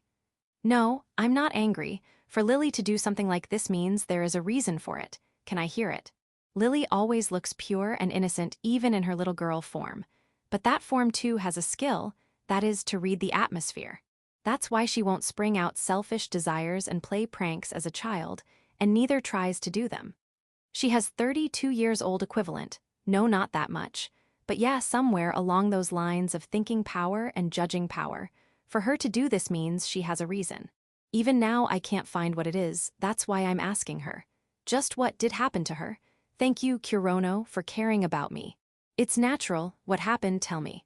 Though I didn't speak, Lily can understand my heart, that's why my feelings were transmitted to her. And Lily replied quietly. I was scared when Kurono told me to leave. Kurono didn't want to be by my side. I thought you would go somewhere leaving me alone. In the end, I could only see you going off without having words to stop you. No way, I did think that she would have been worried, but to this extent is somewhat. That's why, when you came back during night in high spirits, I was really happy. But even so, I, the adult me, couldn't find courage to call out to you. It would have been better if I remained as the child me and would have lived happily like today. But that's not good. Upon becoming adult, I can't help but think about the bad and scary things. Now that I think about it, Lily didn't change her consciousness from yesterday till today even once. From the day she got Queen Beryl, Lily has been conversating, consulting, and chatting with me for some hours every day. She must have changed her consciousness on an event like shopping, but I didn't realize that she didn't. Without knowing what Lily had hidden in the deepest part of her heart. I'm sorry, if I didn't do something like this, the current me wouldn't have been able to meet you, Kurono. I couldn't come, so I asked you come to me, I'm sorry. This is only my selfishness. No, I should be the one apologizing. After all, because if me you got worried so much. I on my own will got depressed and cheered up, I only thought about myself without understanding about Lily at all. Certainly, that defeat, that rejection of me, had enough shock to break my heart into tiny fragments. But Lily always was beside my side, she worried about me, cared about me. That's why, don't be depressed, get yourself together and don't let Lily make that sorrowful face. Nope, I'm the one wrong, I got scared on my own, but... There Lily cut off her words, kicking the ground with her feet, she jumped right into my chest. With full moon as the background, the figure of her coming at me while her wings leaves a trace of rainbow color in air, was without a doubt fairytale-like. I accept the body of Lily, which was small and delicate in this form too while being fascinated. Fufu, if you think you're wrong, then can you listen to one of my selfish wishes? Then Lily reveals a mischievous smile she rarely shows, and looks at me with her alluring gaze. I can't possibly refuse if you look at me with those eyes. What is it? If I can close the gap created between us while I was being oblivious with just one wish, then shouldn't I take responsibility here and do it? Lily increased her smile and answered, "Kiss me." Saying that, she looked away and showed her white soft cheeks to me. "Ah, I wasn't able to do it during the festival last time, right? Yeah, that's why this time without fail, okay. That time, if I had made decision even a second before, I would have kissed her adult form. However, I don't have to worry about losing the chance to kiss her. After all, the moon's going to be up until dawn. More than anything, this time I won't hesitate. Lily." It seems like before I knew it, I now cared about Lily as a little sister, care about her as my important family. Surely, Lily, who lived alone till now, would be feeling the same. Though we're not blood related, but she would be thinking as me as her family. That's why, this time I kiss her cheeks with deep familial emotions. Chapter 172, Subjugation Quest X5. It seems you were enjoying a lot last night. Next morning, I was sitting in front of Fiona's glare, with reproachful eyes, in the dining hall of Cat's Tail. No, well, sorry. Only the words of pathetic apology comes out. I turn my sight to Lily for some support in the same crime. Ooh. But she is dozing off while shaking her head slightly. She's still not out of her dream world, it seems. Leaving me alone, you played in the dead of night, leaving me alone, kicking me out. That's why sorry, I apologize. I got carried by the flow and played at night with Lily. Having said that, frankly, I completely forgot the existence of the girl named Fiona. Last evening, after meeting with Lily in front of Plaza, I plunged into playing in night. After all, it was full moon night. The big city of Spada is really great. The pleasure quarters have a really large scale. There are even bars where men and women can drink the night away. Of course, there were also indecent shops which are essential parts of Night City, but I didn't step in the realm of R18 yet. With this and that, along with young girl Lily, we ate and drank food and wine. And just like the time in the small hut somewhat 1 month ago, we both have fun while spending the time calmly. Yes, by leaving this party member, Fiona, out. While you two were making merry in nightlife, I was peacefully sleeping like a child in the bed, truly deplorable. In truth, Fiona knew the sender of letter was Lily, and she even cooperated while keeping quiet. That's why, knowing there is no mysterious enemy, she didn't complete her mission to keep guard in the plaza, and only saw off Lily, then stayed at the inn. I will truly invite you next time. No, I will let you eat as much as you want. It's all up to me. Is that fine? Weren't you going to complete the quests today? In that case, let's change it to some other day. No, postpone the quests for tomorrow. Something like that can be done anytime. What, you said that, and now you're going back on it? Well, it's fine. Lily seems like she lacks sleep, and there is still time for the time limit of quests. There is no problem to complete them tomorrow. The real problem is, Kurono-san, let's exhaust every food in Spada today, whether my purse will go bankrupt or not. Further, next day, on the 16th of Hatsuhi month, I am standing in front of dining hall of inn, not that, but in front of the open main gates of Spada. Naturally, to complete the quests. Yesterday, in between the gourmet tour in Sapta of the gluttonous witch Fiona, we stopped by the guild and registered Element Master officially. The preparations to go out are all done. I want to go out and complete them just really soon. I can't help but be impatient to get the reward, due to the light feeling I'm getting from my purse. All right, well then let's go. Oh. Leaving aside Fiona's languidness, Lily is not in high spirits. No, she's in a really bad mood. What happened, Lily? Nothing in particular. The fairy clings at my leg, completely revealing that she has something going on. No good, I don't understand a thing unless she tells me herself. Aren't you sad that we three will have to go separately? But there was an unexpected person who unexpectedly answered correctly. It is Fiona, the girl with the reputation of not even trying to read the atmosphere. No, it's not like I'm dissing her, because I want to retaliate to her for emptying my wallet. Is that true, Lily? Yeah, it would be better to go together. She said such a thing in a lovely way, which wavered my heartstrings. Sorry, we would go on quests as a party later. But I can't listen to her selfish desires this time. We're heading to complete the quests, but there are 5 quests to be completed at once, quite troublesome to do together. All the quests can be completed even barehandedly, but because the habitat of monsters differ, it's better to go solo rather than going one by one in a party, and it would even finish overwhelmingly faster. I don't know how much time remains before Crusaders attack here, so I don't want to waste any more time here. Yeah, I will work hard. I see, I will look forward to it, Lily. Lily still understands the situation clearly. She really is good child. Then this is the quest document for Lily. I give the quest document to Lily, with a feeling of giving a child the shopping memo who is going out for errands first time. Incidentally, the contents are: Quest, subjugate slime. Reward, 10,000 clan. Time limit, 1 month from the agreement of quest. Client, Adventure Guild.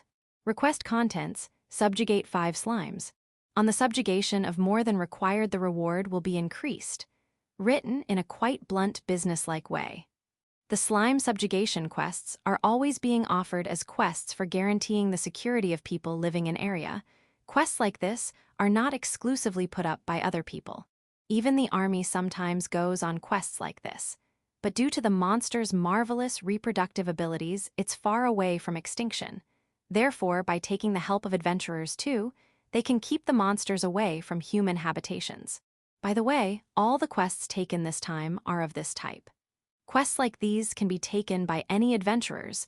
Furthermore, they're even suitable for the conditions required for upgrading the rank. It seems like there is an increase in slime's population within the Great Forest of Latifundia. That's why Lily is going there. We 3 enclose the rough map of Spada outskirts, and once again confirm its geography. Great Forest of Latifundia expands in the northwest of Spada. Just like its name, it is a really big forest. Inside its deepest part is the dungeon area. It seems even in the shallow area's rank 2 monsters are loitering around. Compared to Fairy Garden, a similar dungeon forest, this one's rank is incomparably above. Though it's like that, with Lily's strength, the shallows areas with rank 2 difficulty level is not even considered as a risk. You can come back after completing the goal. We both might be late, so try to subjugate for the whole day with the intention of getting additional rewards. Yeah, I will defeat many slimes. Like that, Lily is now in charge of slime subjugation quest. It's not like I'm giving favorable treatment, simply there is nothing else than slime subjugation we can achieve in Latifundia Forest. The monsters for other 4 are all living in the northern part and southern part of Galahad mountain range. I will leave the Vindal and Dagger Raptor in the southern part to you, Fiona. Yes, I will take care of it. Here too is the same as Lily's reward, time limit, and number of monsters to defeat. Aside from their individual strengths, for example, Dagger Raptor has high individual power whereas the slimes attack in numbers, so defeating 5 in both doesn't has much difference. Of course, upon proceeding, defeating the monster with low individual power is more easy. I will take care of goblins and Punpun in northern part. Punpun, pun. I think I had been doing a serious talk here, but with the pronunciation of this name of Punpun monster. Kurono-san, is this another world high-grade joke? They are now thinking I'm screwing around. Or rather, what the hell is this another world joke? Of course to you, me being from Japan is me being another world inhabitant, but I don't have any strange sense of humor. For clearing the misunderstanding, I explain about this Punpun. On the quest document it's written as Bear Rabbit, but it's read as Punpun. I see, there are many strange monsters in Pandora. Though the name is the only thing that's strange. I have completed the investigation on this Bear Rabbit, Punpun in the monster list. From what I read, it's not much different from other monsters living a mediocre life. Pun? That's right, only the name is strange. Anyway, after clearing them, we all are rank 2, let's complete them quickly and aim for the top. Ooh, this time surely I got a good cheerful reply. Well then, good luck everyone, dismissed. Then we 3 start walking separately towards our own battlegrounds. Chapter 173, The Fluffy Army Threat, Bear Rabbit Punpun. After being shaken by the dragon carriage from Spada via Dacia to Avalon, I finally reached the starting point of the northern Galahad Mountains, the village of Dacia. Incidentally, the dragon carriages are the dragon-sized version of horse-pulled carriages, but the puller is a dragon here. Though it's a dragon, but it's herbivorous, its speed is not to that of horse, but still it traversed the road while kicking rapidly on ground with its thick legs. This land dragon, which is pulling this large cube-shaped carriage, has incomparable power to that of horse, and its body is like that of an elephant, short and stout. When I first saw it seemed like a bus to me. Well then, I need to work fast. I landed on the bus stop, and just like that started heading towards the Galahad Mountains. The time is afternoon. If I enter the mountains from now on, it would become evening. Normally, it would be NG for entering the mountains at this time, but thanks to my uselessly tough body, I can keep on walking without sleep or food. It might take more than 3 days for me to remain in the mountain, so I'm not willing to waste my half day of the first day by sleeping. I start walking in completely opposite direction from the Guild of Dacia, where many other adventuresque people are going. If I complete my quota of 5 bodies of Punpun and Goblin, I would be able to wrap this up by today only. Near my feet, a light blue-colored skin lizard is lying down with its head cut off.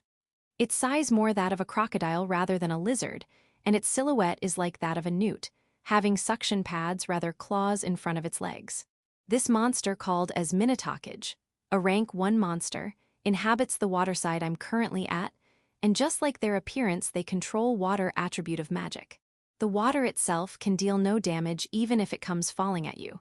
Unless it's got a water pressure of a water cutter or a laser, it won't become any threat as an attack magic.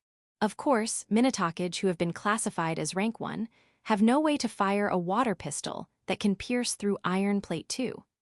The only nasty part in this monster is the fact there is corrosive venom mixed in the water currents and water that come out of its mouth. It has no power to corrode a chain upon touching, but the thing that would get acute damage from its touch is not the body but weapon. Though it's the low-concentrated corrosive liquid, it would easily make a low-grade weapon's iron blade into a dull blade. Due to this, even a good high-grade article would get damage, and is like a monster that makes low-ranked adventurers cry for buying new weapons. By the way, it's all from the monster list. It seems like even my hatchet would be fine taking this much.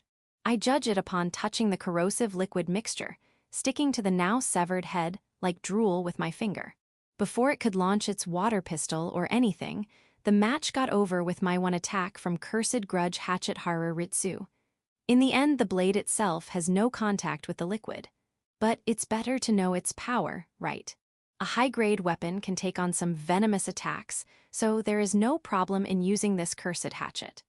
Or rather, the blade can restore upon drinking blood, so even if it gets somewhat worn out, there isn't any big problem. 8th Apostle Eye had opened a great hole in the dead center, but I took it out today only to find it in wonderful healthy condition. Well, let's tear the materials. The proof of Minotaukage subjugation is the most biggest crystal like thorn on its back. The scales and the organ for refining the corrosive liquid can also be taken out and sold as monster materials. But the current me has neither time nor the skill to do that. The difference in the class and experience as adventurer gets out here. A, thinking that I take out the thorn while making crisping sounds. This Minotaukage is the first monster that I have met after getting lost in the mountains while searching for traces of monsters. It showed hostility and got defeated, but it's not a target for subjugation.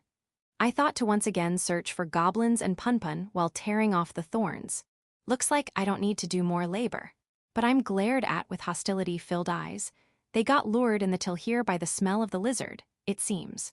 By straining my ears, I can hear the heavy breathing and ferocious groaning sounds too. I can tell that many other presences are in my surrounding to enclose me.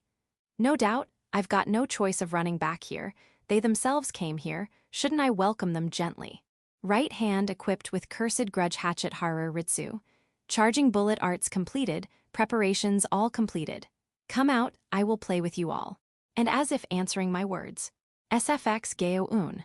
Various black shadows jumped out in the riverside I stand while bellowing. So this is Punpun. Seeing its figure, I can only consent the name to be written as Bear Rabbit. It is of a kind of dark brown hair color. There are white fur growing on its stomach, hands, and legs. In particular, the coloring on its base of throat is closely resembling the Asian black bear. It has big red eyes and rabbit-like ears protruding. Having the appearance of both bear and rabbit, this is without a doubt a Punpun. But I'm not worried about that. It feels like cosplay costume. What if there are humans inside it? But it's the body and head which is deformed in truth. There are 4 of them, all 4 with strangely too big head. Moreover, its hair seems to be as soft as that of hair that is tuck on teddy bears. They are walking on 2 legs, and are waving their thick arms for appealing the strength, but it kinda looks like they're drumming. Let it be its appearance or its pronunciation, this pun name has a comical sense hidden inside. I feel a little sense of guilt while subjugating it. SFX, gua, but being ungrateful to my feelings, they try to intimidate me with their appearance as though I broke their hibernation sleep. Each time a voice resounds, more and more pun start coming to the riverfront. 2, 3, 4, hey, just how many of these cosplay costumes are here, huh? While I think that, finally a different one appears with the height of 3 meters and has its head bigger than other puns. From the scar on its one eye and the intimidation in air, it's easy to guess this one is the boss of this crowd. Gaon. When that boss pun cries out in a conspicuously loud voice, the other puns surrounding me start moving at once. Bullet arts full burst. This time, without hesitating, neither panicking, I release the load of bullets. I don't have black ballista replica, so the power is 1 level lower, yet more than enough to kill a rank 1 monster. All the puns attacking me from all sides meet with the storm of bullets without exception. Thanks to the fluffy fur, it has a more physical defense than compared to goblins, but it can't stop my bullet arts. Ooon. The pun who came attacking in high spirits took the bullets head-on and are falling down in high spirits too. At this point 3 are dead, the rest 4 are still injured. There are still 6 puns or more remaining in the surrounding, but the boss pun raises his voice, and the 4 inured ones too leap to the back. At the same time, boss pun picks up the stone lying on the riverfront. No, it's a boulder, you can say from its size. You going to try stone throwing? It takes an excellent pitching form and throws the boulder at 200 kmph in a straight line. I evade it immediately by jumping to the side. Upon landing, the place I was standing before is only the ruins of boulder. But more than the sound of explosion, I am more surprised seeing 2 pun carrying the corpse of decapitated lizard and running away. These are horribly familiar actions. SFX, KO Uan. The boss pun raises his bellow, on the contrary to their entrance, this time more than 10 puns start plotting for escape. I'm sorry, but I would take 2 more of you all. I can't let them escape like this. There are only 3 dead on the riverfront, there are still 2 less to complete the quota. While feeling the guilt that I never felt in killing the Crusaders, I throw the sword arts towards the pun jumping inside the forest. Section. Before I knew it, the sun had already set down. I throw the corpses of 5 pun just like that into Shadow Gate. The demand for pun meat and fur is more, therefore the price of its materials too is high. But here treats it as only either bear or rabbit. While thinking, I put the proof of subjugation right rabbiteer into another slot. However, they were more formidable enemies than goblins. I subjugated them the day I met Lily, but no matter how much sword arts, it was Gatling that time I used, they just kept on coming like idiots. However, that boss pun looking at my first attack judged me not as an enemy and ordered the retreat. And they even shrewdly took back the lizard. Impressive. I can't help but think that they have more intelligence than goblins in contrary to their appearances. If they use items too, no doubt they would become rank 2 monsters. There are various types within monsters, A. Once again thinking that, I walk in the dark and silent mountain road of Galahad Mountains to search and kill my next target, Goblin. Chapter 174, Rushing Slime Fever. Damn it, don't fuck with me. Rank 2 Adventurer Zack has a skinhead and muscular body appearance, and so is the battle axe he is swinging to bring down the attacking slimes. While swinging, he shouts the words of abuse to the comrade who showed its back and ran away, leaving him behind. But with those words, the comrade won't come back. No, she won't come back no matter what words he spoke. After all, though slime is a rank 1 monster, but with a very big crowd of them attacking is something those people who just reached rank 2 cannot defeat. Hence escaping, the comrade one left Zack behind and ran away. Shit, don't follow me, damn it. Thinking back, it was since 13th of Hatsuhi month that his luck start going down, Zack recalls. That day, he along with outcasts from the slums he was loitering around, lived a corrupted life extorting money. But during the evening of 13th, he discovered a girl carrying 10,000 clan that should be beyond her reach. At that time he thought he got a good find. He was so happy that he even gave the words of appreciation to the black gods. Like that, he was able to corner the girl in a blind alley. Zack confirmed that he would get unexpected perk at that point, and his heart started beating faster, thinking he would spend all the money in the night city. He didn't think of even assaulting the girl. Something like that, only someone who is high due to alcohol or drugs would do, or only someone broken from nature would do that. After all, if they made noises in the back alleys of slums, then those broken bastards would come up like hyenas. In the worst case, those guys would take the money he swindled. Even if that didn't occur, it's obvious that something really troublesome would occur. He didn't mind hiding his lewd intentions so as to not lose the 10,000 clan. In the first place, rather than the small girl, it's more better for spending the night with professionals. Anyway, though he had desire swirling inside his heart, he didn't lay a hand on girl and just took the bag with money. Then, "Oi, what are you doing there?" One single man appeared. A rank 1 adventurer with gravely stern eyes. That's how it should have been. Due to the man, let alone the loss of money, his favorite sub-weapon long sword was broken. The fact he couldn't use magic and martial skills was revealed to his younger brothers, and while returning back home he was bitten by a stray dog, and it became a really troublesome day.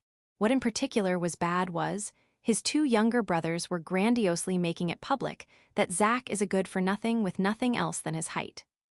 Zack did well in slums while boasting about his power due to his stern looks, but soon enough the rumors spread, and he was branded as small fry. He also got into troubles with others. In truth, Zack was an active rank 2 adventurer, without even magic or martial skills. His muscle power was the same as it looked. So when he got into troubles he would handle them himself, but due to rumors, slums became an uncomfortable place for him. As a result, that man said, "If you can then stop doing this, and try to raise money by working as a genuine adventurer."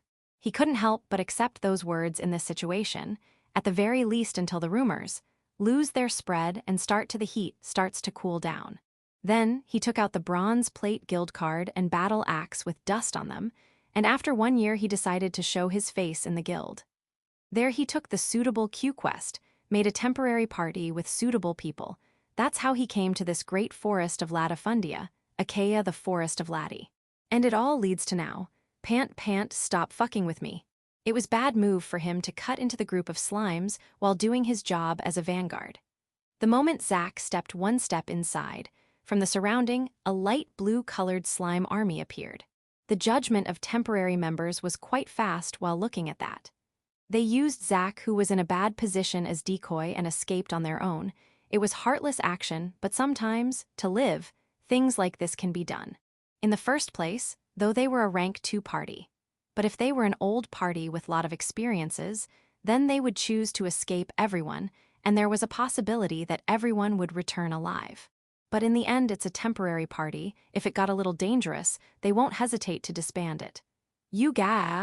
Neither any skills or anything, just a simple swing. But luckily, that one swing hit the core of 2 slimes and dealt a critical damage to them.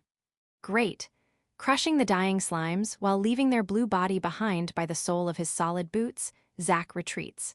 He had been completely surrounded, but right behind him the enemies are less. Determined on that fact, he started to escape. It was quite foolish plan, but there is no other plan he could do in the current situation. You damn slime bastards, don't fucking get in my way, Oria AAA. Many tentacles made from the slime's body grab his hands and legs. Though he suffers acute pain from getting his skin melted due to acid, but without stopping his dash, forcefully breaks the thin, jelly-like tentacles. I can do it, it's by a paper's width margin, but I can be alive. Thinking that, he pushes aside the last slime in the back with the help of axe. He made it out, affirming that he jumped over the brushwoods in front of him and the thing waiting for him. Hi help. P please fast. Arg, I can't bear it. Were the 3 temporary party members who left him. SFX.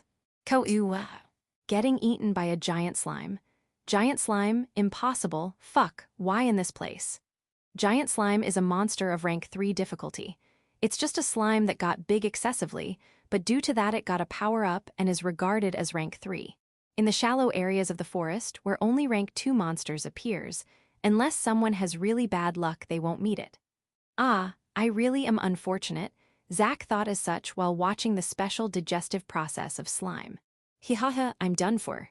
Even without turning back he could tell, an army of slimes has reached. In the first place, even without the slime army, he wouldn't be able to fight against the giant slime that easily ate 3 rank 2 adventurers. Save me. Seeing the whole body of 3 being dissolved, Zack guessed the next one to be eaten was him. Maybe the giant slime had somewhat tomcat full after eating the 3 humans. He didn't capture Zack by spreading out its tentacles. To make up for that, the various slimes from behind do the same work and send out tentacles to Zack's muscular body. I'm dead, I will die. Though he felt many tentacles spread at him, Zack just stood grabbing his battle axe without moving even a bit. Then finally, the pointed end of tentacles touch his body. His darkish skin starts to melt. The moment the acute pain from before ran through him. Oh wait, don't do it, stop it. With tears, snot, and drool flowing out, Zack tried to rampage as much he could. Stop it, don't come Irii. While in rampage, he would, with his axe, stop slime attacks and sometimes deal a lethal attack to their cores. But the number of slimes he had defeated are somewhere along the lines of 3 or 4. He can't possibly stop the waves of uncountable number of slimes with just that much of resistance. However, by struggling more the more despair is born. Maybe the hunger of giant slime was stimulated seeing Zack swinging his battle axe. It formed log-like tentacles and extended them as to surround Zack's surroundings. Having the giant body of giant slime standing in his way, finally he lost his fighting spirit. He couldn't help but only cry shiver and keep on holding the battle axe without being able to do a thing. His mind starts filling with fear of death. Without having anything to think, the head went blank white. At that moment, truly white light shined in front of his eyes. When he thought that a dazzling flash attacked him, the semi-solid bodies started to fall on his body like a downpour. What is this? He wiped his face off in a hurry for confirming the situation. Opening his eyes, there is no sign of the giant slime anywhere. Instead, a light green-colored 2 meters large sphere is floating there. What is this light ball? He immediately understood that it isn't the core of giant slime. That is because he has confirmed the red-colored things, core of slimes, scattered everywhere. Then what would it be? His doubt deepens. Ew. Just when the light of sphere fades away, the true identity is revealed. What? Why this brat? A single small girl is clad in the sphere of light. No, you, a fairy. The blonde hair, green eyes, and more than anything else, the pair of rainbow-colored wings sprouting from her back, frankly explain what she is. But to Zack's question, no, most probably monologue, the fairy didn't answer. Instead, from the sphere of light cladding her body, numerous balls of light are dispatched. They become saturated white light and shine the insides of dark forest where the sunlight cannot reach. Without being able to bear the light, Zack closes his eyes, ears too for covering the sounds of explosions occurring around him. To add up, he crouches down being scared of the intense shock waves and heat waves coming at him time by time. What is it? What the fuck is it? Just what the fucking hell happened this time? Inside the flood of light and sound, Zack, a human without anything else than high physical power, can only do that. Is it over? How much time had passed since the carpet bombing is over? Zack finally understood that the threat has passed. For confirming, he raises up his head. I'm saved. Only to find the jelly-like bodies of slime coating the plants and trees. Inside it, some broken redstone-like things are shining with dull light. The slime army that seemed to bury everything that came in its way now has turned into Corpse's army. I'm saved. I'm fucking saved. That day, Zack for the first gave his heartfelt gratitude to the black gods. A small girl in black dress is loitering here and there in the dark forest while gathering up something. If she was picking up flowers in a meadow, even the hoodlum Zack would loosen his cheeks seeing the lovely figure. But the girl was picking up the cores of the now split apart slimes. Just what am I doing? With an unknown development, Zack started helping the shining fairy in collecting the cores. He isn't reluctant to say gratitude to his savior, but without even talking or even introducing each other, doing something this only fills his heart with anxiety. But once he started, he didn't stop. Like that, after most of cores are collected, he gave the bag filled with dull red cores to the fairy. Oji-san, thank you. Zack didn't feel anything bad seeing the sunflower, bright smile, on the fairy's face. No, that, you even saved me there, so thank you. How time would have passed since he has gave his gratitude from his heart. However, the fairy took the words of gratitude and made a face as though she had no idea what he was talking about. Zack didn't expect a childlike-looking fairy to reply to his gratitude, so he didn't worry about it. Oji-san, bye-bye. Then, the fairy opened up the dimension magic as if natural, loaded the 2 full bags of core, and left while waving her hand. To be more precise, towards the deepest part of Great Forest of Latifundia, the place declared as a dungeon. Being dumbfounded, Zack thought the series of events that just happened are all an hallucination. But the genocide of slimes spread in surroundings extremely proves that everything is truth. Fairies are awesome, right? He didn't really understand it properly, but anyway it's awesome. Zack understood the wideness of the world on this day. Chapter 175, Ifrit Appears. The sophomore, Eddie, of the night course in Royal Spada Academy, was strolling in the southern part of Galahad Mountains with his classmates' party members. After that, Irina-san said this to me. What did she say? That she would wait for me until I am qualified to get quests from the guild headquarters. Don't dramatize it. You were just being decently taken care of. Nua Don speak tat. The party of 4 students were chatting idly as though they were hiking, but during this time last year, they didn't had any composure to even speak a word due to exhaustion by marching in Galahad Mountains. They were still rank 1 as an adventurer, no as a knight protecting Spada, but their strength had steadily increased. But after clearing this quest, we all will be able to move up to rank 2 finally. It's truth we would move 1 step closer to our admired Miss Irina. That's right. The members looked at Eddie replying in high tension with lukewarm eyes. The beautiful elf receptionist, Irina, who had joined the guild branch of Academy District, was a famous celebrity known by every student in night course who used the guild's facilities. No, it would be more suitable to say her an idol. She was the one single flower that had bloomed in the guild, where only ruffian-like adventurers gathered and talked about bloodthirsty things. That ever-loved beautiful elf girl kindly and politely smiled and interacted with every person, even the people who were students. With this much, there was no way she wouldn't get popular. That's why even his friends didn't think that their idiot high-spirited friends, Eddie, would be able to pass through the multiple rivals and shoot down Miss Irina's heart. I will do it. Before graduating, I will definitely become a man worthy of getting quests at the guild headquarters. But if he was going to improve his abilities by burning his young passion, it can be a good thing in itself. Even if the words, first love never bears fruit, becomes a truth with an unchangeable reality, with chances of being 100% correct. In fact, don't let down your guard, Eddie. Even if they are dagger raptors, this time there seems to be quite a big crowd of them. The staff officer of the party, a male magician student, warns to his somewhat unreliable leader, Eddie. Now that you say it, they sure are increasing recently. Be careful so that you don't unintentionally jump in their nest. Monsters' strength information is something that should always be confirmed at the time of taking a quest. The monsters have been identified based on the area of habitation, but the breeding conditions and turf wars are constantly changing, moment by moment. The information of knowing beforehand about the easy encounter with monsters helps a great deal in preparing. For a typical example, if poison insects monsters are released in large numbers, then they would prepare a lot of antidote beforehand. Hence, the current quest of subjugating 5 dagger raptors has the most danger. In this situation with their breeding expansion, no doubt it would have become large herd, and would be difficult to complete the quest if they attacked at once. They themselves and others know that they have the ability to already become rank 2, but still, they shouldn't let down their guards. Oi. At that moment, another knight member walking in the front along with Eddie stopped in his tracks. Sensing the serious atmosphere coming from him, the other 3 suddenly take the battle stance. What happened? Isn't it smelling awfully burnt? Really? He tried to reply back, but a sudden gust of wind from the behind trees came and carried the unique smell of fire burns. Was there a battle nearby? There is no sound coming means it's over right.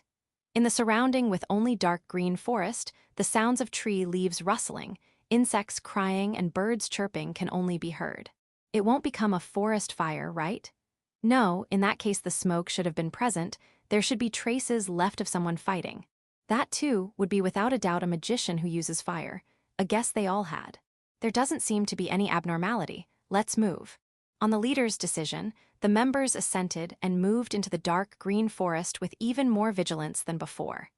In the end, there was an abnormality. What is this? After walking a bit, along with the smell of vegetation's burnt, an offensive smell of something living thing burnt also came. Due to the thick scent, they moved forward to see the situation. Asami, Raptor's nest, is completely roasted. Spread across a wide range, the cruel scene of many sets of parent and child in the raptor's nest were all burnt to death. Originally, they too had come to take the lives of raptors, so they didn't had any resistance in killing after all this time. But, being exposed to this overwhelming fire power, with no existence of anyone living other than the ground, this scene with Earth being scorched could make them feel merciless cruelty. Seeing more clearly, the traces of dented earth explains that many powerful fire offensive magics were used, and they fell like a storm in the nest of raptors. Just how much of a great magician can burn everything to cleanliness to this extent? Fuck that, is this the work of an adventurer? The destruction and sweltering heat is as though Ifrit itself has appeared. It's more easier to convince the mind, saying a powerful monster did this. That is because, if it was an adventurer, they could have used more smart way to finish the battle. At the very least, they shouldn't have used the AoE attack that would even burn the vegetation. No, but this is without a doubt the work of adventurer. How can you tell? The magician asks Eddie. He points to the black burnt corpse of Raptor and explained. The claws on the right are clipped of, the proof of subjugation. They look everywhere in the surrounding while being surprised, without any discrimination. The right claws didn't exist on any of the raptor. Seriously, this is just too much. They have done this much, no doubt it's a rank 4 adventurer.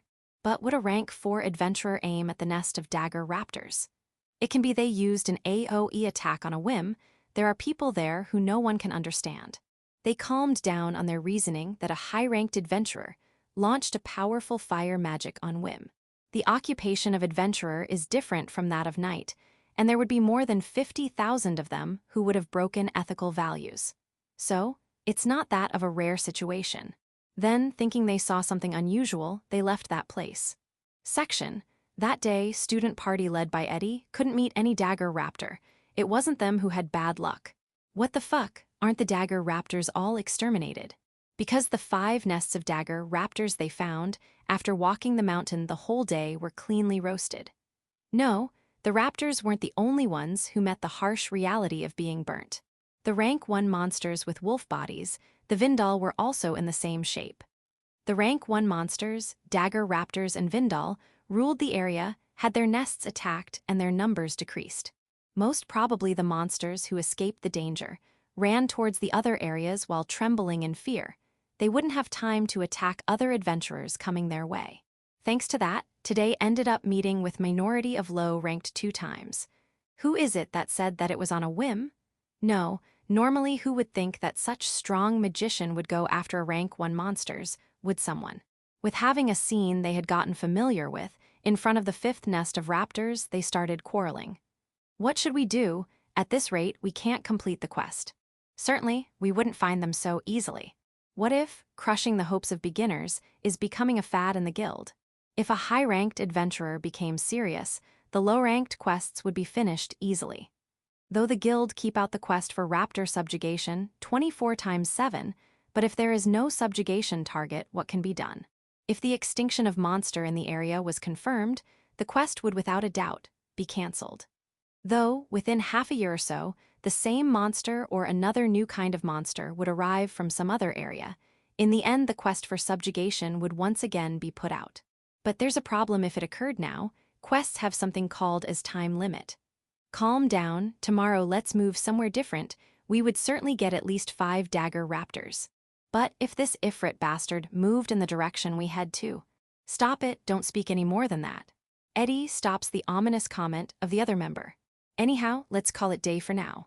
Along with the voice of affirmation, the group showed signs of fatigue though they hadn't fought, and decided to leave the place. While praying, please don't make us fail the quest. Chapter 176, Nightmare Berserker. We are the son of sword King Leonhart Tristan Spada, the great man owning the white holy sword, forbidden black magic, And the epitome of darkness, the reincarnation of Demon King, that's right, we are Willart Tristan's spa. A rusted iron sword in Goblin's hand is swung towards the slim male student, wearing a red mantle proving him to be a leader cadet in the Royal Spada Academy and is naming himself in loud voice. Da! Stopping naming himself in the middle, he does a forward somersault with all his power to evade the sword. That boy is the leader cadet, shouldering the future of Spada, Willart.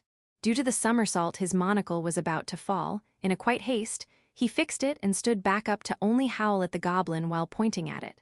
You son of a bitch. To actually attack without hesitation while someone is naming themselves, you really are a rude savage. It's not a savage but a monster. You're a big idiot to expect it to show manners. From behind Willart's back, a refreshing, beautiful voice came. Its owner is a maid wearing a pure white apron with no signs of dirt at all within this thick forest. Pale green-colored hair braid in a ponytail, the light blue eyes and face with adult beauty would be like an elder sister if compared to Willart. Otherwise, that manner of speaking which doesn't mince matters even against her master shows the good relationship of that of siblings. Very well, in that case to this savage knight, it's just a normal goblin. We will tell you the etiquettes of how nobles fight. By this great man owning the white holy sword, forbidden black magic, and the epitome of darkness, the reincarnation of Demon King, Willart Tristan's spada. Once again, the powerful slash of the goblin assaulted Willart, who is howling at it while pointing his finger. And, once again, he did a front somersault with full strength to evade the attack. While spoiling the costume of a leader cadet, which is a symbol representing Spada's glory, he stands up in an unrefined manner. You attack us not once but twice using foul techniques. We won't forgive you, definitely not. As though to win against Willart in howling, goblins too bellows while spitting saliva. We would let you become the rust for our white holy sword. Here we go, you barbarian knight. Will Sama work hard. Also, that's a goblin. Willart takes out the rapier made of mithril from the scabbard hanging on his waist. Though in a very textbook style, he took a clumsy stance and faced the rogue goblin. Willart has already entered the world of fighting man against and man. He can't possibly hear the words of the boorish maid anymore. Ha! In response to our request, reveal your true form, holy sword vasish veto. It's only a normal mithril rapier. And take this. The secret martial skill passed down in the royal family of Spada since time immemorial, Heinrich Untergang. It's only a slash. Voice of boorish maid, can't be heard. While praying wholeheartedly, Willart assaults the goblin in front of him with a normal mithril rapier, while using slash which he had learnt many times in the classes of the academy. Though it did reveal the might of martial skill, the straightforward swordsmanship was just too easy to understand and couldn't surpass Goblin's reflexes. With high agility like that of a monkey, Goblin evaded the slash attack with a sidestep. In that posture, assaults Willart. It evaded, Nuo. From that moment onwards, without any martial skills or sword techniques, it changed into a competition of mudslinging. Fu, it was quite good, you nameless barbarian. Like that, Willart gives the words of departing of Goblin, who is now lying on the ground, without moving even a bit. His red hair inherited from his father is disheveled due to evading here and there by somersaulting and rolling. Right now, a single green leaf is sticking to them. It can be seen at a glance. The black blazer-type uniform and bright red mantle are slightly dirty from the sap of weeds and mud. It has some traces left of the fierce fight against Goblin. Willart looked down upon the loser by making his golden eyes shine, though he himself won narrowly. For you have to this much hard time against just one goblin, as expected of Will Sama. While revealing a brutal light in her pale light blue eyes, the maid gives her blessing to her master, Willart. That's right, praise us, Syria. We haven't released even half of our true power. Phew-ha-ha-ha-ha. Hitting both hands on waist, Willart raises a loud laughter. His whole body is without a doubt slightly dirty and shows that he won by a narrow chance. But aside from his father's wild-looking appearance, this intelligent-looking face, white skin as though he were a shut-in student, his thin body which can somehow gather power to take stance with sword, everything only looks like that of a bookworm student. So Willart should be praised that he even defeated a single goblin with sword. Long story short, it means that he worked really hard. Well then, let's search for the rest of 4 goblins. Syria, the maid in an indifferent tone, tells the progress of 5 goblin subjugation quest and urges her master to make haste. Fumu, this was just the weakest of all the great 4 barbarians. The other ones waiting are the true deadly weapon knights with true power. The great 4 in that case, wouldn't one be left out? Fu, that on left in the end, is the sword king that controls the great 4 barbarians, the abominable tyrannical ruler, barbarian king. While shaking her ponytail in the light breeze, Syria throws appropriate words at Willart with a mannequin-like expressionless face. Well then, let's make haste. Let it be the Goblin Quartet or their general, just kill the 4 of them fast. WRRRUung, it's the great 4 barbarian and barbarian king. There is a nest near here, let's get near it and then search. Syria turns over the long skirt of apron dress and starts running on the mountain road. Her movement is like that of pair of wings helping her. W8. Don't leave your master who has completed a soul contract with you. Before he lost sight of her, Willart, in a panic, started chasing behind the maid who has run before him. It's strange, we should be very near the nest, but I don't feel the presence of goblin at all. Syria, who stopped abruptly, says those words with a nonchalant face. Pant, is that true? Certainly, we too cannot feel the evil waves, the speciality of the great 4s. Leaning on a tree, W. Illhart replies a completely nonsense crap while gasping. Apparently, he doesn't know that it's good to breath without talking. Either the nest is extinct or has moved otherwise is in the middle of fighting. Let's go and check it. Already. He urges to let him rest for a little more while with eyes of pitiful puppy. But the maid, with no hint of understanding her master's urges, starts running the mountain road once again. Very well in that case. The time for us to remove the seal of Soma and revive has come. Fu, Kyukuku. Like that, he drinks the potion for recovery, 500 clan, taken out from pouch, and chases after Syria so that he doesn't lose sight of her. I'm a man like the example of bean sprouts. Willart carries that in actual real-life practice, gathering willpower somehow, he chases after the apron dress with the contrast of white and blue. Syria has stopped for hiding in the bushes, but he is doubtful as to why she has stopped here. There is no way she would stop for him. She is the maid who doesn't give a fuck about her master, or so Willart is thinking. Heavy pant what happened, stopping here did something. Syria turns back in a second and shuts Wilhart's mouth with the dress glove she is wearing on her hands. NNNH? NNNMU? Why you? Don't tell us that plan to betray us. Keep quiet and look at that. Upon being urged by Syria, Willart rides her urge and looks on the other side of bushes.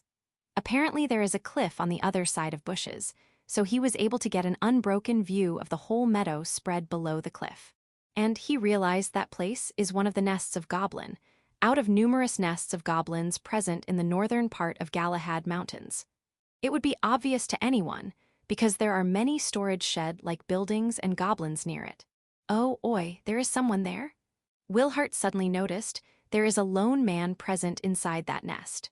No, there is no way he won't notice. After all, that man is basking in the hostile glares of numerous goblins surrounding him. Why is an apprentice magician in a place like that alone? Willart releases that line unintentionally. Syria too knows there is no time for composure left. Aside from that, the thing more worrying it why an apprentice magician jumped into the nest of goblins.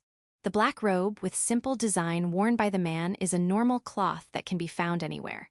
But Willart, who goes to Royal Spada Academy, knows that the robe is the robe apprentice magicians of Academy are obligated to wear. In fact, he himself is wearing, so he can't be wrong. Not good, we have to save him before it gets too late.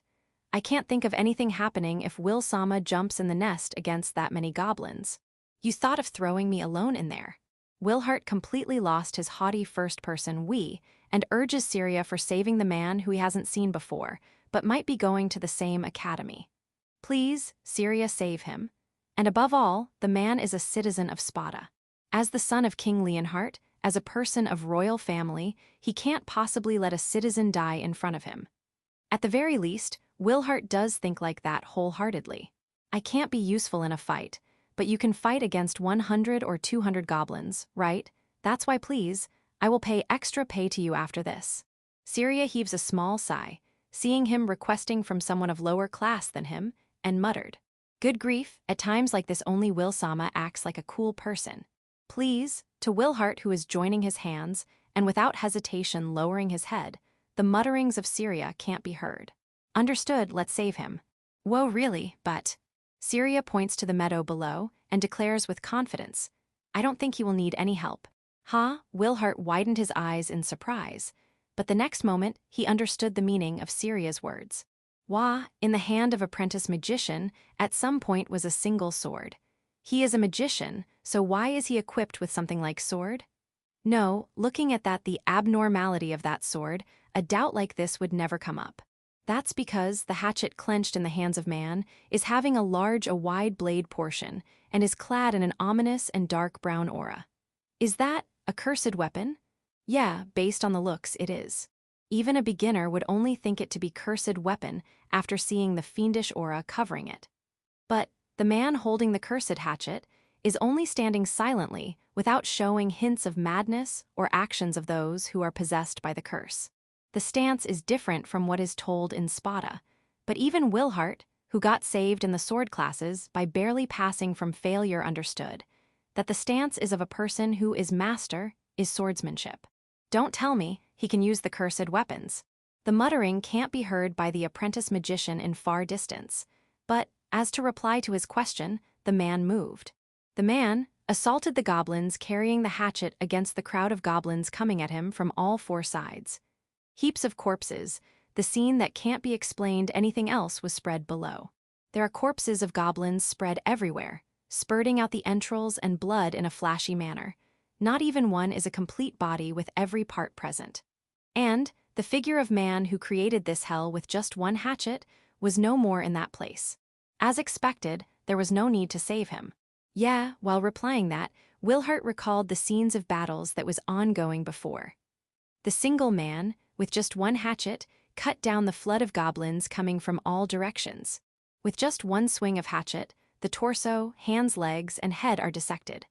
On the contrary, the blades of more than dozens of goblins never reached the body of the man. This was no more fighting, but one-sided slaughter, similar to atrocity. The man, without showing signs of being mad, just indifferently, like he was given orders to repeat something simple, kept on cutting the goblins with a cold expression, showing no emotions, as though he were a servant of someone. He wasn't angry either, but that man, it's a berserker, seemed to fit that nickname. Ku fu fu fu fu ha ha ha ha ha. That's right, that guy is the nightmare berserker. Sai, is that so? That's right. The man got himself a name out of his permission, but the man has already left the place, and he never noticed the presence of these two either, so there was no room for complaints. The time goes back to 10 years ago. A tragedy occurred that pushed down the kind-hearted apprentice magician into madness for revenge. Yes, it was later called as Red Night in Spada, the Ghastly. I think it's rude to fabricate someone's past. And the incident of Red Night of Spada doesn't exist. At the very least, Syria hasn't heard of it. He's awesome, he's cool, that nightmare berserker. Did you get high after seeing a stimulating fight? Syria, while sighing heavily that she can't handle him anymore, had to listen to the legendary stories of the nightmare berserker from Willart. Chapter 177, Rank 2. Yes, certainly all the quests completion are now confirmed. The young receptionist, Irina, somehow stalled the surprise in her heart and said in a businesslike manner. It wasn't that she was being embarrassed like a love-struck maiden in front of this adventurer named Kurono who can get 90 points alone with his face, but she was simply surprised by the fact that all the quests have been cleared. How did he clear all his quests? And not even 1 week has passed since then. No, more than that. What the hell is with this massive amount of number of subjugated monsters? The massive amount of parts of subjugated monster was something Irina hadn't seen even once since employment. 124 dagger raptors, 87 goblins, 52 Vindal. Sai, the 5 punpun seems the abnormality here, but the most abnormal is 376 slimes. Rank 1 monsters are weak, to cover up that there are a lot of them. Killing 100 or 200 won't make them extinct, but giving these 3-digit numbers is something not possible for a rank 1 adventurer. This 376 slimes are not something rare, since they outbreak in large numbers sometimes, but even meeting a group of 100 plus slimes, rank 3 Adventurer 2 would choose evasion. Forgetting these many numbers of monsters within less than a week only means directly confronting the group or the nest. Although there are sometimes reckless rank 1 adventurers who try to challenge the nests, but most are killed, and if they survived, they would retire from being adventurer. But Kurono still looks cool like he did some days before when he came. He isn't looking scared or traumatized at all. No, in reality, he has presented this many proofs of subjugation. Is this person, by chance, really strong? So it's natural to think that Kurono is hiding power, not that of rank 1 adventurer. No, wait, calm down me. People with power not matching their ranks are not so easy find. There is also the system of starting being adventurer from rank 3, if the person has enough power as that of soldier, when registering as an adventurer. Due to that, it's extremely rare to find people having power above rank 1. But extremely rare doesn't mean they don't exist. One famous exception would be the eldest son of Sword King Leonhardt, in other words, the first prince, Eisenhart Tristan Spada, reached rank 5 from rank 1 while still being in Royal Spada Academy. Other would be the secret disciples of master magicians or martial artists who live and train in mountains, come out in world and increase the rank at terrifying speed. However, even the prince and disciples are all who have learnt stronger martial skills or attack magic while being rank 1, and adventurers starting line. And people like them can be differentiated on the equipment they wear. At the very much least, they wouldn't appear wearing white shirt and worn-out leather pants.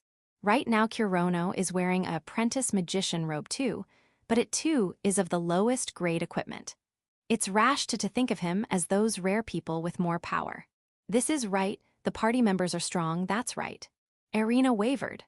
Thinking on it, the completion of quest by acting as parasite and relying on party members is the most easily acceptable thing. Occasionally, the idiotic noble spoiled children who are fascinated by the epic tales of adventurers take party members as bodyguards and do their adventurer play. People like this appear more easily than the disciples of masters, or rather, they are the only ones who are in existence in the current age. Sigh, unfortunate, truly unfortunate. If Kurono-san were a mysterious man who lied about his power, I would have given you 90 points. While she is indulging in her thinkings. Excuse me, we can become rank 2 with this, right? Yes, with this Kurono-sama, and your party element master will be promoted to rank 2. Congratulations. She would still be able to reply to the other person while still keeping on thinking. That's her awesome part. I will need to update the guild card right now, so please wait a moment. Like that, Irina operates the magic item for reading and writing on the guild card with one hand. Will you do the updation of other party members too right now? Well, it can be done later, but it's normal to get it updated at the same time. Would you be in the possession of members card too?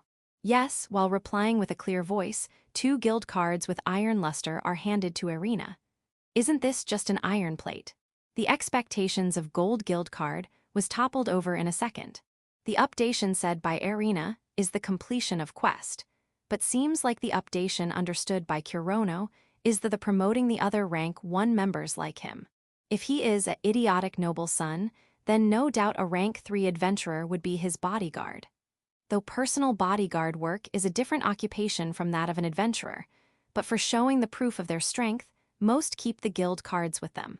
If all members are rank 1, that means there is no bodyguard hired. Wait, in the first place, if he were a noble son, wouldn't his equipment be better than this? This one is just crap. In the end, Irina reconsidered the adventurer, named as Kurono, to be just some low-ragged adventurer at any place. And at the time of reading the guild cards of his party members, that thinking only deepens. Lily, rank 1, Fiona Solil, rank 1, both have registered in the same Urs village at almost same times. Only the guess that a group of young country bumpkins came to Spada, while admiring adventurers can come to my mind while seeing this information. No, but the structure of this party is completely strange. 2 magicians and Lily, the fairy, isn't that just a race name instead of class? For example, humans don't write their class to be human. Class explains the fighting style of person, frankly. In worst, it explains the type of weapon the person uses. But Kurono is not worried in the least that this race name is written as the class. Anyways, It's true that this Kurono and his party are not any normal rank 1 people. The moment she thought that, the evaluation towards Kurono. Currently, it's impossible to give him a correct score. Is amended. At the same she thought that this man, Kurono, is a bottomless person. He started looking charming to her. This is one great rookie with great future, Yufufu. I've got to check his developments from now on. Like that, Kurono and Element Master. The rank 1. Yes, the updation is over. No, them who just got promoted to rank 2 are given the bronze-plated guild card by Irina, with her eyes filled with expectations. Congratulations, I wish good luck to you. It's the standard line to be said on increasing rank, but this is the first time Irina has inserted her true feelings in it. Thank you very much.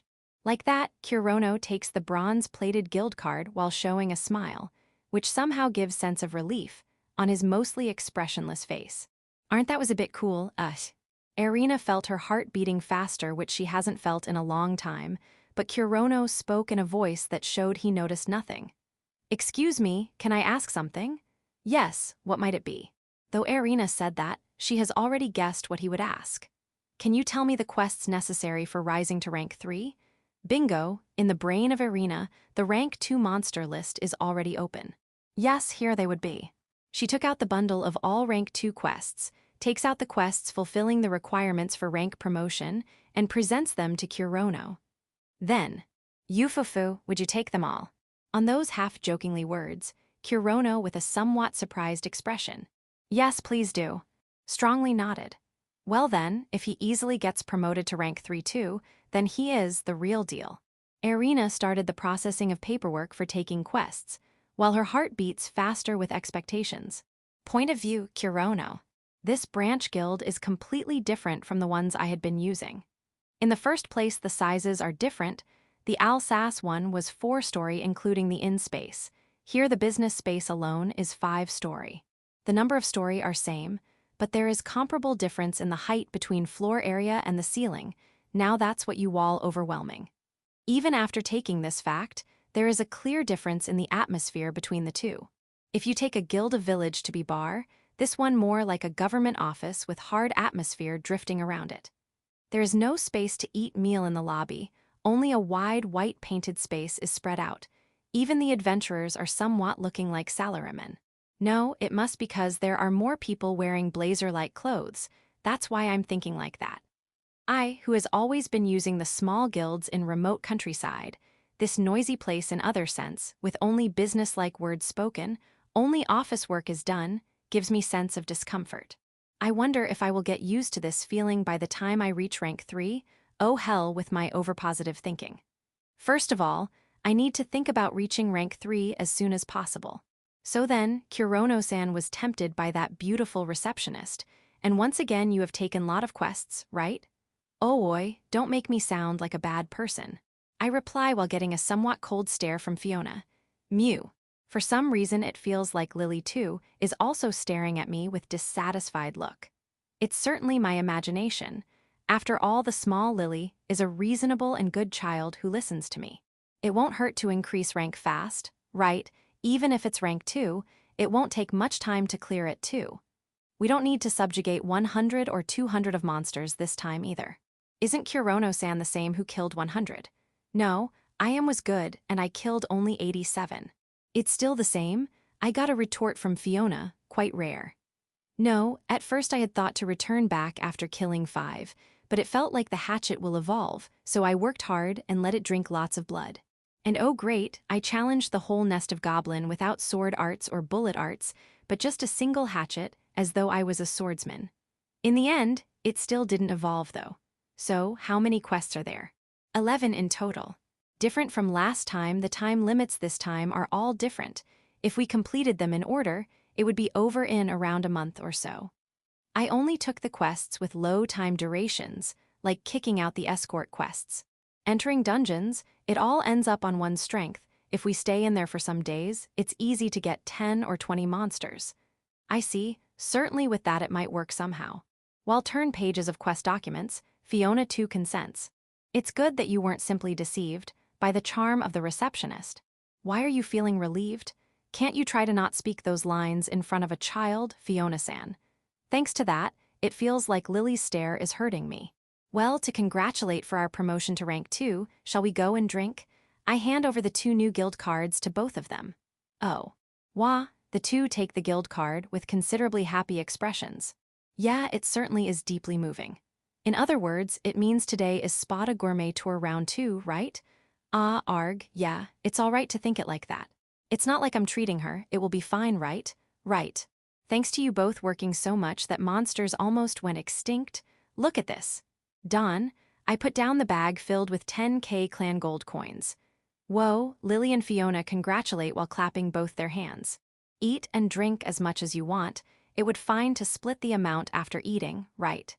The sharing of rewards, the equal splitting, standard rule of adventurers, is also being used in our Element Master. But is it all right without having Kurono-san's equipment bought? No, it's fine to do that after reaching rank 3. The reward this time is enough to make a living, but not even enough to let me buy the equipments I want. The cursed weapon, even one is 100,000 clan. All this reward will only become some small change. My share of rewards is 1/3, so I will have to keep on completing the quests until I reach rank 3, or else I won't earn the money to buy it. It's fine like that, but if it's a little less, Lily-san and I can support as well. Thanks, but it's good that you feel that way. Financial relationships should be kept clean to the extreme extent I am of having an equal relationship with these 2. I'm still only 17 years old. I don't have much life experience that I can solve problems while bearing a strange anxiety factor. It's good to be always careful. It's more desirable that Kurono-san buys right equipment and increases the power. Neither I nor Lily-san have any attachments to money. So, you don't have to be so stubborn, right? Fiona and Lily urge me. Yeah, Lily will buy a weapon for Kurono, and on those pure and clean words my heart aches. What is this? Why do I feel like a bad guy who's deceiving them into supporting me financially? Thanks, but if I take money, I will definitely return them with interest added with interest rates in gray zone. Gray zone? Well, that's right. Kurono does seem like you will be able to accept it easily if it's in the form of loan. Lily will buy one for you. Please stop recklessly supporting me. I mean, seriously, it makes me anxious. Anyways, let's forget the work relationship for now and celebrate, right? Let's explore a new shop today. This was quite a forced way to change topics, but I won. Alrighty, let's move. Ah, that's right, Lily. Will you get in my hood after a long time? I completed the formation with Lily, who jumped in the hood while smiling, and we left the guild in high spirits. Section. Audiobook by Masquerade at Masquerade Audiobooks. Chapter 178, Demon Hunting. In the bushes, a single child had been lying collapsed. Since the child was lying face down, his appearance was not visible, but the hair color was light brown and skin was white. From the arms, wings of the same color as the hair were extending, and from the back and below, bird legs with the same colored plumage were present. That is, it wasn't a human child but a harpy child. And on its back, 2 arrows were stabbed, and maybe one of the arrows had hit the wings. Feathers had been scattered all over the place as well. Wow, as expected of the famous and brave Earl Burgunt. Brilliantly done. Hahaha, this was nothing compared to firing a bow on the battlefield, Bishop Dono. The 2 human men on horseback were chatting happily in front of the corpse of the harpy child. On was a slim clergyman on a white horse, and his pace looks exactly like those sly foxes that appeared in fairy tales. The white clothing with a design covering his whole body was, as said, for the personal use of only bishop-ranked people. The other person was a tall and lean young man riding a gray horse. His hair and eyes were dark green, the same color that represented the primary magic of wind, and his well-trained lean body was covered from tip to toe in silver-ornamented light armor. By their attire, it could be easily told that both of them were men of high standing and status. Thank you very much, Bishop Dono, for inviting me today to this event. I haven't had the chance to draw my bow even once after coming to Pandora, so I was worried that my skills would start rusting away like this. The man who laughed in a loud voice, Earl Burgunt, led one section of those reinforcements, who came to Pandora seeking land and riches after the battle at Goldrin. Among the reinforcements, most of them belonged to the army dispatched by Cardinal Mercedes, but as his title suggests, this Earl Burgunt was a noble of Syncria Republic and belonged to a power different from the church. No, you're far too kind. In fact, I'm the one honored as someone great as you decided to take part in this.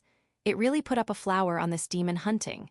The man delivering the smooth words of compliment and flattery was the right-hand man of Cardinal Mercedes, sent to Pandora, Bishop Gregorius. Though they belonged to the same crusaders, both of them were rivals who were fighting to gain rights over Pandora, but the reason they are chatting so pleasantly like this is not because that they were old friends or something like that. They simply had a much better reason for this. Now then, this harpy was the last one remaining. Time really flies when you're enjoying, but it's time for closure. Yes, it's truly unfortunate. But whether coincidence or the will of our God, I was able to get closer to Earl Burgunt like this so. Would you mind joining me for a friendly chat? Burgunt fleetingly glanced around his surroundings. No matter how much paid attention, there was no presence of any other human, meaning only the two of them were here right now. Well, it was only obvious. They were running on horses to chase after harpy children who could fly away for some time. Their play style was more of cornering them slowly instead of instantly killing them, but it'll take some time for either of their attendants to reach here. That means, for the time being, there was no one who could hear their conversation. Oh, I'll be happy to. For me to get to personally hear directly from Bishop Dono. No, it's not something like a noble sermon. I specialize in more realistic, profitable talks. Who, giving a small response, he urged Gregorius to continue. For example, Earl Burgunt, you've been worried that you didn't get a chance to use your bow till now, am I correct? Truly said, we were a step late in coming to Pandora after all, because of your damn Mercedes faction. But he didn't go so far and say that. After hearing the victory of the Crusaders at Goldran, both the church under Mercedes and the forces under Burgunt prepared to leave for Pandora almost at the same time. But what led to the gap between them was how quickly they could obtain a ship to get to Pandora. Mercedes was able to gain control over the ships meant for army use faster than anyone else, and was able to get his own army to Pandora faster than anyone else. And by the time the army led by Gregorius had landed on Pandora, finally then Burgunt and others' turn came. But, since they had been already late, by the time they reached Pandora, the territory of Daedalus was almost captured completely. Thus, without any place to go, their armies were currently staying on standby with nothing to do. Enfufu, what are you saying? Almost 90% of Pandora is still under the control of demons, you know. The true occupation and invasion will start from here onwards. That was what you were thinking as well, which is why you are quickly preparing to charge into Spada, right? Burgunt, who had been giving off a calm atmosphere, till now suddenly gave off a dangerous atmosphere now. It was intimidating pressure only someone who had gone through countless battlefields could have gained. As expected of the prophet, that title isn't just for show. Why was something that they had been secretly doing to avoid getting noticed by the Mercedes faction so easily found out? One would be satisfied considering that Gregorius himself proclaimed himself as a prophet without any embarrassment. If he could actually do something like predictions, no matter how much secretive you are, he could guess things right without any proof or basis. Then, if it really is something that troublesome, Burgunt could only think that way. Don't make a scary face like that. Though we are affiliated to different organizations, we are currently working under the same name of the Crusaders. Also, even if not that, aren't we the followers of the same white god? Spreading his arms, Gregorius preached of brotherhood, but Burgunt's suspicions didn't disappear at all. Well, with the intention of give and take, we are thinking of handing over the chance of being the vanguard to attack Spada to you. Hearing those words, Burgunt's vigilance slightly loosened. Is that what His Highness Cardinal Mercedes thinking, or is that your personal decision, Bishop Dono? Both, actually. We of the church are not thinking of doing something as greedy as putting direct control of the church over all of the territory of Pandora and leave nothing for the nobles. There are people who follow and worship the church, which is why it exists. We do not want to create suspicion among the nobles who consist of a large population simply because of a petty thing like disputes over lands. Even while knowing the fierce fight over land happening behind the scenes, Burgunt felt like giving a wry smile to Gregorius, who labeled it as a petty thing. Both His Excellency Cardinal and me are thinking of sharing the limited lands between us on good terms. We, of the church, obtained Daedalus this time. Then, you people should get the next land of the same approx size next, right? Phewahaha. The church is fine with giving away half of Pandora. What a modest way of thinking as expected of clergymen who serve God. Of course, Gregorius replied laughing, as he didn't sense the sarcasm in Bergunt's words. But still, His Excellency Cardinal Mercedes possesses generous thoughts like sharing the lands, but what about Cardinal Ars? We don't know how he thinks. After all, he's still young, and he was the one who first led the invasion of Pandora after all. It won't be weird of him to hold other aspirations as well, right? Bergunt had also heard normally about what kind of person Cardinal Ars is, of course.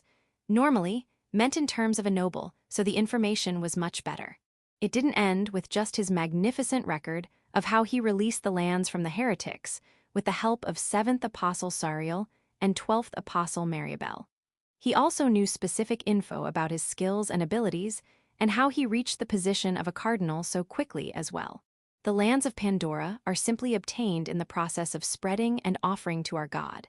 That is, Cardinal Mercedes doesn't mind even if those lands were further halved as well.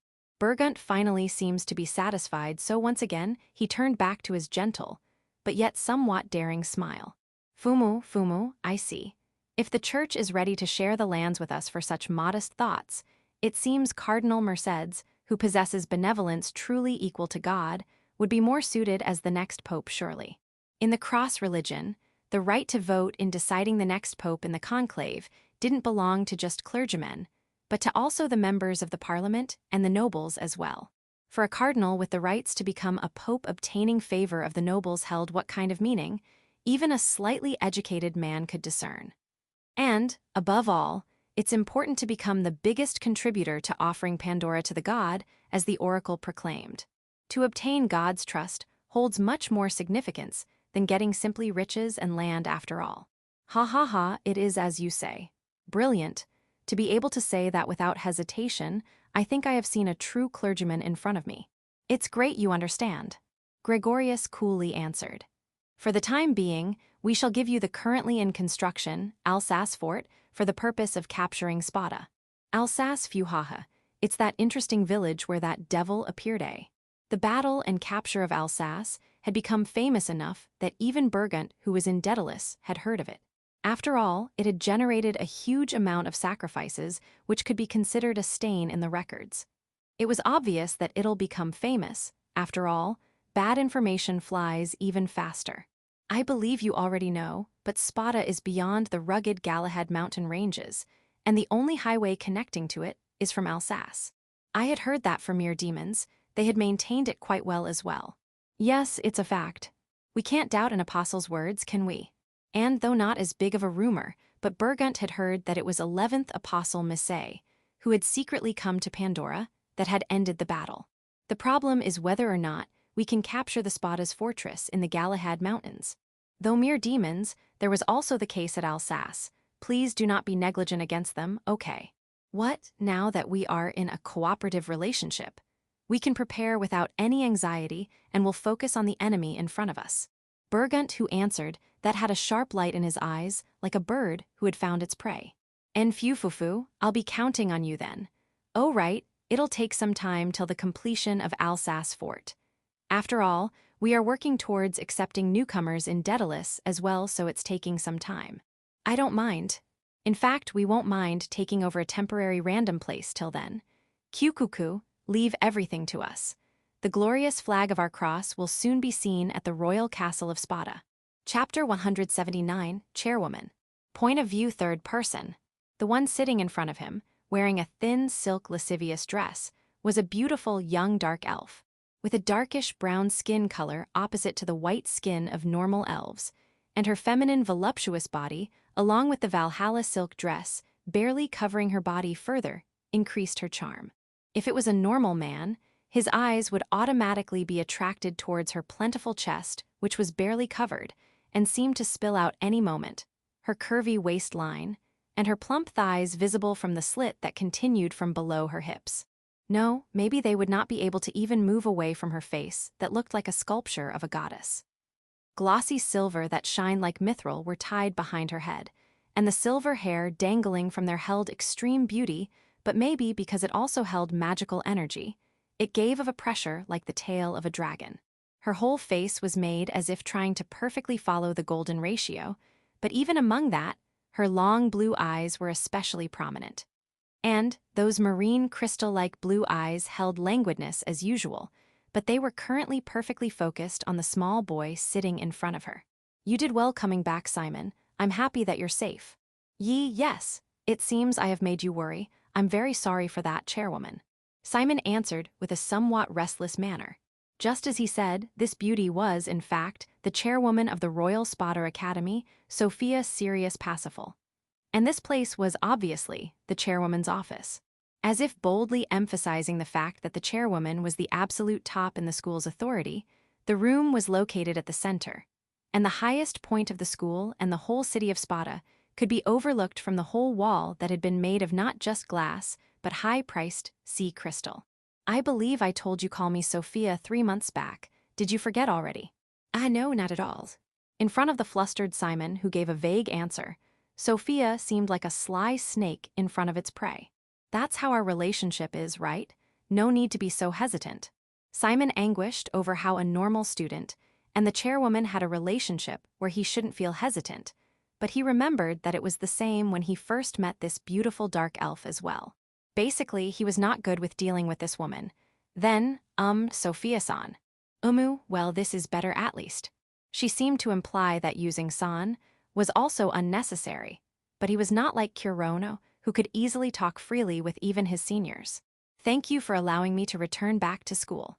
I only did what was obvious. It's nothing that requires any thanks." Simon bowed his head in gratitude, but his heart couldn't be called very calm right now. After all, it was not his wish to return back to the Royal Spada Academy. "In fact, I should be the one to apologize.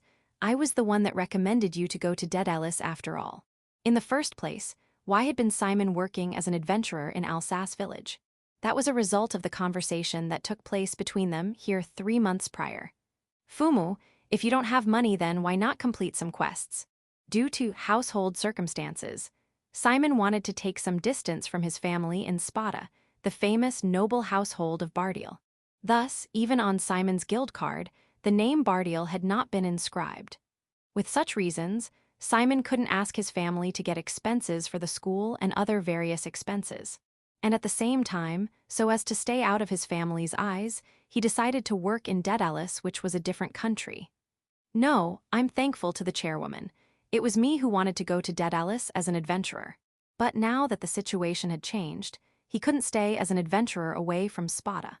That was the effect of the strong pressure of the Bardiel house, no, to be exact, his elder sister Amelia.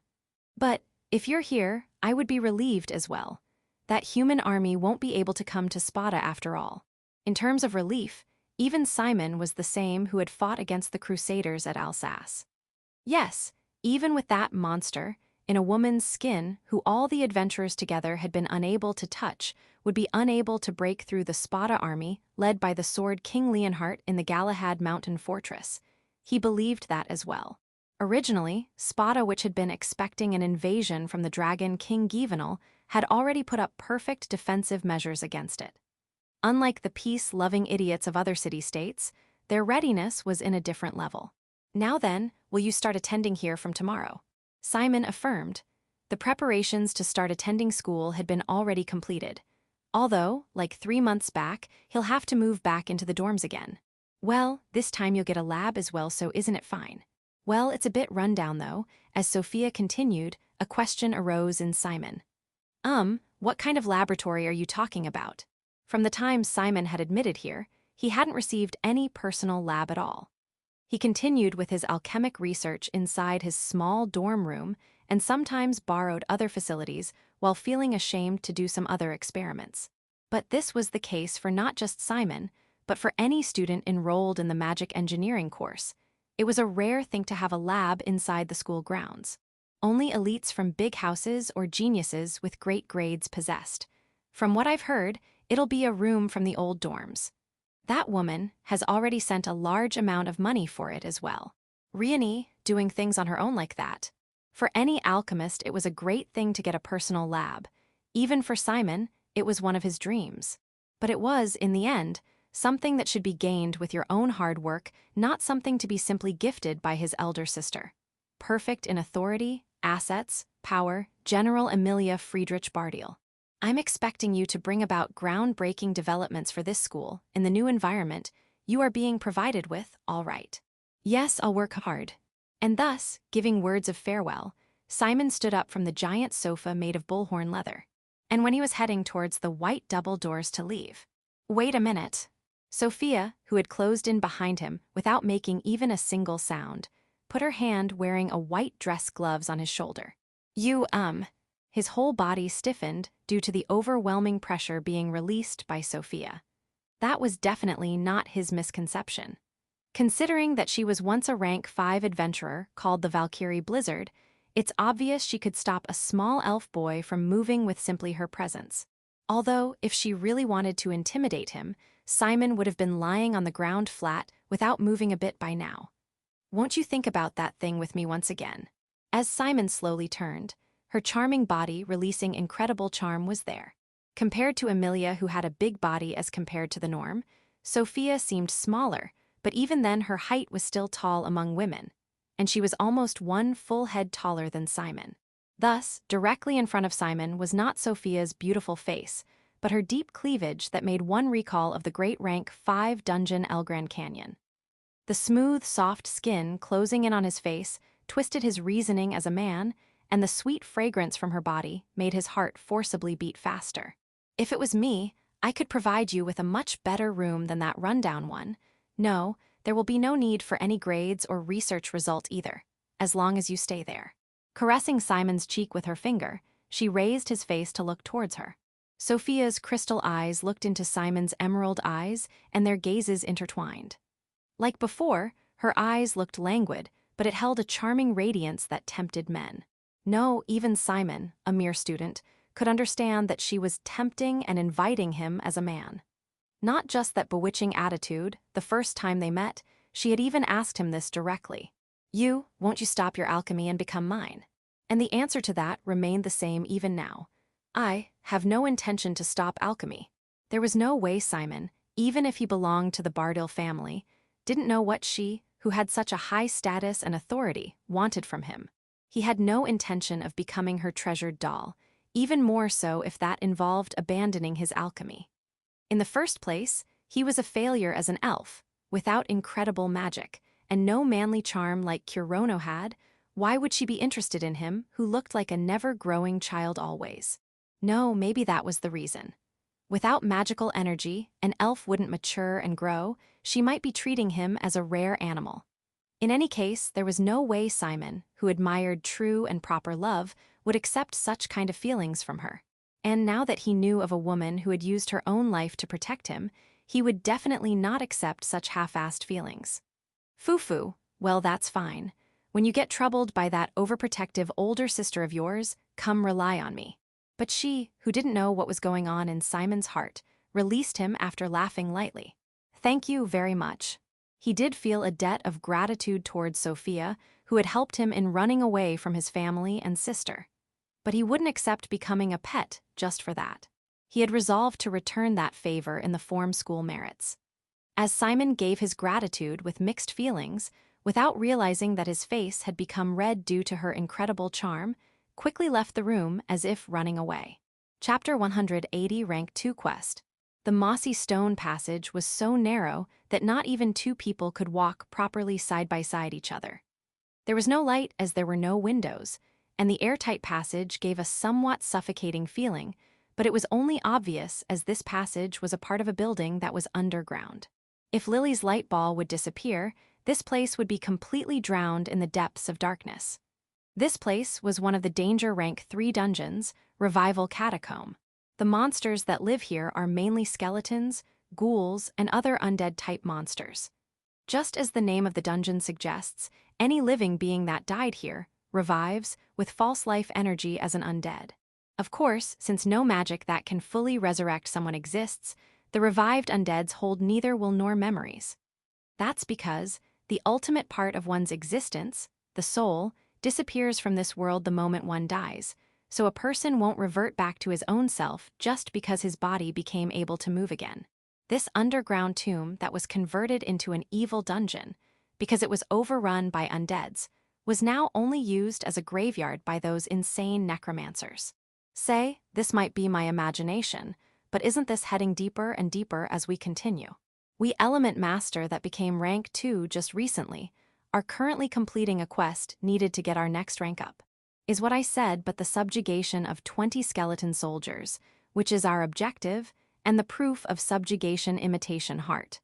We already have collected 40 of them and have clearly completed our quota, but what a coincidence, I was thinking the same thing. We were supposed to be heading back up to return, but I feel like the reverse is happening right now. Ni Kurono look. An end. Lily, who was wandering around my legs, was picking up something round shaped from the dirty, mossy ground. On looking closely, it was a core of a slime that we had defeated while heading into the dungeon. As Lily dropped it, the round core rolled away near our feet towards where we were heading. Clearly, it sloped downwards. Thanks to this experiment, it was proved that this passage was further heading deeper inside this dangerous dungeon. Should we go back? We need to confirm whether there's any stairs heading up from the room at the end of this passage as well. That's true. As Fiona replied that, we started walking once again. Now that I think about it, all the excitement and tension of going into a dungeon I had before had begun to descend, just like this dark, gloomy passage. It's obvious, but there was no treasure lying around here and there. In the first place, there was no tasteful thing like treasure boxes here either. From what I heard, in some dungeons, where the system of the ancient ruins was still working, through what unimaginable theory, weapons and magic items were periodically generated apparently. But right now, in this revival catacomb, there's no such dreamlike perpetual motion system that exists, and it's only an impure place where undeads and monsters keep on being born. Thus, there were only walking corpses and other undead-type monsters here, and was made of the same unchanging passages of stone. It kind of reminds me of that white facility, so I feel depressed when comparing this to being inside that forest. While praying to find the exit quickly, we silently kept on walking till the end of the passage.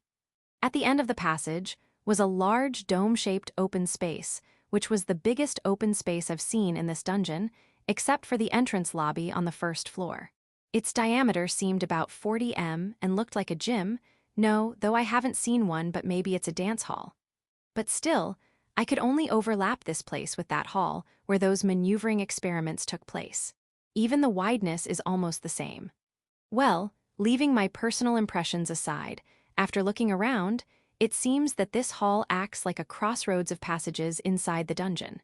On the opposite of the passage we came through, another passage of the same size was continuing. And on both sides, 2 even bigger passages were present. What's important here is that the passage on the right was a descending staircase, and the passage on the left had an ascending staircase.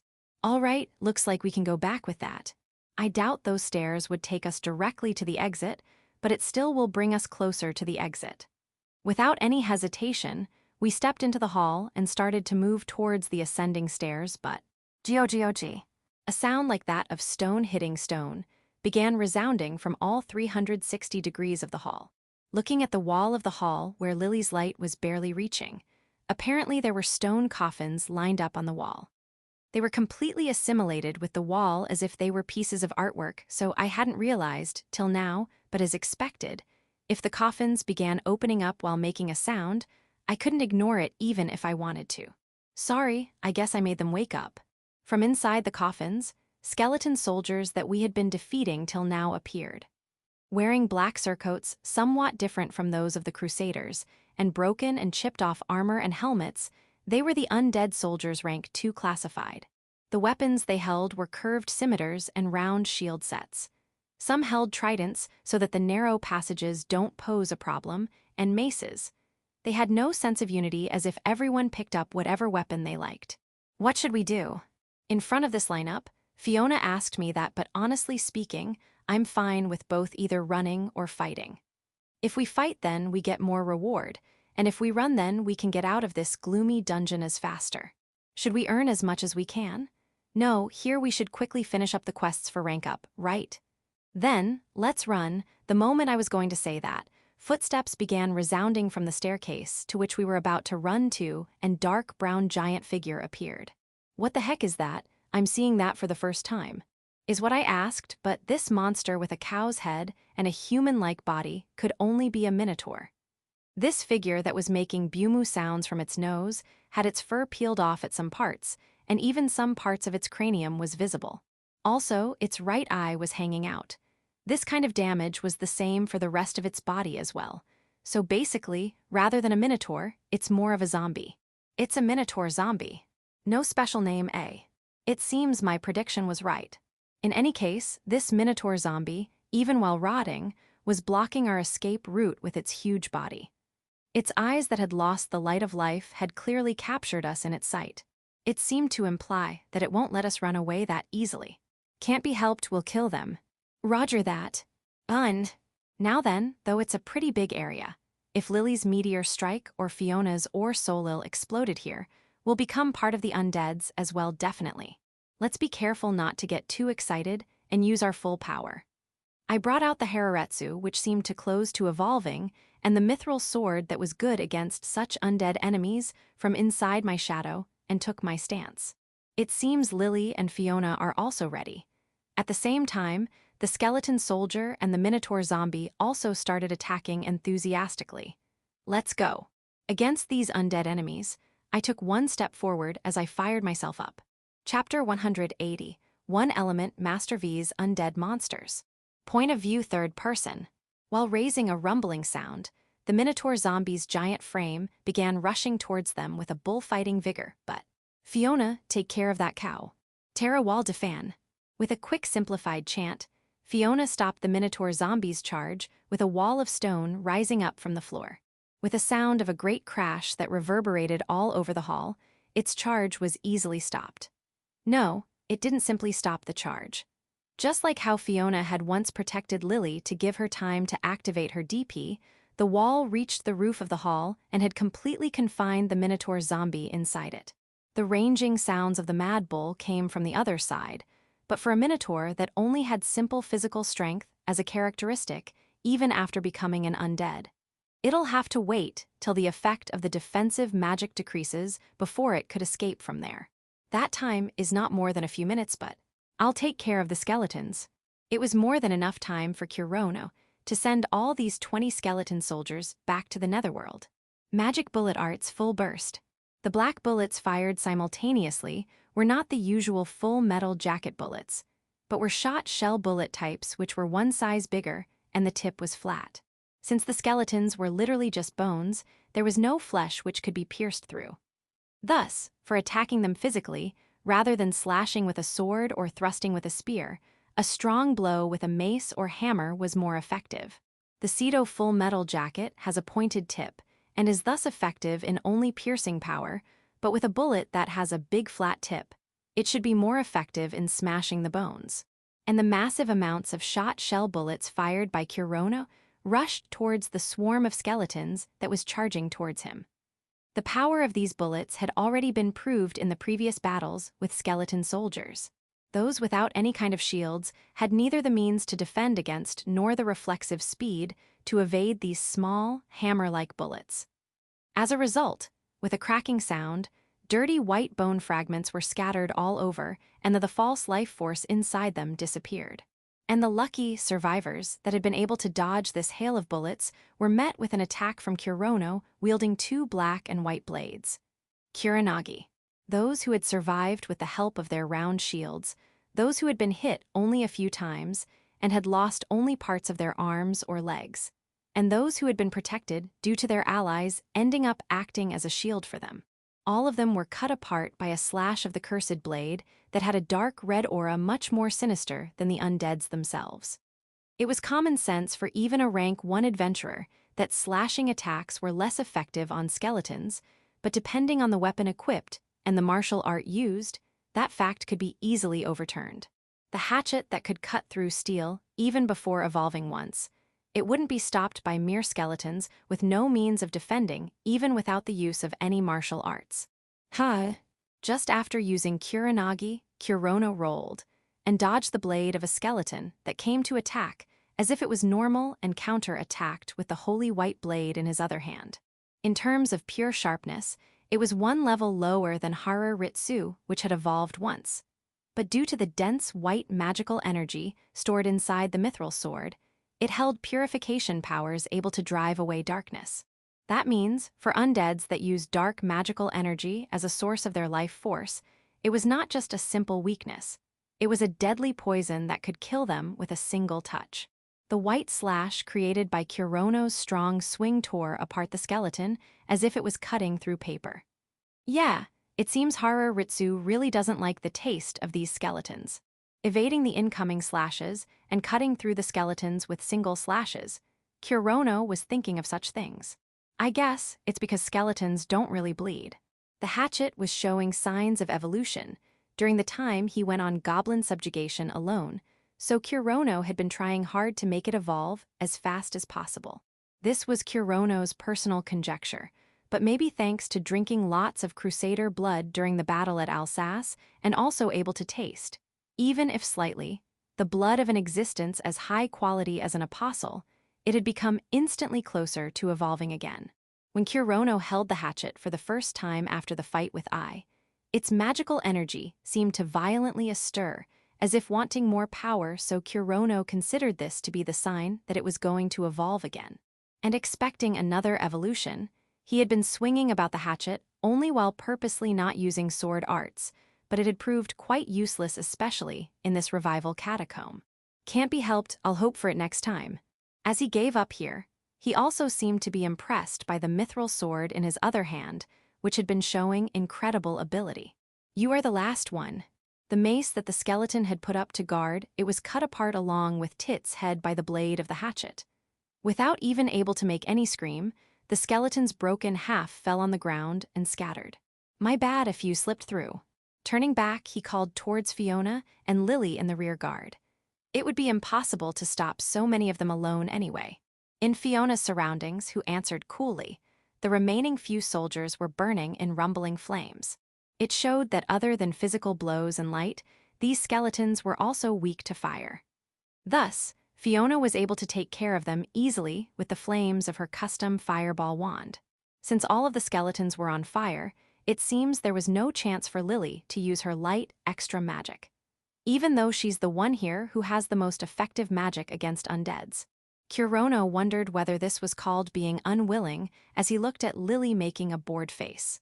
Now then, let's collect the imitation hearts and get out of here, is what Kurono was thinking, but Dozun.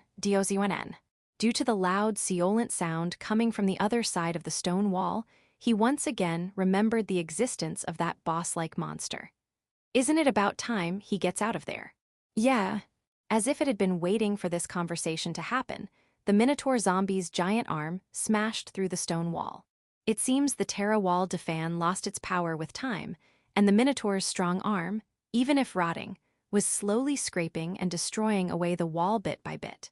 As it begins to crumble, soon a hole enough for it to jump out would be created. It had been in an excited state from the very start, but it seemed to have become even more ferocious due to being confined in stone and was delayed from its prey. I guess it'll be a bit tough to beat this one with just swords. Kurono had not fought against a minotaur during the maneuvering experiments, but he did face a similar one-eyed giant monster called Cyclops. Though they didn't have any special extra magic, such giant-bodied, absolute power-type monsters were tough in general. He did have a mithril sword, which was its weakness, so it'll be much easier from back then, when he had to fight unarmed, but the experience of winning after getting half-killed himself made Kurono feel cautious naturally. Let's go. Saying that, he tried to move, but before that, why Lily? Lily beat him to the punch. After entering this dungeon, Lily had been doing the easy job of lighting the whole place, so she must have been accumulating up a lot of frustration till now. No, it's not like Kurono had been ignoring Lily. It was simply that Kurono was more than enough for a swarm of mere skeletons, and Fiona would take care of the ones who were able to escape towards the rear guard. It was simply that no enemy had appeared where Lily actually had the need to take part in the battle. But something like that didn't matter to the child Lily. It was a fact that this had become a boring dungeon exploration for her. Kurono, who guessed Lily's current state of mind, gave an apology to her in his mind, and at the same time, "Farewell, Minotaur, sorry I couldn't take you on myself." After confirming that a magic circle of light was created over the Minotaur, Kurono realized that the battle was over. Before the Minotaur could begin its charge, the dazzling pillar of light swallowed up its rotting body. A flash, shockwave, and explosive sound, the aftermath of Lily's violent extra magic reached him. As it calmed down, there was only dust remaining that flew up due to the attack, and a silence befitting a graveyard once again took over the hall. Kurono, Lily gave her best. Showing a smile like a child who helped with household chores, Lily approached Kurono with tottering steps. "Yeah, you did well, Lily." Without showing any regret of being unable to fight the Minotaur, Kurono patted Lily's head and praised her like an adult. As expected of Lily-san, Fiona, who read the atmosphere, also complimented her. "Ahihi." As Lily twisted around embarrassed, Kurono's mood, that had turned gloomy inside this dungeon, also became warm. Such a gentle atmosphere was disturbed by the roar that came from within the cloud of dust. What, it was still alive? How can it be alive if it was an undead? But no one was here to retort that. Rather than those trivial words, the fact that the Minotaur zombie was still alive was more important. Once again, making a thudding sound with its legs, the Minotaur appeared from inside the cloud of dust. "There's just bones." Kurono's words were perfectly correct. Even while rotting, the Minotaur had an iron-like thick skin, but now there was not even a shadow of that appearance. The two horns, which were a part of bones, were as it is, and its whole body had also now become only skeletal. But its size that made Kurono look up to it was still intact, and its arms, which were only thin bones now, were still giving off pressure that showed that its physical strength was still the same. It became a Minotaur skeleton, it seems. Is this an evolution? I wonder about that. After talking such useless things with Fiona, Kurono took up the two weapons in his hands and once again faced the Minotaur, which was now in skeleton form. "This time I'll go," the moment he resolved that. Lily snapped. He instinctively sensed that. It was obvious, though, considering the amount of displeasure her voice contained. And a magic circle even bigger than before appeared over the Minotaur. Rest was the same as before. The Minotaur died. Kurono, Lily gave her best. The Minotaur didn't revive again. Lily gave an aura wanting to be complimented for that. "Yeah, you did well, Lily." While praying for the pitiful Minotaur inside his mind, the member's element master once again complimented Lily. Chapter 182, Rule of the Adventurers. The proof of subjugating skeletons. The imitation heart was certainly in the shape of a heart, but it wasn't located in the left chest like a normal one. It was located inside the cranium. It had a crystalline look like a slime core and gave of a fiery light, which is why from the eye sockets of the skeleton, a weird light could be seen glowing inside. Similarly, the imitation heart of the Minotaur zombie was also in its head, so I recovered that as well for proof of subjugating it. We, after collecting the proof of killing 17 skeletons and 1 cow, once again began to climb the stairs, this time without any further hindrance. It's pretty long, eh?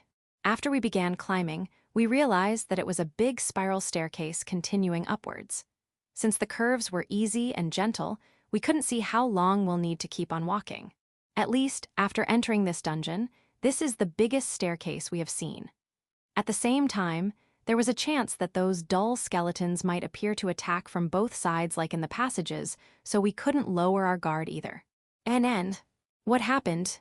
Lily, walking beside me, asked. "I can hear sounds, there's someone fighting not far from here." It seems Lily and Fiona can't hear it yet, but after walking a few more meters, those two became able to hear it as well. This is definitely the sound of fighting. The sound of swords clashing and continuous explosions. Probably, it must be a well-balanced party with both swordsmen and magicians. And going by the level, the opponents must be skeletons. Now that I think about it, this is the first time we'll run into other adventurers inside a dungeon, right? Is that so? I affirmed. Well, the only other dungeon I and Lily had entered before was Fairy Garden, and it was pretty much impossible to meet the few adventurers in the village inside that huge forest. But in this kind of dungeon that was much smaller than a natural field, coupled with the number of adventurers in Spada, it wouldn't be weird to run into another adventurer party. I think, as per the rules of the adventurers, we're supposed to not interfere, right? Yes, that's right. It'll be troublesome if we got into some kind of quarrel after all. It'd be fine if it was just a simple quarrel. Considering the case where they are in battle, if we were to recklessly try and help them, there's a chance that they might discreetly push the enemies on us and run away themselves. Truly, what you'd call MPK, monster player killer. There was no gratitude or morals here. When your own party was in life-threatening danger, running away even at the cost of others was a very adventurer-like action. Also, it could be said that the one who tried to help without thinking at all was responsible himself. Then we'll be ignoring them, K. Yes. That said, in front of a party that is about to get annihilated, I doubt whether I'd be able to abandon them without feeling any guilt. I'm sure, in front of dying adventurers, I'll end up remembering Vulcan and the others. No, let's not think about that anymore. Waving my head, I began climbing the stairs again. The place where we climbed to was a hall with the same structure as the one from where we came. Only, it was probably 2 sizes smaller than that one, I think. And, inside this hall as expected, were adventurers who'd be the first party we meet here. I ended up making a surprise sound, NN. Responding to my voice, one of the adventurers looked towards us. The battle seemed to be over before we reached here, and currently they were collecting the imitation hearts from the skulls.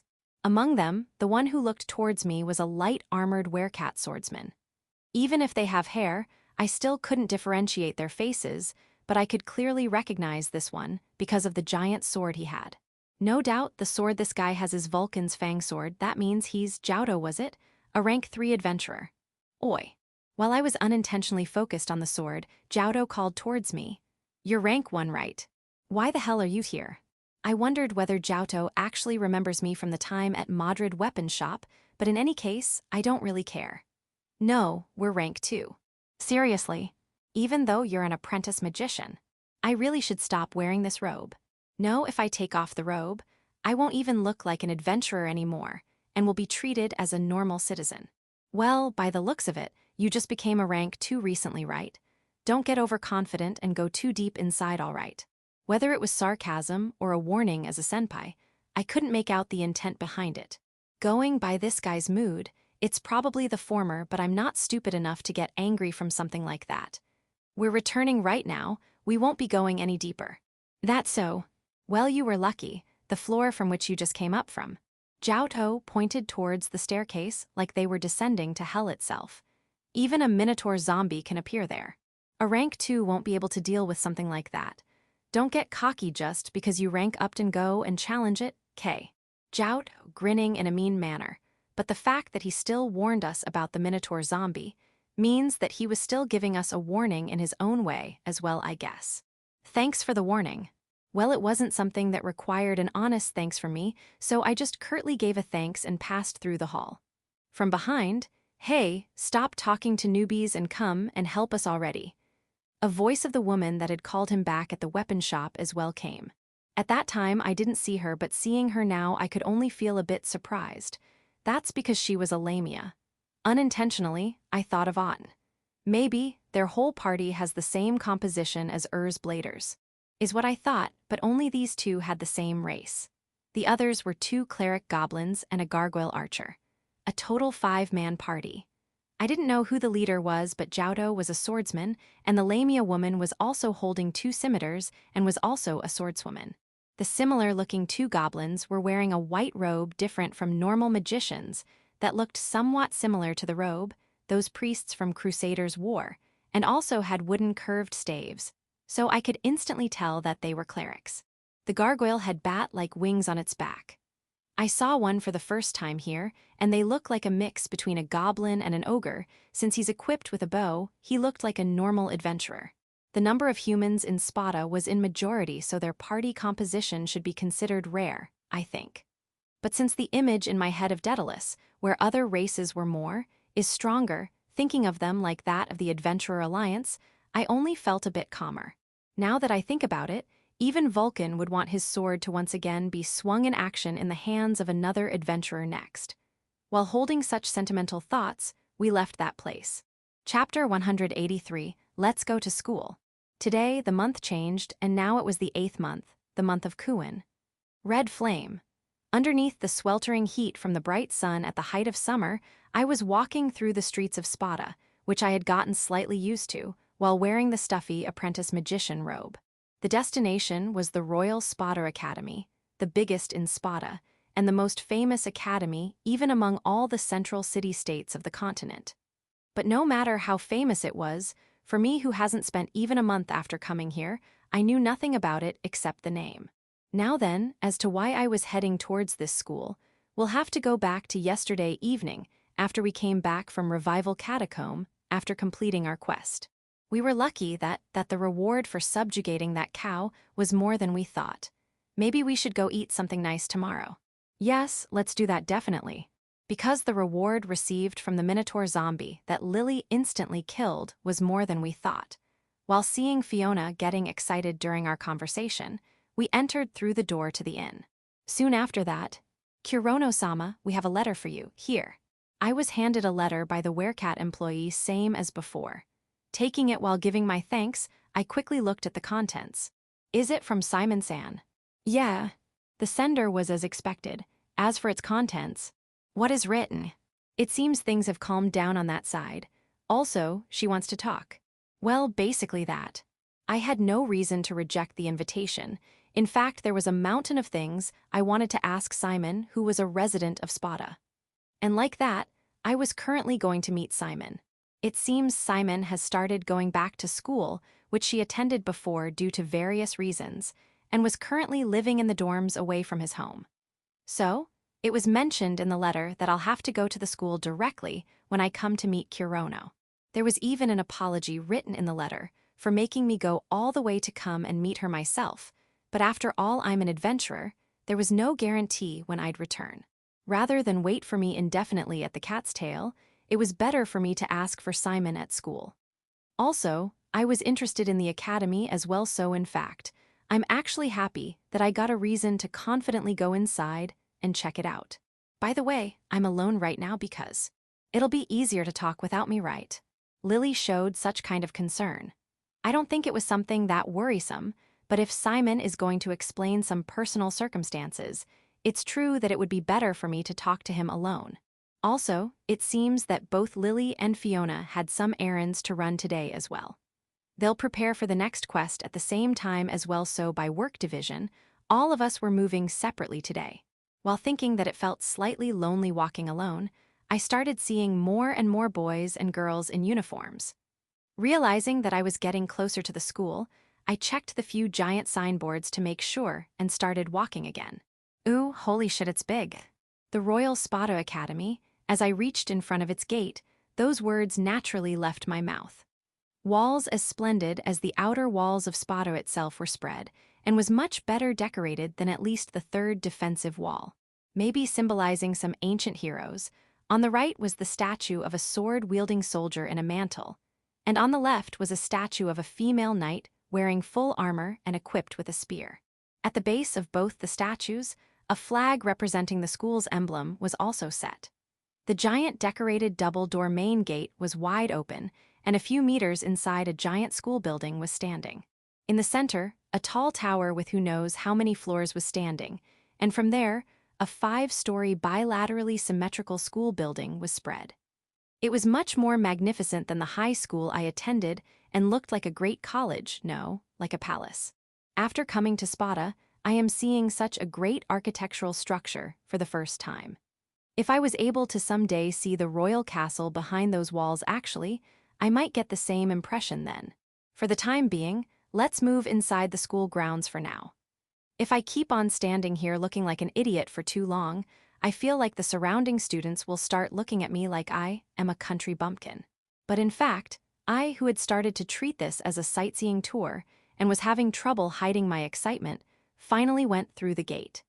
After stepping inside the school grounds that was probably much bigger than even the largest college in Japan, I obviously decided to first head towards Simon's dorm.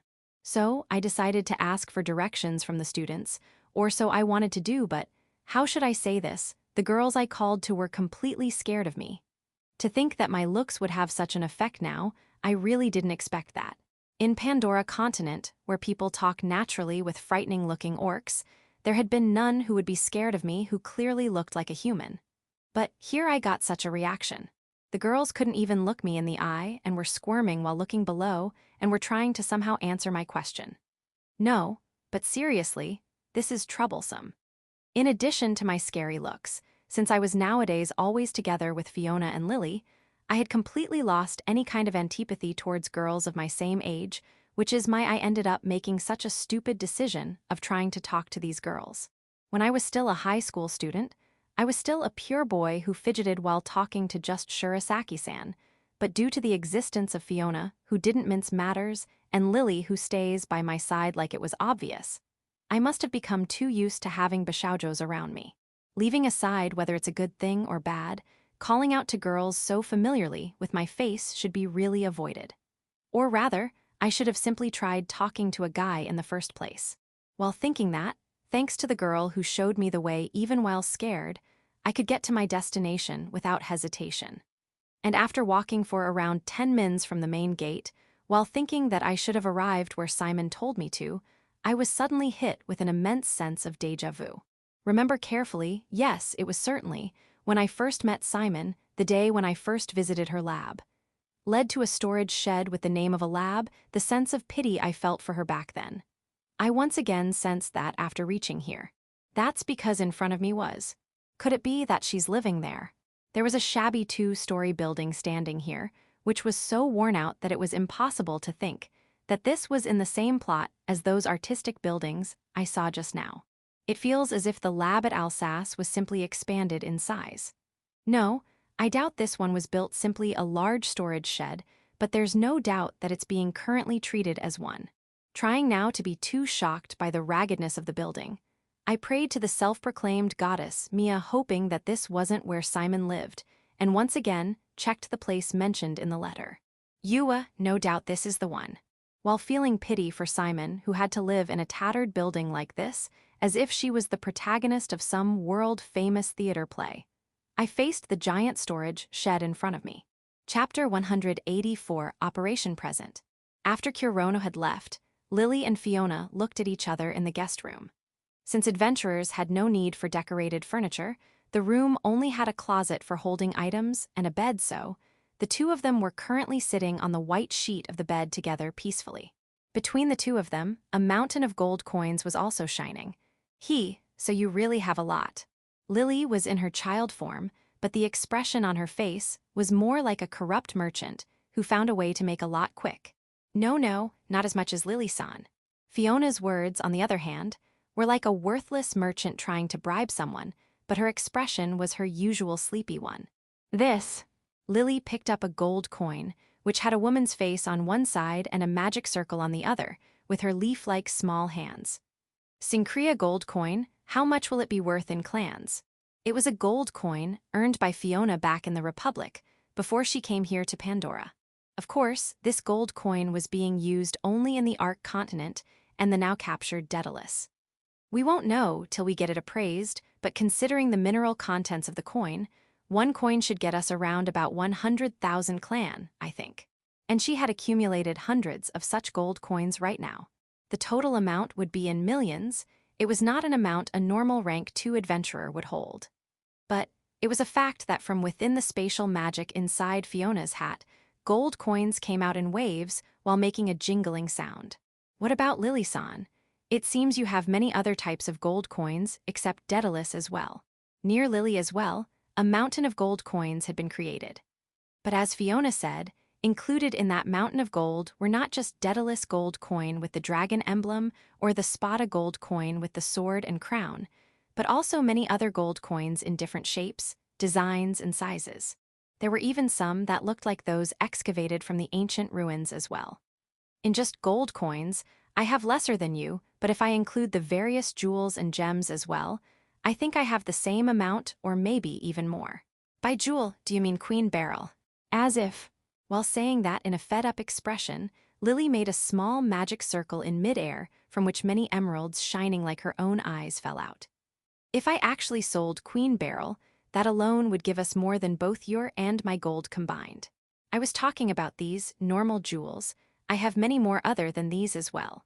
Her attitude was as if it was normal to have so many jewels, but probably only the highest class of nobles, even in the upper stratum, would have so many jewels as Lily. You did well collecting so much.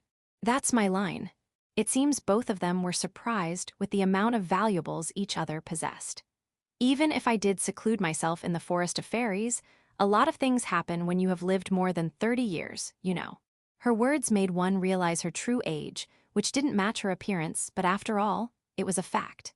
For example, Kurono wasn't the first man Lily had saved inside that forest. Or many a times, she saved merchants who got attacked on the highway by monsters as well. The child me was a soft-hearted person who helped people without thinking about gain or loss after all. I saved many people without thinking about the consequences. Thanks to that, there was a time when she had almost been captured as a slave, when she had saved a vicious slave trader as well. Of course, that slave trader ended up with a body that won't be able to do anything after that though. These things are what I got from saving those people. It was pretty useless to a fairy like me though. Naturally, selling her miracle drug and rewards for helping the village with monsters also got accumulated over the years as well. Nodding to that, Lily urged Fiona to tell her side of the story. All this is what I've earned while working as a normal adventurer. Well, if you could kill salamanders while solo, I guess you would earn at least that much. Lily didn't show much surprise, but it was a fact that Fiona could be considered a top-class adventurer with that kind of achievements. But since she held the same level of ability, and since she took into consideration of how humans' valuation system, Lily didn't think really much of that. In fact, Lily was thinking that if Fiona had an appetite suitable for a girl of her age, wouldn't her savings be double of the current one? Well, with that much money, I guess we both could, but at least one or two cursed weapon, right? That's true. As both of them nodded, they put back the mountains of gold inside their respective dimension magic. But I feel like we took a lot of time to get Kurono-san a present even though we both had so much money. Well, there was no need till now. Also, Kurono's the type who gets troubled instead of getting happy on receiving a costly present after all. Lily had this great of a fortune from the time she met Kurono. Even while having enough money with which she could support a single man for his whole life, she didn't buy anything for Kurono because she knew how Kurono would feel. Even without using telepathy, she knew that Kurono didn't like causing trouble or relying too much on others from just his speech and actions. I wasn't really hiding it or anything, but it was kind of difficult to tell Kurono-san that I have money. Well, Kurono's working hard to earn money after all, but this was not a stage where they would stop, because it was difficult to say. Thinking back till now, Kurono never had a need for money as much as now. While he was working as an adventurer in their income was enough for both of them to live on peacefully together. Also, during the emergency quest due to invasion of Crusaders and the battle at Alsace, he had full support from the guild and the villages, so Kurono barely had to spend his own money. But after the defeat against the apostles, they needed more power as well as strong equipments. To face the Crusaders who would definitely attack, they'll need to prepare personally, which will, of course, cost money. Presently, Kurono didn't have any defensive armor suitable for his ability after losing his Baphomet's embrace and didn't even have a magic wand, the main weapon for a magician. Going by Kurono's current equipment, he wasn't a magician but a swordsman. Kurono needs money, enough money to get him equipment with which he could face those apostles. Of course, Kurono himself had the same objective, which is why he was quickly trying to raise his rank. Depending on the situation, he would even take a loan from them. They had such talks as well, but they knew that Kurono wouldn't ask for a loan until he was close to starving. If we need equipment, the faster we get them the better. Thus, Lily was about to use her savings for the past 30 years, which had been untouched, till now for Kurono. But if we suddenly gift him presents worth 100 millions, I wonder what Kurono-san will think. Though not as much as Lily, Fiona had been seeing how Kurono took action after the formation of Element Master. She had realized that Kurono's mindset was like that of a middle-class family's housewife who worked at economizing at everything. At least, he wasn't like those nobles who wasted their wealth as if that was their duty and was not overly greedy for money like those from the slums either. That's true, then let's go little by little. First, let's give him a present for becoming rank 2 first. I see, he would accept if it is just 2 weapons, right? She didn't say one probably, because she was already thinking that Lily would give one, and she herself would give another as well. I'll ask this just in case, but Fiona, are you really fine with spending more than 1 million clan for someone else? Lily's manner of speaking was as if she was testing her, but Fiona answered, without taking any offense. If it was all of my savings, I might have hesitated, but if it's just half of it for Kurono-san, I don't really mind. Also, this party can earn 100 million clan easily after all. With a satisfied smile, Lily jumped out from the bed. I see, then let's quickly go and buy the present for Kurono. Chapter 185, Simon Friedrich Bardiel. Without any unfortunate accidents, Simon came to greet me as soon as I opened that crumbling, worn-out door. Then, the first thing Simon asked was, Oni-san, why is your left eye red? It was something that even I myself had forgotten about, the change in my appearance. Leaving the detailed explanation about Mia's divine protection etc. aside for the time being, I first greeted him after meeting him after a long time. Sorry, I couldn't meet you any sooner. As I greeted, Simon gave words of apology but, no, you had your own problems, right? Don't worry about it. Giving a safe reply, I was trying to conceal my surprise at Simon's current appearance. That's because Simon, who should be a girl, was wearing the boy's uniform. After coming to Spada, I had seen a lot of students in the black blazer-type uniform of the academy, so I was sure Simon would appear in the red tie and checked design skirts till I opened the door. But even then, for some reason, Simon was wearing slacks, what boys would wear. Could it be that Simon was actually a guy? True, this uniform does suit him, and looking closely like this again, he does look like a bishonen in middle school. And I had been unable to decide whether Simon was a guy or a girl when we first met as well after all. No, wait, think again. Simon is an adventurer along with being a student.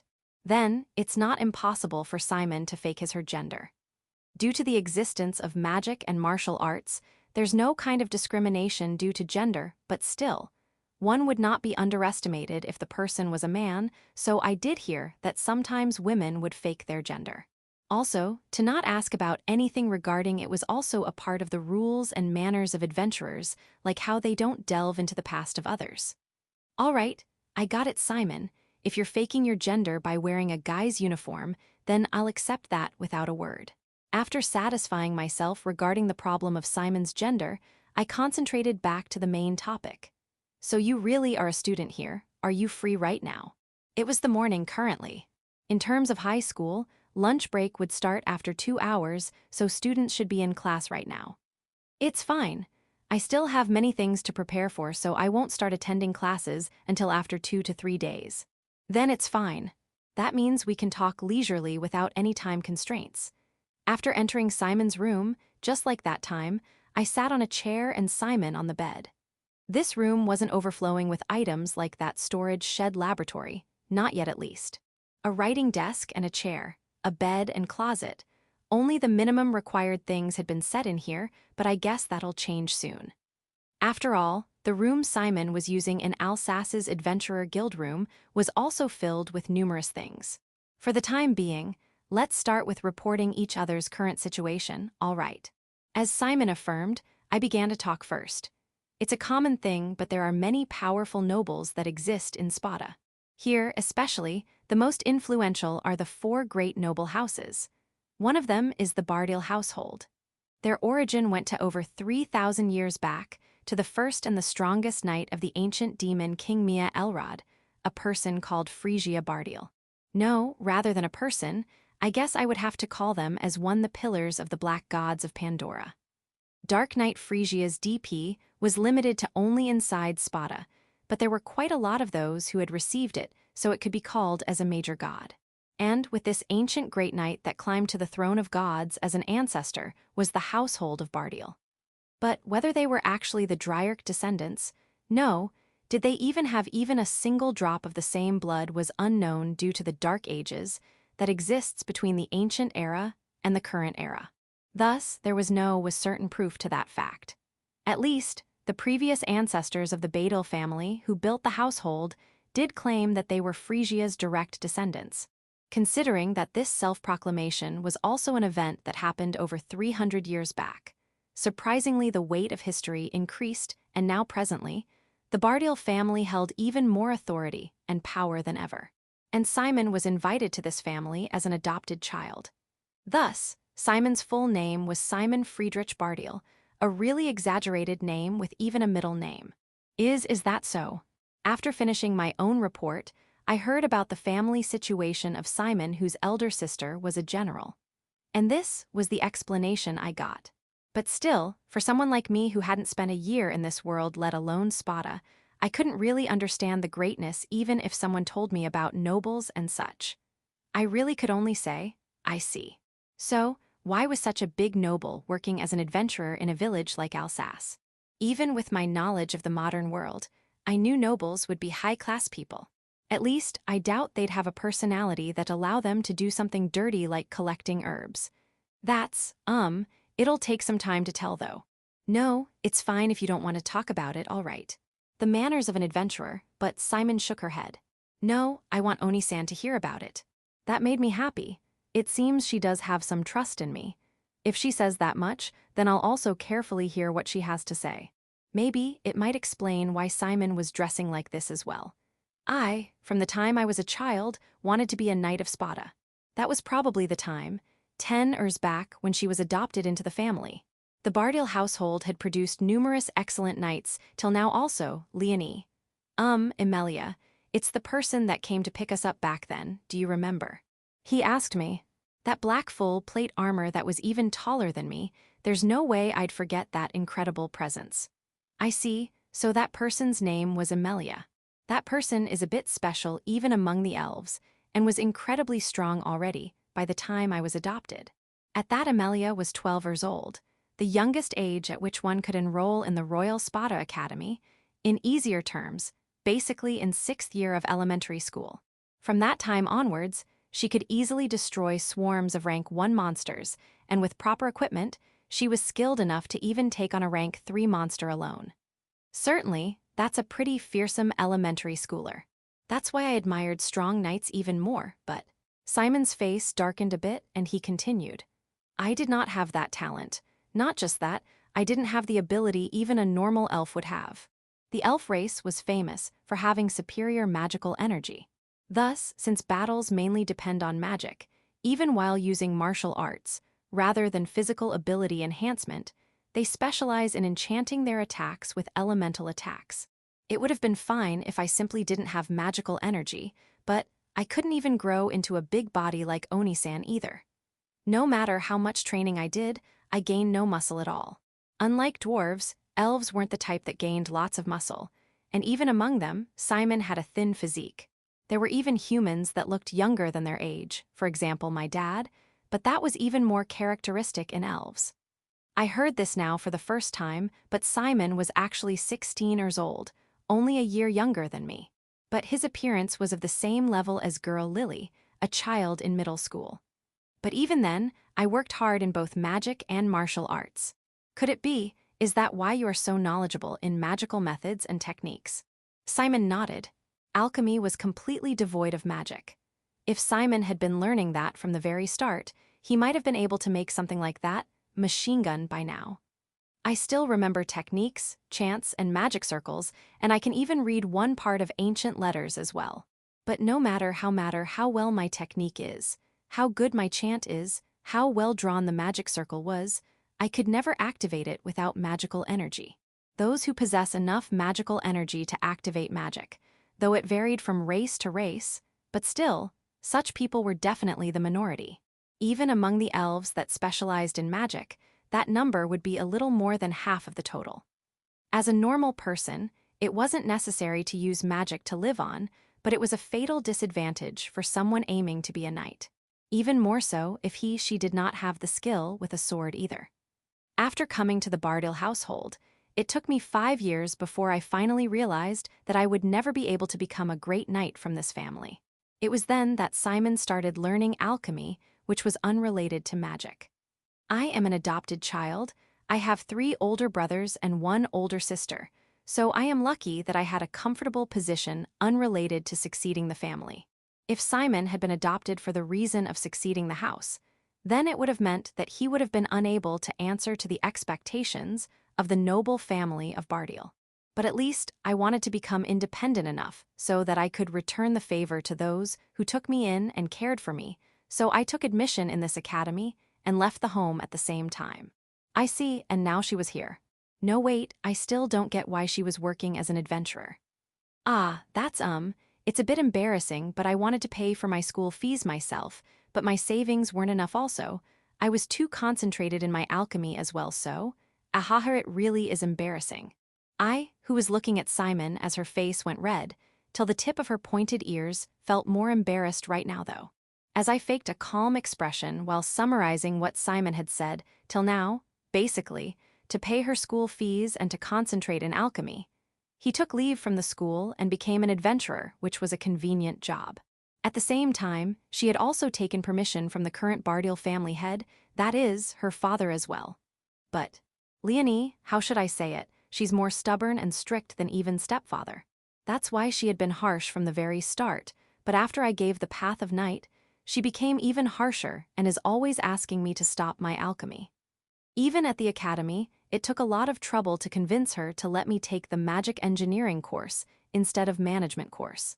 If I had told her about leaving school, I would be killed, so Simon decided to work in Daedalus outside of her sister's reach. Simon somehow said that half angry and half scared. I see. You really had it tough, or rather, you had quite a lot of complicated circumstances, huh? I couldn't say anything more than that. It's unfortunate to have to carry such family burdens, but that's not something an outsider could easily point out like that. It's just that the head of the family, her father, seems to be on good terms with her, so the Bardiel house is still a proper home to her fortunately. But still, to think there was such a discord with her sister. Completely different from my elder sister, Kurono Maou, who had looked after me since I was a child. I could only sympathize with Simon, who didn't get such a gentle sister. If that thing hadn't happened, I would still have been leisurely concentrating on alchemy in that storage shed in Alsace right now. That thing, huh? Sorry, I shouldn't have.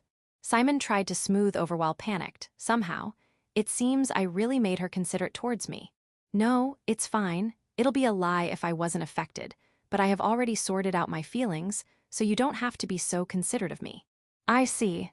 Now that I recall, I still hadn't told Simon about how I met with the remaining villagers, and also about the divine protection either. It seems I made her worry, so I should explain about my thoughts and other things in detail next. After all, Simon also talked about things that she wouldn't have said to strangers. Chapter 186, Welcome to Fairy Tale. Point of view third person. A little deeper inside the main street was the bar Fairy Tale. There was no hesitation in Lily's steps as she led Fiona there, because that's the place where she had drunk through the night with Kurono. It seems to be flourishing more than I thought. In front of the door of the shop that had the open signboard, Lily said that. She was currently in her child form, but her consciousness was the adult one. But there was no need to bring out her consciousness if they'd come only to have a meal. Then, it meant that they had another reason to come here. Is there something at this shop? You'll know soon enough. Saying just that, Lily opened the door of the shop. Welcome. The interior was pretty small compared to a normal café cum bar. More than 2/3 of the chairs were filled, and considering that more than of them were of races other than human, it showed the type of customers this place had. And so, even the employee that came towards Lily and Fiona with a perfect business smile was also not a human but a fairy. Probably because she was surprised at seeing a fairy living so normally inside human establishment, Fiona was curiously gazing at the small fairy in the apron dress. Even in front of a being of the same race, Lily showed no signs of worry. In fact, she spoke her business even before the waitress could open her mouth. Is the innermost seat open? Have you made a reservation? The fairy was still smiling as usual, but Lily clearly sensed a slight surprise from her. No, this is the first time I'll be using the inner side. Lily suddenly brought out 10,000 clan and gave it to the employee. I can request for it now, right? Since the fairy was only 30 cm in height, she held the bag of gold coins under her arm and gave a smile. Yes, then let me guide you to your seat. The seat Lily had asked for was certainly the innermost seat on the floor, but it's not like it was surrounded by some partition or in a separate private room. Though it might be a bit difficult to see directly from the entrance, but structurally, it looked similar to every other seat on the floor. It's a pretty amazing sound barrier they have put. But Fiona had instantly sensed the anomaly the moment she sat beside Lily. Though the sounds from outside could be heard, no sound would leak out from inside this barrier. It's a seat meant to talk about things that shouldn't be overheard, so it's only obvious. Fiona soon realized what those who used this seat were looking for as soon as she saw Lily's such normal attitude. An information broker, is it? Lily gave a small nod. You did well finding someone like that here. As its name suggests, an information broker sells info. It wasn't rare for places like bars or restraints where adventurers gather to also become places where info is sold. It was the same on both Ark and Pandora, Fiona thought. It was a full moon the last time I came here. I wouldn't have known if I was in my child form. But still, it wasn't easy to find it. After all, nobody puts up a sign information broker boldly. Normally, those wanting info above what is provided by guilds seek for information brokers. They are usually used by skilled adventurers and usually reject newbie rank 1 adventurers as well. Such information brokers are composed of a huge network of people who have been living in the city from a long time, so only local adventurers are usually able to make use of them, and outsiders aren't able to get into contact with them unless they are extremely sharp. When Fiona was in the Republic, she did use such informants time after time, but since she was weak at human communication, she didn't really like going to them. I'll just stay quiet and eat, and leave all the negotiations to you. Yes, you do that, no problem. It'll be troublesome if Fiona said something weird while not reading the atmosphere and displeased the other party. Informants especially have a habit of appraising the requester, so they might reject the request if they become suspicious of you. Lily-san, what will you order? Fiona had already forgot about such things and was now focused on the menu.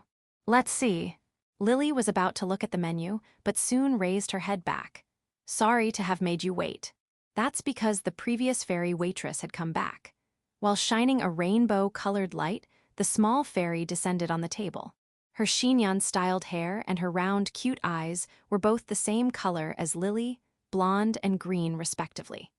Her appearance was like a doll that could move, but that was something very natural for fairies, and there would have been many in the Fountain of Light that looked exactly like her. So you're the manager here. Yes, but you don't seem too surprised at that. Foo-foo, it's not that difficult to see that. To others, she would seem like a harmless, cute waitress, but that was not the case for Lily, who held strong telepathic powers. It would take some time and labor to see deep inside her psyche and thoughts, but reading the outer layer of thoughts alone was enough to check that she wasn't just the waitress. At the same time, Lily had also come to know that she was acting like a maid because she liked it as a hobby. Welcome to Fairy Tale. I'm the one in charge of this store. My name is Karen. Pleased to make your acquaintance. I'm Lily, and this is Fiona from Rank 2 Adventure Party, Element Master. Sorry, but can I give my order already? Shit, I should have fed her earlier, is what Lily thought, but Karen gave a smile and listened to Fiona's demand. Yes, please, I'll take your order first then. Section. In the end, the dealing of information did not begin till Fiona's order had arrived. Fiona alone had ordered numerous dishes, so Lily would be fine as long as she ate a bit from what she ordered and only asked for some tea. I have both things I want to know and things I want you to investigate. Lily quickly cut to the chase. A trusty weapon shop, item shop, and a skilled tailor. And also tell me about a place where we can buy horses. Lily-sama, this is the first time you have come to Spada, I see. From Lily's questions, she could infer that she wasn't well informed about Spada, so this must be her first time coming here, but Lily guessed that this Karen already knew more about them than that. For example, we were one of the adventurers that escaped from Daedalus and had taken the emergency quest. For both weapons and items in Spada, Mordred Weapon Company is the most reliable.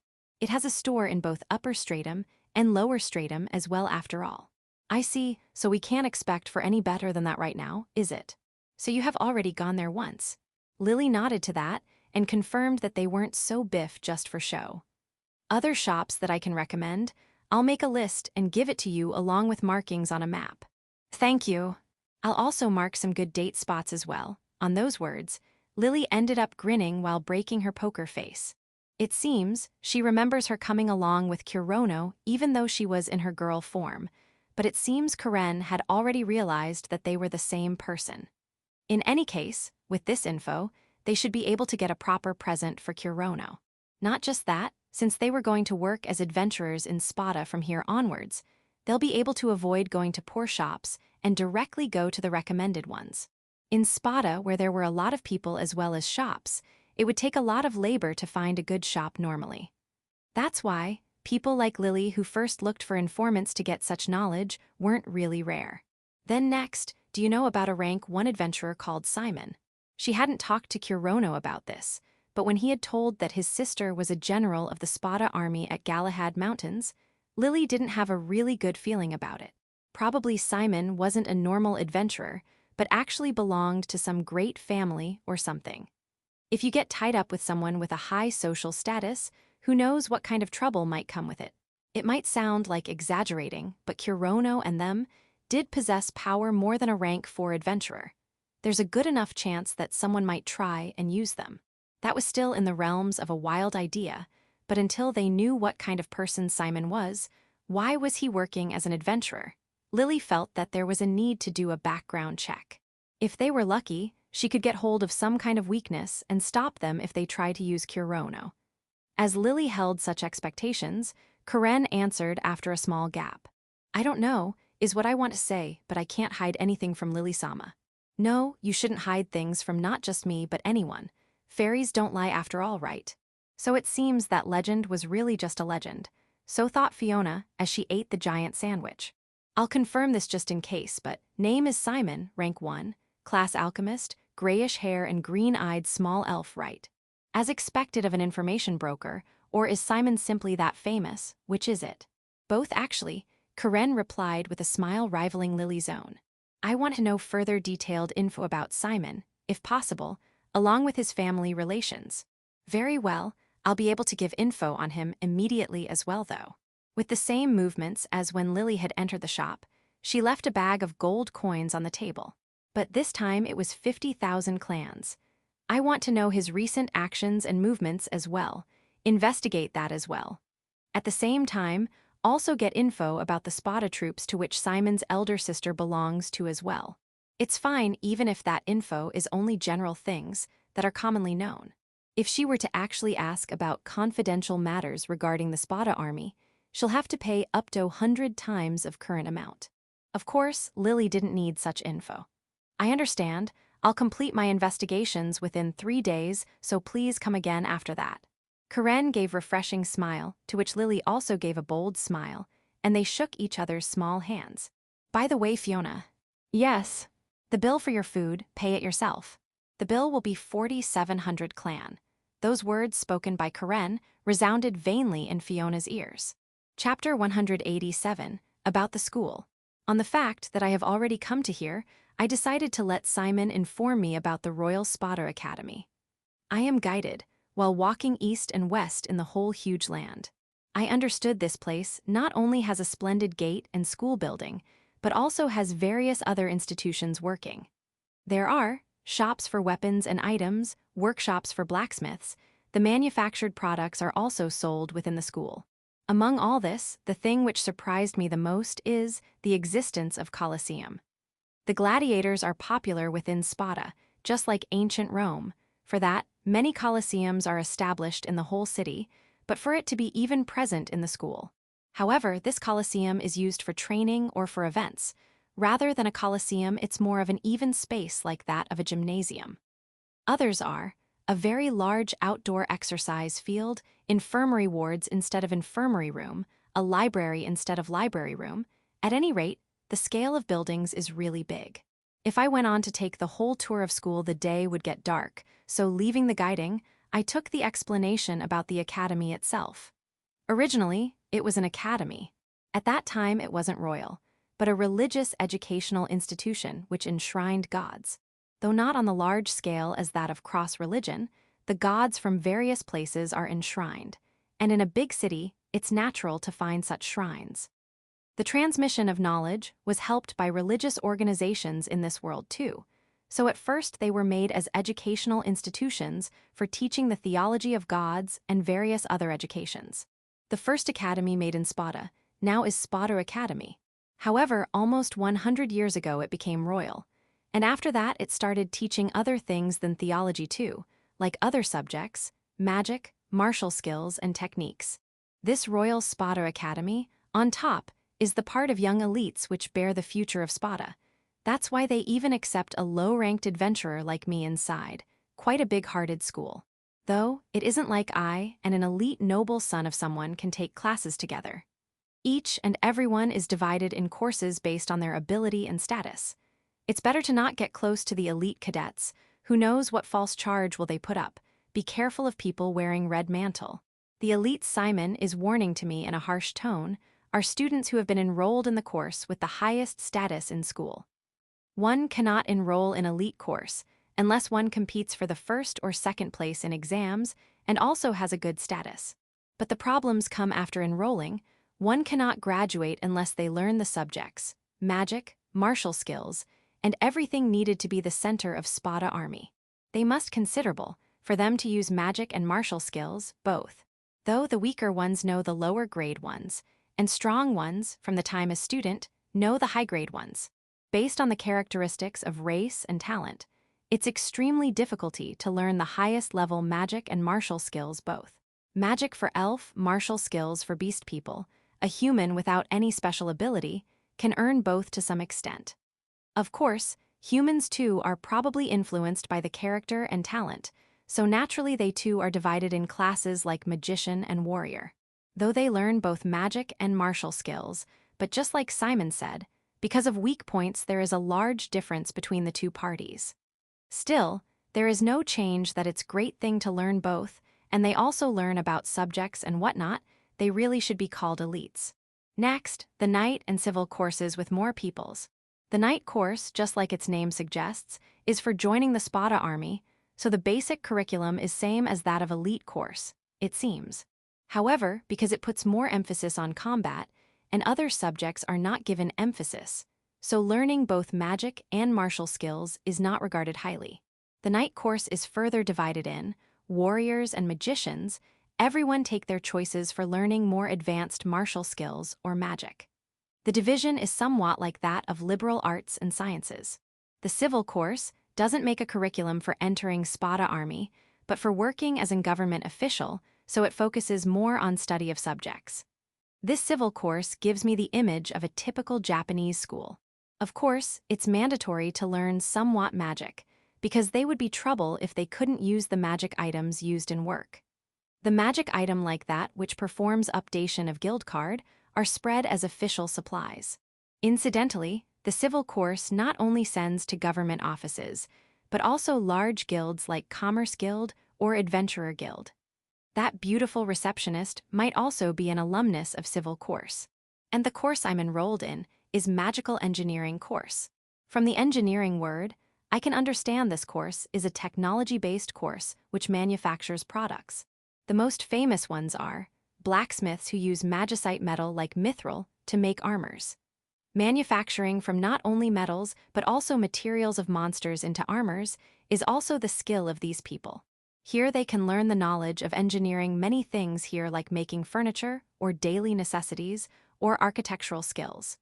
Hearing all this, it's only natural Simon took alchemy in this course. I too took the exams of elite course, but naturally, I failed in practical skills. For 3 consecutive years, that is, Simon says that making a sour expression, as though she has eaten a bitter bug, looks like those are quite terribly bad memories. Leonie still persuaded me to change into elite course, though it's impossible for me. Fufu, I, who could only be yes-man to Simon who is expressing a dark laughter, feel like a useless bastard. And, for the last, is adventurer course. This adventurer course is more near to training institute rather than a school. The other courses have a detailed curriculum for 1 year, but this adventurer course is also used by active adventurers, so they can take the lectures they want to at any time. This is quite a free class course. The normal classes are of a year according to curriculum, but this adventurer course just like the course of a person delivering morning newspaper, is of small period, that too of some several months. Though one can graduate if earned required credits, but there are more cases in adventure course, of people dropping out of school after taking classes they deemed as necessary. Novice adventurers do take the course seriously, but the ones with low education and good strength leave as soon as they learn how to read characters. Among them, there are also who seriously want to study, so there are various types in adventurer course. So that's the reason behind many older people wearing school uniform. So the adults I saw in uniforms in the city and guild are those who only take the classes they want to take. Which reminds me, Lily and Fiona also fall in this category. After all this time, I don't have any need to take lectures on how to deal with monsters, make camps, how to use guilds like a novice adventurer. But I do want to know about this world's subjects, geography, history, and also about black gods. Yeah, I really should try going to school. Oh, Oni-san, haven't you graduated from a military school at your home place? What is that backsetting? Did I ever say something like that? I thought you went to an army school because Oni-san knows things that adventurers don't know, like speaking in formal language, reading and writing, knowing tactics, and using awesome black magic. Is different? Well, the answer is yes, it is. Were you some Magi's apprentice? Nope, wrong. Then, Oni-san, just where and how did you learn magic? Eyes of suspicion pierce into me. Well, is it fine if I tell Simon that I'm an another worlder? No, it might be better tell you. The disadvantage to me revealing it is only me being treated as an insane person with no proof. But Simon understands the scientific knowledge I have, so she's the person who can easily believe me than others. I will tell at a place where no one else can hear. Ah, I see. Yeah, then how about going to the roof?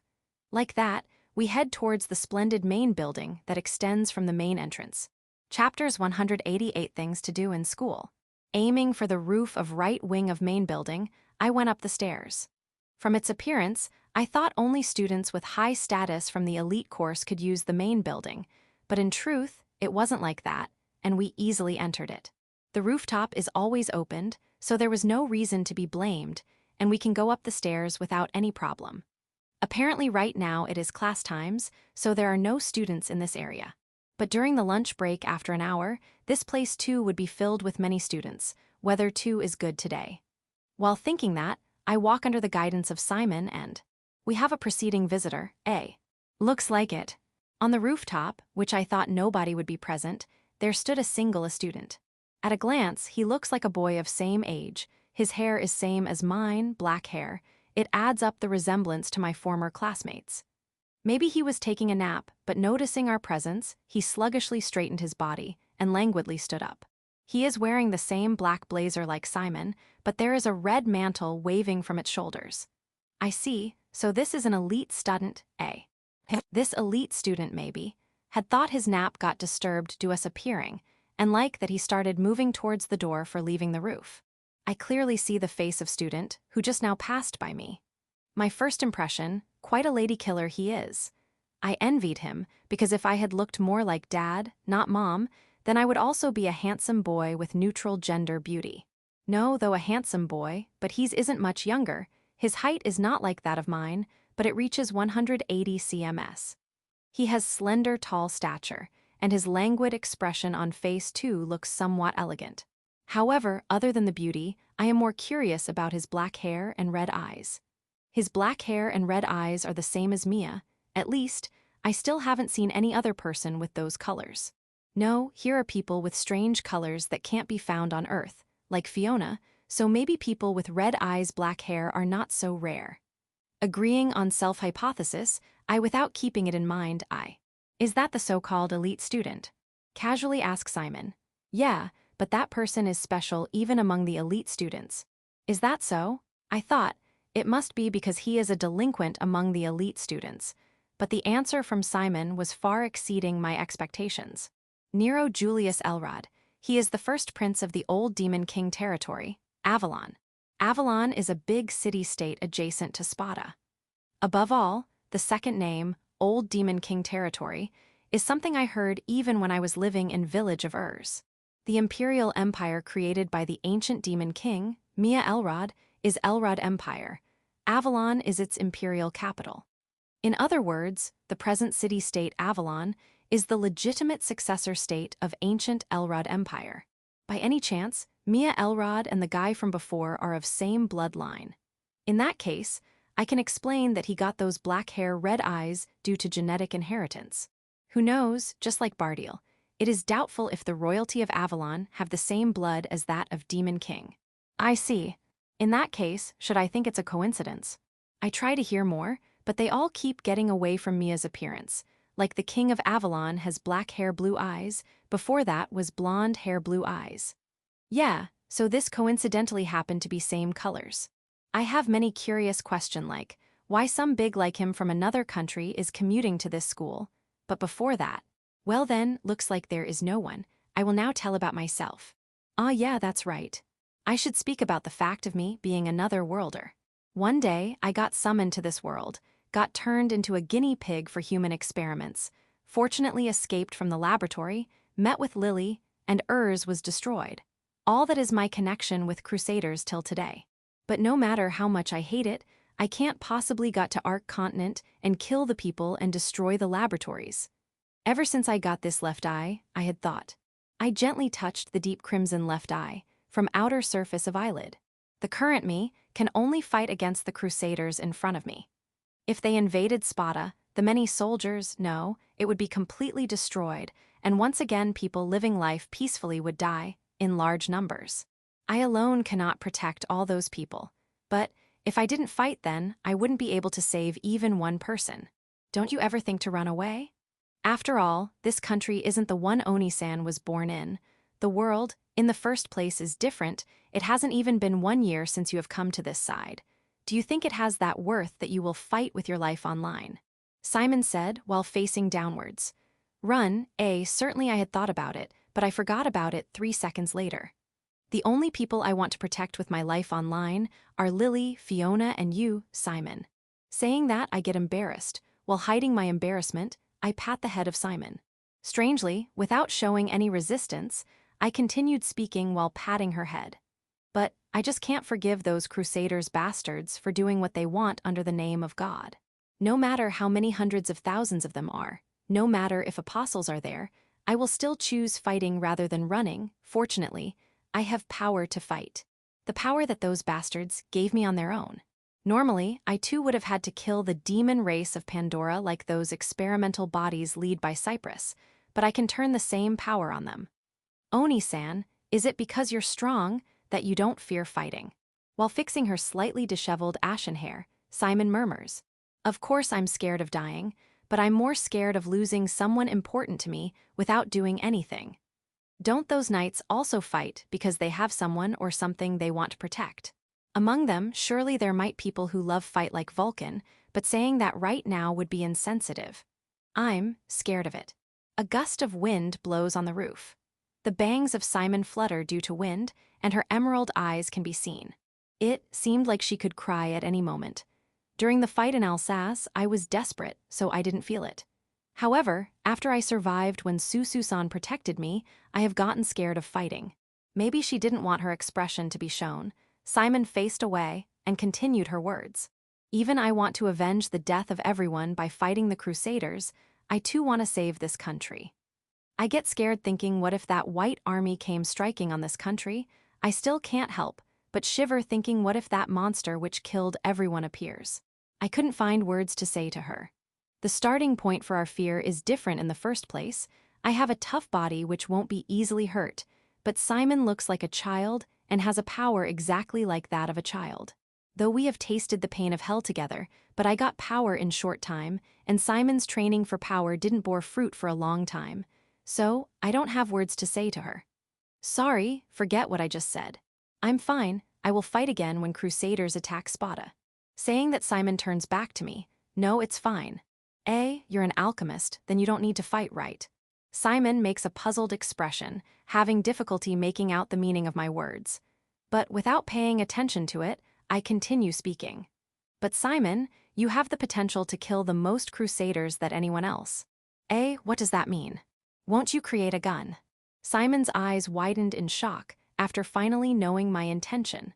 This is the other reason I came to talk to Simon today. Though we lost in Alsace, but the power of gun was demonstrated, right?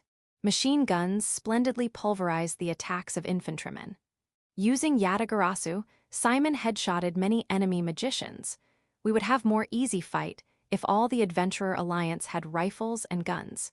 Though there are sturdy people like heavy knights through which bullets don't cross, but the main power of Crusaders is the enormous numbers. Mass production of gun. Not only this, if it's you, Simon, then it is possible to make even more weapons. For example, artilleries, landmines, it is possible to make the weapons which use gunpowder with some time. Not only that, if we use magic instead of gunpowder, it is possible to even make a missile. The information about science and technology inside my head is not present in this world, though I don't know exactly detailed information, but Simon would be able to make it out. That's right, this genius alchemist will be able to make things near the original version, all based on my vague information. After all, she made a gun on her own. This girl has the brains to find the answers even with the slightest hints. You even have a new research laboratory, so how about it? Yes. That's right, I just have make a really awesome weapon. Right, you just have to leave everything to tough people like me who will fight at the front lines. Well then, it is necessary to get research funds. Simon has a face as though she just sobered up. She is a poverty-struck student, working as an adventurer to pay school expenses. It's not possible for her to get capital to make modern weapons. I will get that for you, by working. No, that's not good. Don't mind it, I'm not giving out pocket money to you, but this is investment, thinking that you will make weapons that will annihilate those bastards. It is good to tell her that right now, I don't have assets to invest large amount of money. I'm still a rank 2 adventurer, I can't accept the quests that can help me make a killing. However, Element Master will easily get promoted to rank 4. I don't know how much great rank 5 is, but rank 4 will give enough money that I could even buy a big house in Noble District. Yeah, I will work hard. I will live up to your expectations, Oni-san. Simon has her eyes blazing for doing research. It's good that she's in high spirits. But right now, only Simon knows how to use a gun, so maybe you will have to fight as a sniper. You say that now. At any rate, the modern weapon development projected, established. Simon's weapons will kill the Crusaders and defeating Crusaders. A bullet wouldn't be able to pierce that white aura, no matter how many bullets are fired. With the cannon balls and artilleries, it isn't possible to aim perfectly. The weapons made for normal people is not of any help against apostles having superhuman strength in their bodies. That is my work. That's why I will personally oppose apostles with power rivaling them. There is a possibility to materialize the divine protection of Mia Elrod. Above all, Mia talked as though she knows about the apostles of White God. Mia's identity is still unknown, but currently this is the most probable one that I can think of. But is that divine protection something you can trust? It is still a possibility. It hurts that I cannot affirm whether I will certainly get the divine protection or not. Currently, I have no idea what the trial is, and there is no reason Crusaders will wait for me to get divine protection. The uncertainty of divine protection, the unknown departure time of Crusaders, I have a mountain of problems. More or less, my basic policy is to get power by fighting stronger monsters. I'm not relying on divine protection only for power. I chose to increase the rank because I want to polish my power by fighting stronger monsters. Fighting them, that is going to be hard. I thought you will train to learn new magic or martial skills. Training, I didn't do anything other than practical fights during mobility experiments, so I never even thought about it. Now that she said it, the way to get stronger is by training, right? It might sound exaggerated, but a bullied child starts learning boxing for getting stronger. That is the right way to get stronger. Though you say training, I have no idea of what to do in that. Do I have stand under a waterfall? No, that is for mental strength and won't help for power, right? In that case, learn that in the school, right? I see, you're completely right. Now that I think about it, I had talked to those two for going to school. At that time, I was thinking to go to school for learning more about fundamental knowledge of this world. If I want to, then can I come to this school? From what I talked before, I couldn't get the detailed information of this school, but a student is in front of me, I will easily get it. Yeah, there might type of people like Oni-san in the adventurer course. Are there other type of people too? In the first place, what sort of type am I? The novice adventurers join the adventurer training school, which tells each and everything from the start, rather than joining adventurer course, which only has a curriculum and doesn't tell that much. I see, certainly I'm not a rookie adventurer, but in less than 3 months I have already reached rank 2. That's why Oni-san wouldn't want to learn explanation of guild or quests, so it will be better if you only take the classes of things you don't know. Completely right. I'm thinking if this system was made specially for me. Just like I said before, there are more adventurer with power and no brains, so our school accepts them. Here they can learn whatever they want to. The dropping out of school without graduating after learning the things needed is like a symbolic phenomenon. And the only place I can study while being an adventurer is this place only. By the way, how much will it take for enrolling? I don't know the particulars, but the adventurer course is the most cheap course. You can earn the school expenses during school, like me. As for enrollment fees, minimum you should have around 100k clan. 100k, is this high or low? Yeah, when I was in Urs, it didn't even take a month to earn 100k clan, which in Daedalus currency is 10 gold. In that case, if a rank 1 adventurer can earn that much, then 100k is not that costly of an amount. The most expensive things for adventurers is the equipments, let alone cursed weapons. Even a normal sword costs 1000k clan. That's right, I think I will try going to school. Yeah, it will be good. Simon approves it with a smile. All right, after I become rank 3 after completing the currents quests, I will come here. For sure, Lily and Fiona will also come with me. It is going to be a good, interesting school life for me. No doubt it is due to me having lingering affection for my high school life, which was suddenly interrupted. Chapter 189, is this a mixed bath? No, it is a men's bath. From the afternoon, in the large storage room, no, in the new laboratory of Simon, the meeting revealing about the modern science began. Though I only have knowledge on the high schooler level, it is not possible for me to think on something that can be immediately made in this world. For the time being, I told her about my world, more precisely about the modern-day Japan. I didn't stop at just weapons like guns, but told about transportation methods like car, train, airplane. Then went on to telecommunication means like radio, television, and mobile phone, and also told about computer. I couldn't know what kind of image would Simon, and another world inhabitant, would have about these devices, but she seemed to have piqued a really great interest in them. However, the time doesn't forgive to keep on talking endlessly. When I realized the sun was setting down, I decided to call it a day there. But however, at the time of returning, it was quite hot today, there is even sweat, maybe I will enter the bath. If Simon didn't say something like, I would have been back at in. There is a bath? Yes there is. Simon makes an eye filled with suspicion saying, did you not know, regarding my ignorance? Of course, I don't know, the only things I know about this world are limited to the things I had learned as an adventurer in a rural countryside area. There was no bath in Urs. There wasn't even one in Alsace too. Places like public bathhouse wouldn't be present unless there is a big city like Spada, only and unless a natural spring appears. Spada you rock. Here, a public bathhouse is present. This is for the first time, I'm thinking it was good to come to Spada. Why? Bath is the true heart of Japan. Till now I have bared with the torture of wiping my body with wet towel. It's obvious I want to enter the bath.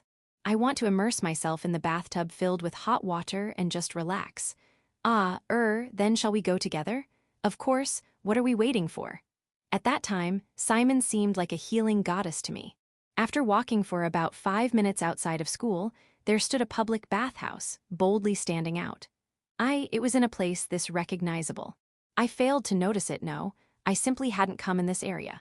Still, I can only lament over the fact that I hadn't come to this area before. A large building like this on the main street will catch my attention even if I don't like it. Furthermore, due the fact I can read this world's letters, there is no way I would possibly not catch sight of this largely written public bathhouse. It is quite rowdy, even at this time. The cloudless red-dyed sky informs the end of day. Even so, there are many people like humans and other races, going in and out of public bathhouse continuously. Spada has long running times, even in night totally different from rural area. therefore many people come at this time too. Simon, holding a bath towel and bath set under her arms, told me. Well then, let's enter fast. That's right. While making my heart throb faster in expectation for the coming hyperlax time, I passed through the entrance of bathhouse, which is two-leaf door. In the front was an imposing watch stand. Customers which entered like me were paying the fees to the old lady standing there as a gatekeeper. On the left was a door with the picture of a deformed man along with word man written. On the right was the female version of it. This place is like a lobby. There are some people here and there sitting on benches and drinking some sort of drink filled inside a cup. Seems like there isn't much difference in the public bathhouse of this world or of Earth. Bathing is of 300 clan, and talking a towel charges 50 clan. Before I started searching for price list, Simon made a smart move and tells me. I take out 350 clan and head towards the watch stand along with Simon. I pay the fees without a hitch, took the towel set, and head towards the men's bat for enjoying bath to my heart's content. I open the sliding door. Inside was the dressing room as if it's natural for it to be present there. The scene of nude men walking towards the bathroom with towel in one hand looks exactly like that of public bathhouses of Japan. But because they all are adventurers, all have toned muscular bodies only. Not only that, there are also beast people and other races. It is filled with another world feeling. It might be none of my concern. Would it help the skeleton at all if they enter the bath? While thinking such a ridiculous thing, I fling the apprentice magician robe in the undressing basket lined up on the shelves. But this is not much different than Japan's bathhouses. Is that so? Yeah. What? I think I just heard a voice that shouldn't be present here. What happened, Oni-san? Looks like it's an auditory hallucination. I face the way voice came from. Why are you here?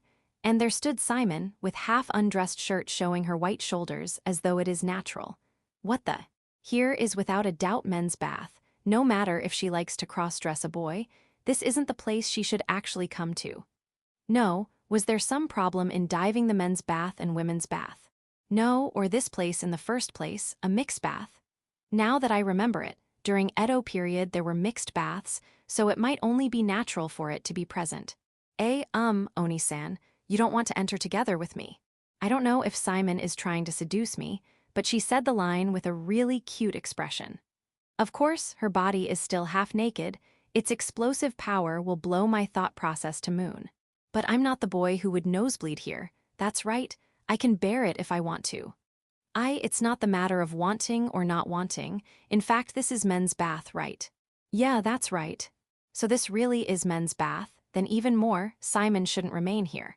I don't what you're thinking, but quickly go to women's bath. This is not a place a girl should be in. While mobilizing my rational power, I dress up the half-undressed shirt. It's me who doesn't get what you're thinking. Why should I go to women's bath? Oni-san, did you? Maybe she realized something. Simon looks at me with eyes widened from shock. Oni-san, do you think of me as a girl? I couldn't get what you're saying. What does it mean? Did Simon by any chance think of me a girl? No, even in this world, the way of differentiating male and female is same. It's easy to understand upon looking. Recall it me, I did get Simon is female on the first glance I saw her. I perfectly remember that I had trouble differentiating Simon's gender. Furthermore, not even once had Simon said her to be girl. Then had I, on my own accord, thought Simon was a girl and had kept on thinking it. Simon, are you a man? I timidly ask. Oni-san, you idiot, I'm a man, you can look at it. Like hell I can understand it by looking. I can't say that, I just can't. Her line is same as the one said by some self-proclaimed god, but yeah, here it was my fault. Sorry, I always thought you were a girl. I'm a man. Really, Oni-san is an idiot? Dimwit, idiot. I try to soothe her Simon, who is pleasantly hitting my chest again and again in a cute manner, and I need to tell how much time it took. Also, the stares from surrounding did hurt. I was sorry for creating a ruckus, but when I heard the words, what, just a lover's quarrel, I seriously wanted to fire bullet arts everywhere. I'm sorry. Ooh, it's fine. Many people think I'm a girl many times. So that is true. But leaving it all that, let's have fun in the bath that got postponed. Like that, I take off the white shirt, and Simon takes out his shirt. It's just that, it feels like that, when I see Simon taking out his clothes at a close distance that our shoulders can touch. It can't be helped, right? Without noticing my irregular heartbeats, Simon takes off the clothes. Taking off the shirt, there is no there thing to cover the upper part of body, and the naked body of Simon, who looks like a girl, appears in front of me. Pale white skin, round shoulders, slim waist. As for chest, unless one knows he is a man, one would of him as an unfortunate girl with very less breasts. Simon, without hesitating, moved his hands to the belt holding up his slacks. With a click the clasp is released, he then takes out the slacks without hesitation. This time the white legs appear. As if natural, there is no body hair present on his body, not even leg hair. Simon is now in just underpants, but I still haven't seen the proof of male gender. Even Theses Trunks type underpants look like squash bloomer to me. Is Simon really a man? Am I, by any chance, getting deceived? But my conflict gets done in a second. After all, Simon has moved his hands on the underpants. Gulp, I reflexively gulped. I am seeing the proof of male gender of Simon in next second. Simon. What? Simon faces me, in his hands a towel and his body is stark naked. No, nothing. Yeah, there is nothing, because I have the scene as it is from my eyes. Simon, though you're small, but you're without a doubt man. Come on, let's go. Yeah. I too am now naked, completely ready to jump into bathtub. No, I don't mean jumping literally. Simon, why are looking restless? I, after learning the truth, have nothing to fear, and even my rationality has come back. Simon is restless, no, maybe vigilant of something. Simon becomes shy, stop it. I, who has learned the truth, will have my heart wavered. From his back it doesn't look like he is man. Even so, I can't ask him to show the front, no, above that I need Simon's explanation. Sometimes, people touch my butt, that's why I have be vigilant. I see, you've got lot of troubles. I realized that it doesn't matter if it's a man or woman, as long it is acute, everything is fine. This is the truth of world. For the time being, I will take care of perverts who will try to molest Simon. At any rate, I reached back to inn in good mood. I even wanted to start humming. The summer breeze on my hot body feels just great. I was feeling so good that on my way back, I even bought the rabbit ears attached kid's robe for Lily, the one she liked. The old lady was still the same stubborn witch, but showing my rank 2 guild card, she was somewhat impressed. I'm grateful that she understands that I'm not some damn noble kid playing around. Well, still she didn't give me a discount of even a single clan, and I had to purchase the robe for 37,000 clan. Incidentally, I had thought this robe was made from a white rabbit, but when I heard it was made from the white punpun living in snowy mountains, I got surprised and also consented to the fluffiness. Like that, when I reached back to inn in high spirits with the white punpun robe in one hand. Kurono-san, there is nothing for me. I totally forgot about her. No, I think it's rude to ask for presents, but a sense of guilty swells up upon seeing Fiona sending a jealousy-filled gaze to Lily, who is frolicking around white wearing white pun robe. After apologizing, I promised Fiona to treat her pudding at a later date. When Element Master was formed, she asked for pudding, so it's natural to complete the promise now. Incidentally, I have planned to use Simon's laboratory's kitchen, which is quite rundown. That isn't some storage room, at first it was a dormitory, so they're all equipments needed for living. Setting it aside, I thought to tell Lily and Fiona about joining Royal Spotter Academy upon reaching rank 3, but in truth, we both have prepared a present for Kurono-san. Please take it. I got an exciting surprise. Thank you, I will gladly take it. But I, at that time, didn't know the true surprise was the present these girls have prepared for me. Chapter 190, Hero and Angel.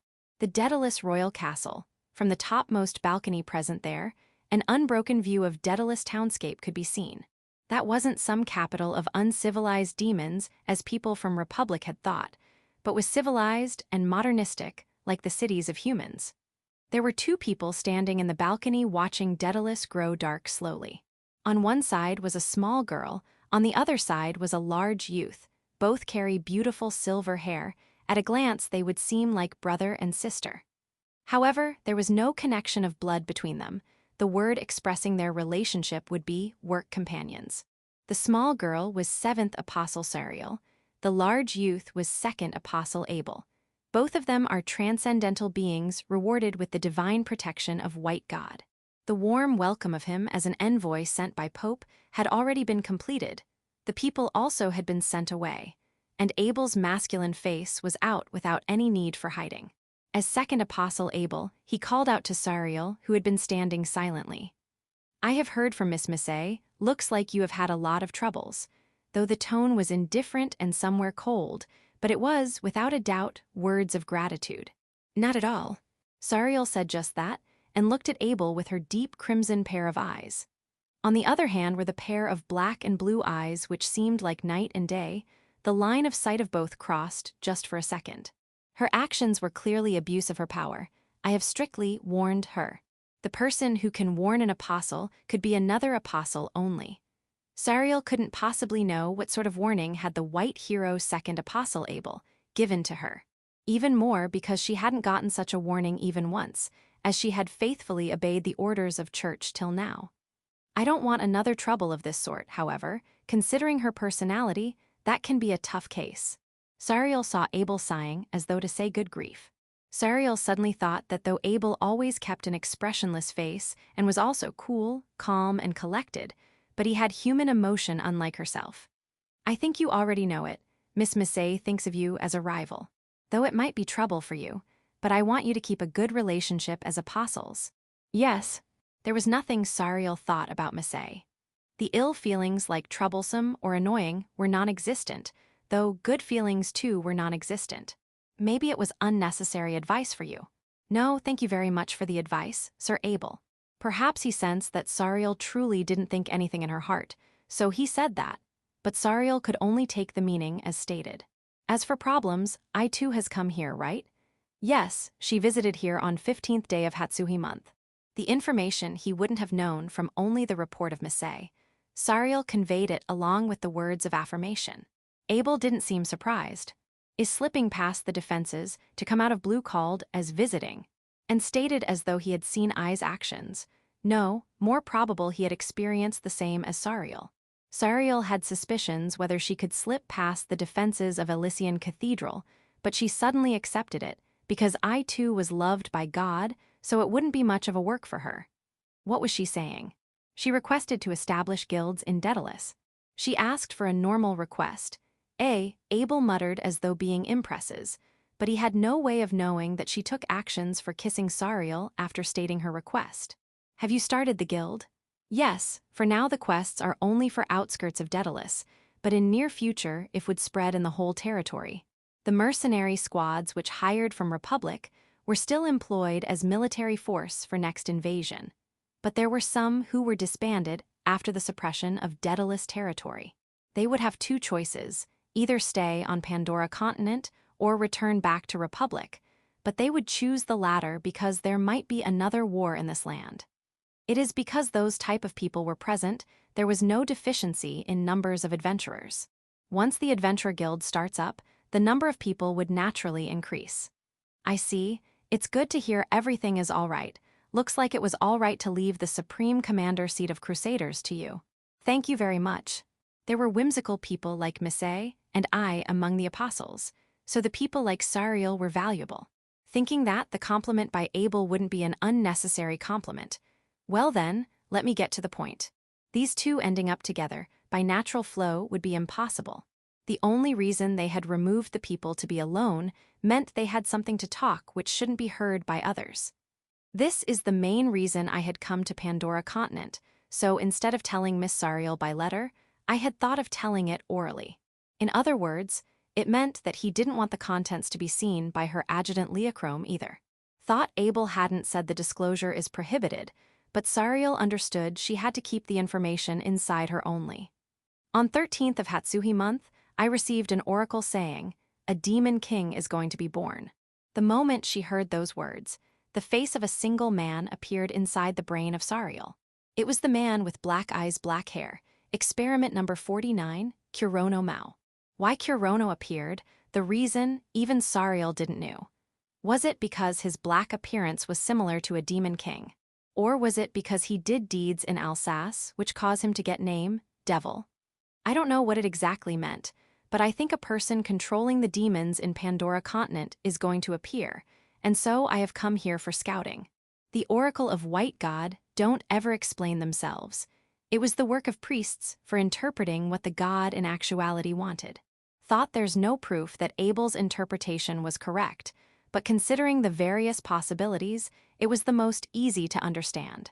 In that case, is the person who would control the demons in Pandora continent, that Kurono.